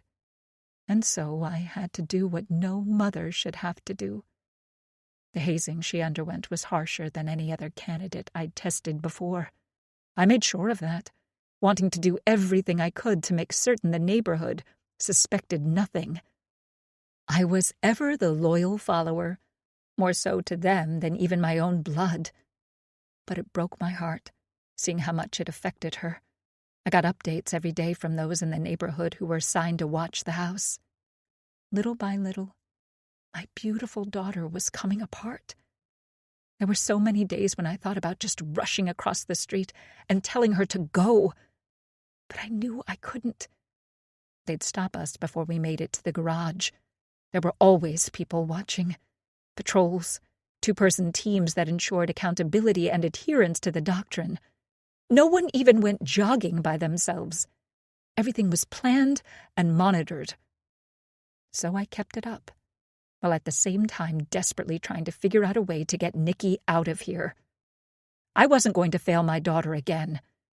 Her showing up here was the ultimate test, to see if I truly believed in the cause.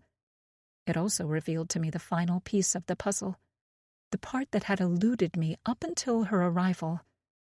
See, if I had gone to the police before with what I thought I knew, I would have had an incomplete picture. It took my daughter showing up here for me to realize that. Well, my daughter and my husband showing up with her, only he now introduced himself as Noah. 33. Mary. I look over at Nikki, who's still staring at me with wide eyes as she cowers against the other side of the car. My daughter. My beautiful, brilliant daughter. And she has no idea. Our eyes hold for another few seconds that feel like an eternity sitting there in the darkness of the garage. My heart pounds, and my throat tightens as I work up the courage to tell her the truth. It's now or never. Nikki, I say. The light in the garage flicks on, making both of us jump as we look toward the doorway to my right. Ron, or Noah, as he's calling himself now, stands there in the doorway, his arms crossed over his chest as he shakes his head. My heart thuds heavily as our eyes meet through the windshield. Noah! Hurry! Help me! Nikki hisses, waving him forward. She thinks I've climbed into the car to hurt her in some way. Noah ignores her, still staring me down in the driver's seat. I'm pinned to the leather by his gaze, my not-so-loving husband. Mary, Mary, Mary, he says, shaking his head. I'm disappointed. I thought you were a true believer. Noah, what are you waiting for? Nikki says, her voice breaking with desperation. She still doesn't understand. Noah tilts his head to look at her, their eyes meeting for a few moments before Nikki starts to shake her head. No, she says, her voice hollow with horror. No, no! The sounds of thudding footsteps fill the air around us as the other members of the neighborhood filter up from the basement. Their masked faces fill in the space behind Noah as he steps into the garage. I recognize the build of the man standing just behind Noah. It's Roger, who was assigned the role of my husband while Noah was with Nikki. I dislike him almost as much as my real husband. You've been chosen, Nikki, Noah says. When the end comes, you get to be safe. I've decided that. It's a huge privilege, and you should be grateful for it. Nikki stares at him, her face pale. She's clutching her little white dog to her chest, who started growling protectively at all the masked people who have appeared. I even ensured you have a friend here, someone who likes what you like. Didn't you notice Lily always wearing T-shirts of those loud bands you enjoy? Noah says. Nikki sits back like she's been stung by a tranquilizing dart. She's realizing, as I did, just how cunning and manipulative her husband is. He was seeing my daughter without me even realizing it. In fact, I bet that gave him some sort of sick pleasure, thinking of the day he would finally reveal her to me. I lick my lips. I'm certain the neighborhood has the house surrounded. But we're in a car. The keys are in my hand. Can I get it started and backed out in time? The garage door is still closed.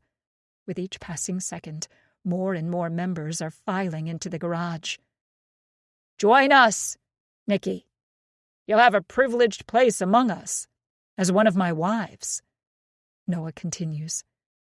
"One of—" Nikki asks, her face white. Then she blinks. "The rings?" "I should have buried them deeper. Should have known that little rat dog of yours would find them," Noah says, making Nikki squeeze her tiny dog even tighter. I look up at that. Wait a minute. That's right. When Nikki arrived at the block party, someone told me she was talking about having found 2 rings in the backyard. 2, not 1. I knew one of them was mine from my time with Noah. But whose was the other? Lily puts a bloodied hand on the windshield as she pulls herself back to her feet with a grunt. Noah glances over at her, his face contorting with rage. Of course. The original. The most dedicated. "What did you do, Mary?" Noah hisses. 2 more members step into the garage. We're running out of time. Without breaking eye contact with Noah, I slowly raise my hand beneath the dashboard and insert the key into the ignition. Nikki sees it happening and tenses up, squeezing her dog tighter. She doesn't know me or trust me, but she wants to get out of here as much as I do, so she doesn't say anything. Lily pushes off the hood, her bloodied face pitiful as she stumbles toward Noah. Noah cups Lily's cheek as she sobs in his arms, before his eyes hone in on me again. "What have you done?" he hisses. I push the key all the way in, my entire body feeling electrified as my eyes dart around the garage. "To her?" I mutter. "It's nothing compared to what I'm going to do to the rest of you freaks." Then I turn the key and the engine roars to life. The headlights flick on, temporarily blinding Noah, Lily, and the other neighborhood members as they shout in surprise. It's only a second, but it's all I need to throw the car into reverse and stomp down on the pedal. The car shoots backward, and Nikki lets out a shriek as we slam into the hard plastic and metal of the garage door. In a screaming burst of sparks, we tear through it, and then there's more shouting as the rear of the car collides with a member who'd been standing outside it. There was a bump when we backed them over, followed by a sickening crunch that I just barely register over all the other chaos. The engine squeals as we tear down the driveway, and then grass and dirt is flying through the air as I spin the wheel and back us onto the grass, driving in reverse across the front yard. I whip my head over my shoulder to look through the back windshield to see where I'm going, my knuckles white around the steering wheel. In front of us, they're screaming, shouting. Bodies fill the driveway as the members recover from their shock and give chase. Out in the street, glowing lights are everywhere. "Go! Go! Go!" Nikki screams beside me, her dog howling. I throw the car into drive and floor the pedal, the tires spinning for just a moment before they find purchase, and we take off down the street. People dive out of the way, and then lanterns fill the road behind us as they run after us, the screaming and shouting unrelenting. Nikki is panting beside me, twisted around in her seat to look back at the blood-red figures giving chase behind us. We're putting distance between us rapidly as we move up the street. Coming to a stop sign, I blow right through it, the car skidding and nearly going up on 2 wheels as I turn the wheel to the right, heading for the neighborhood exit. Red and blue lights flash up ahead. A police car pulling into the subdivision. I take my foot off the gas and stomp on the brake so we don't slam right into it. The car skids to a halt. "Thank you, thank you," Nikki says, her fingers scrambling for the door handle. "Nikki, wait," I say, but she's already out of the car and racing toward the officer. "Help us!" she screams, pointing behind her. I open my car door too, shouting at her to get back in. She doesn't hear me. My heart pounds in my chest as I run up to her. The whole neighborhood has gone crazy. Some kind of cult, Nikki is saying, her words interspersed with gulps of oxygen.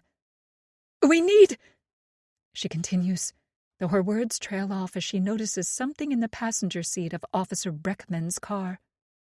It's his mask and red sweatshirt.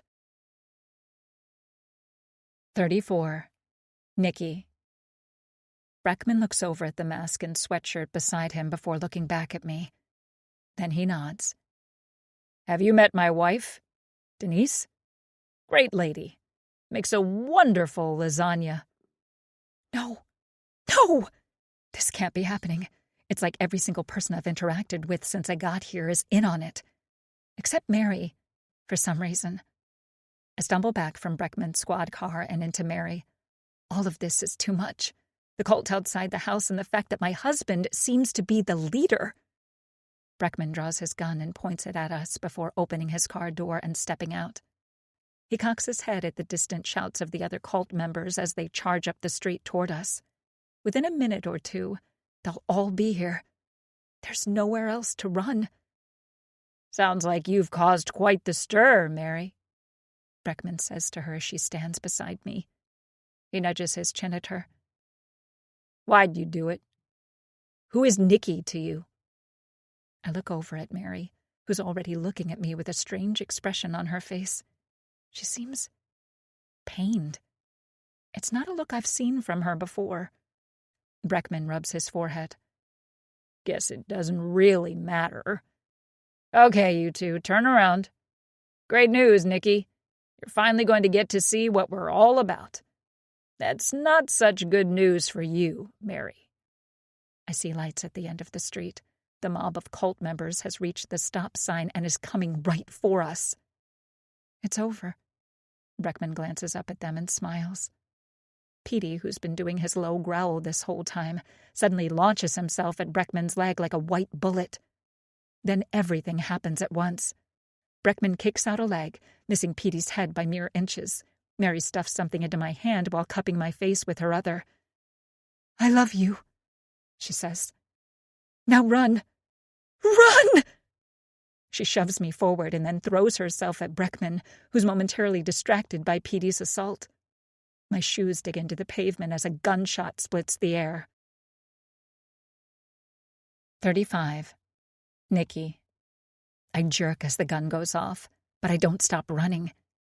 Looking over my shoulder, I see Breckman pushing himself unsteadily to his feet, Mary's slumped form lying on the pavement in front of him. Then his head snaps up to look around for me. Get back here!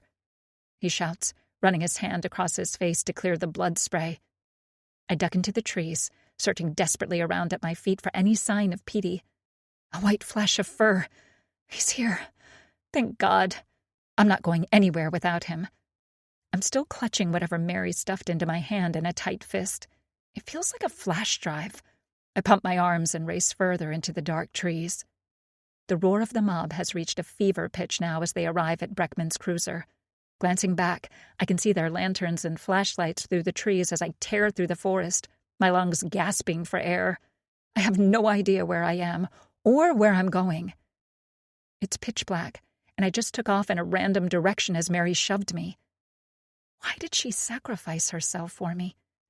I don't have another second to think about it, because I need to use all my mental faculties toward getting out of here alive. Maybe if I... My foot catches on a root and I come crashing down. I land hard, my knees slamming into sharp rocks and roots. I gasp and blink back the white spots across my vision as I struggle to get my feet back up underneath me. Petey's right there beside me, letting out a whine of urgency. Like me, he can hear our pursuers crashing through the forest behind us. They're just a handful of seconds away.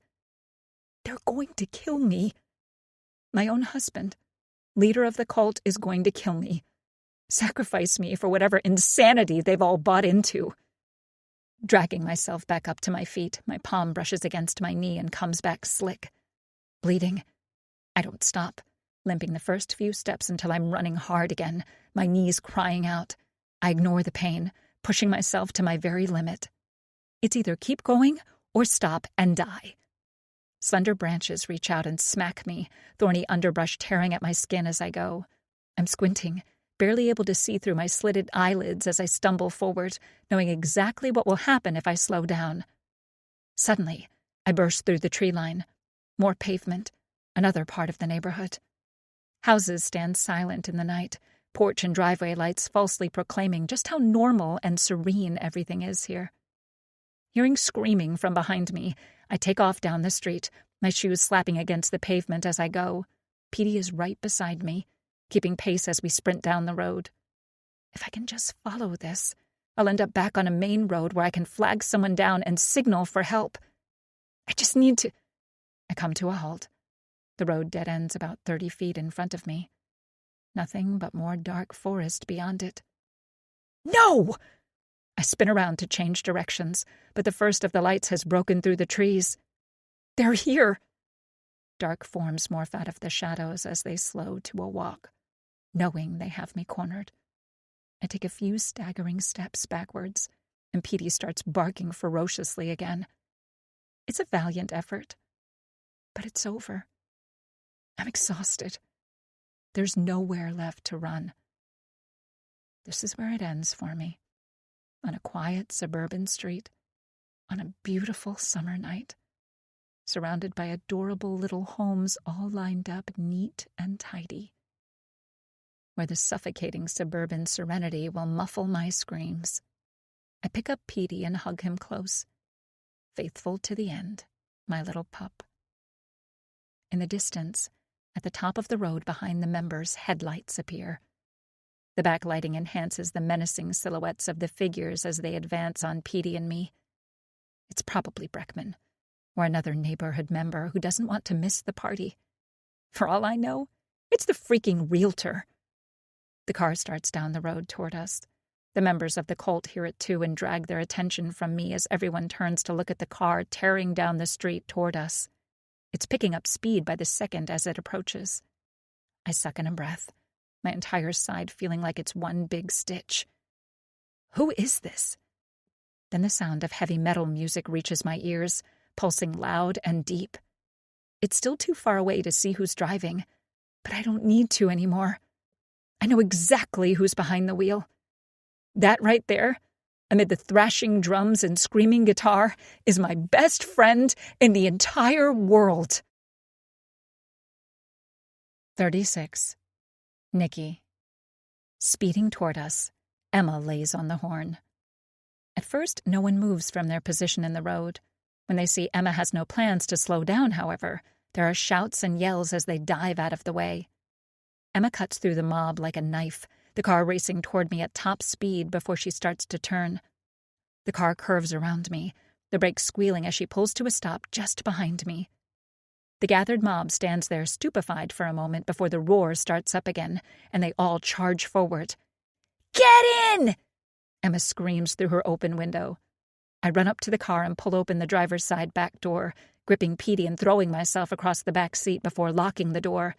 Emma stomps down on the gas, the car squealing again as it gets moving. "How did you know to come?" I shout as we tear up the asphalt. People are everywhere outside the car. Someone throws a lantern, which cracks the windshield and makes both of us shriek. Emma swerves around two masked people, pulling into the center of the street and leaving the majority of the cult behind us.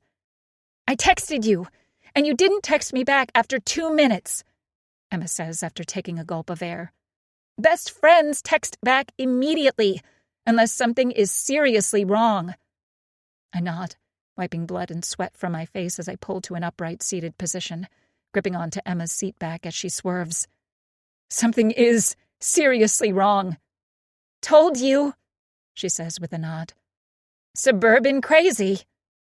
Suddenly she slams on the brakes, nearly throwing me head over heels into the front seat.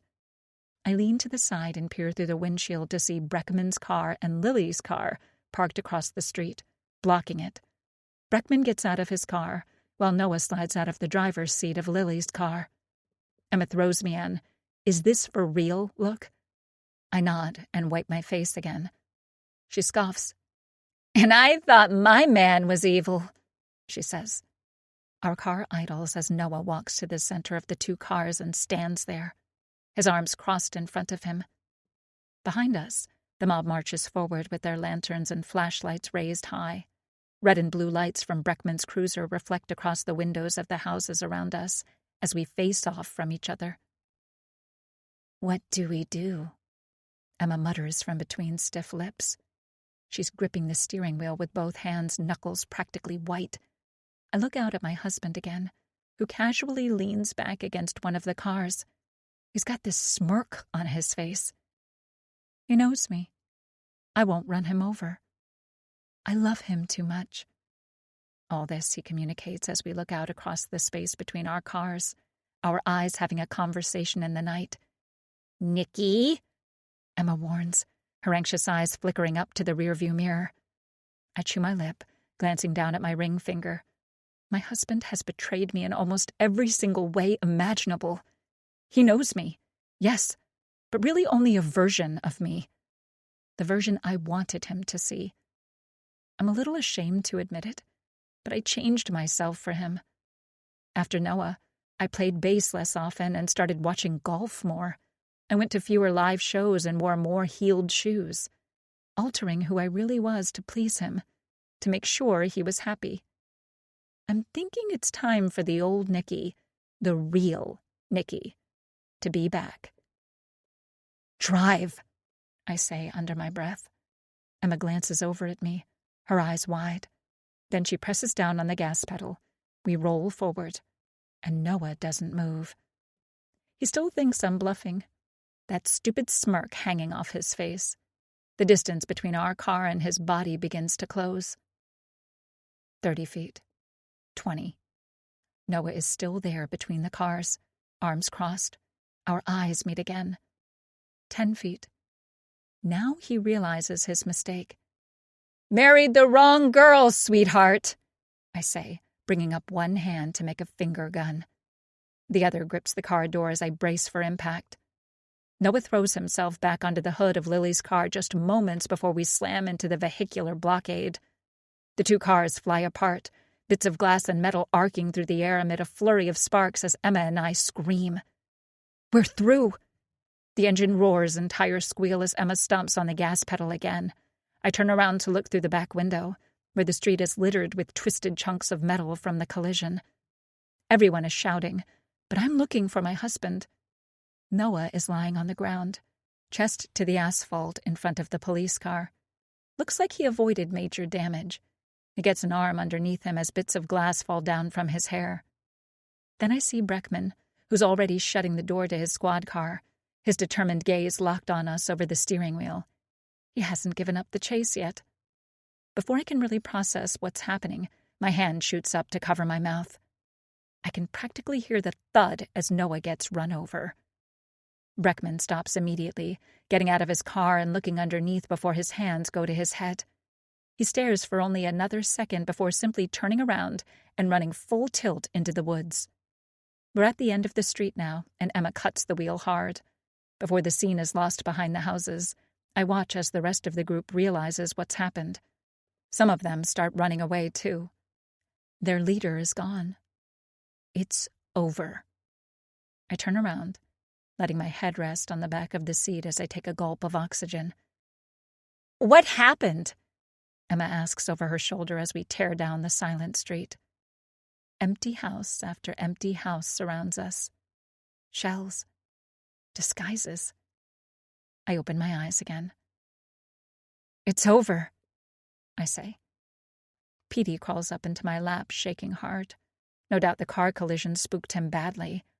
I bring him up to my face and kiss him all over. If he weren't such a brave little dog, I think I'd be dead right about now. I'm absolutely exhausted as we pull through the streets, navigating our way back to the entrance to the subdivision. We haven't seen another soul. I ask Emma to slow the car down as we come up to Mary's body on the pavement. "Are you sure?" she asks. I nod and open my door. My footsteps seem loud in the quiet night as I walk toward her. When I get there, I find she's already gone. I kneel beside her. "I love you," she said to me. The way she cupped my face made something stir in my chest. but there wasn't any time in the moment to try and figure out why. Now, sitting here beside her, I think I know. A tear rolls down my cheek as I look down at her. She sacrificed herself for me, so that I could live. I open up my fist, revealing the flash drive she gave me. There's blood around the edges of it from where it cut into my palm, but I wasn't going to let it go for anything. I have a feeling that I know exactly what I'll find on this. A shaking breath rocks me as the tears really begin to flow. Emma steps out of the car and comes over to me, holding me while I cry. In my tears is a mixture: relief, anger, loss, a letting go of everything I thought my life was made of. When it's time, we get back into the car and start the drive back to the city. Epilogue. Nikki. 2 months later. I close the freezer door, my ice cream spoon hanging out of my mouth. Today's flavor is birthday cake, one of my favorites. I get the lid open as I hear footsteps coming down the stairs behind me. Emma appears, giving me a big smile. "Date time?" I ask.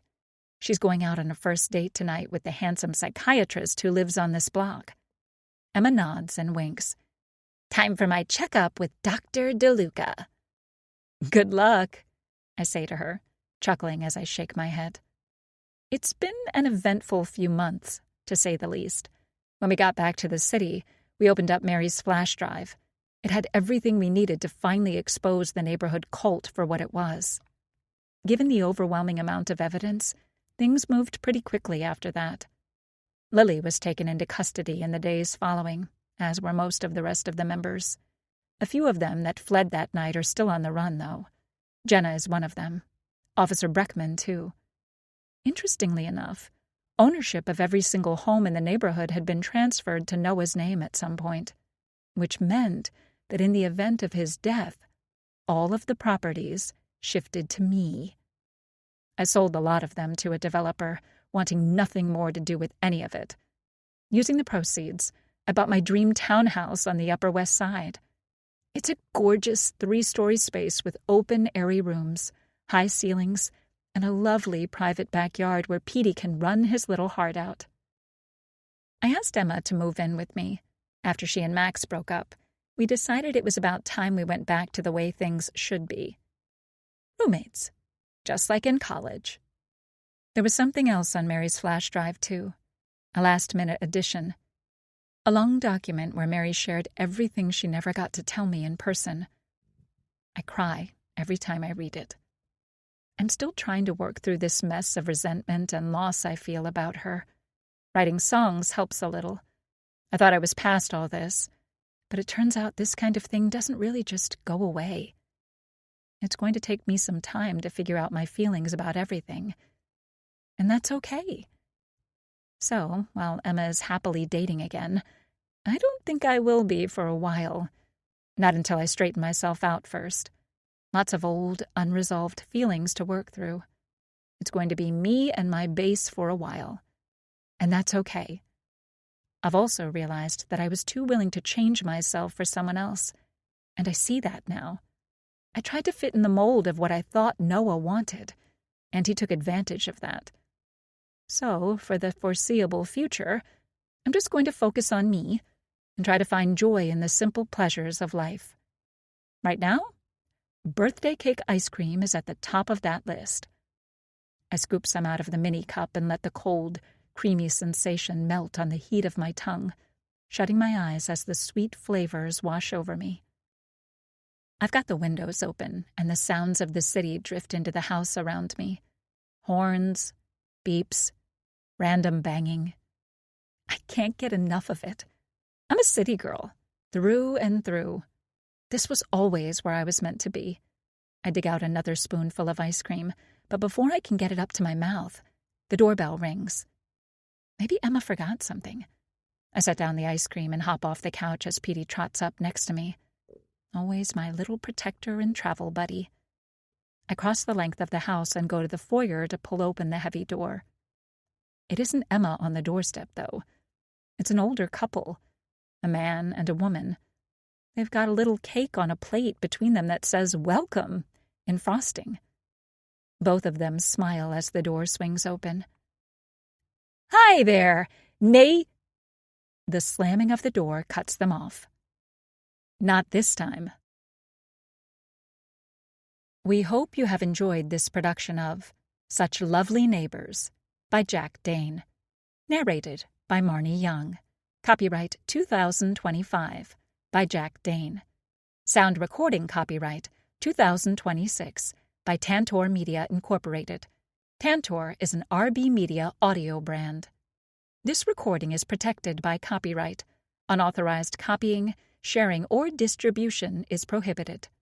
Thank you for listening.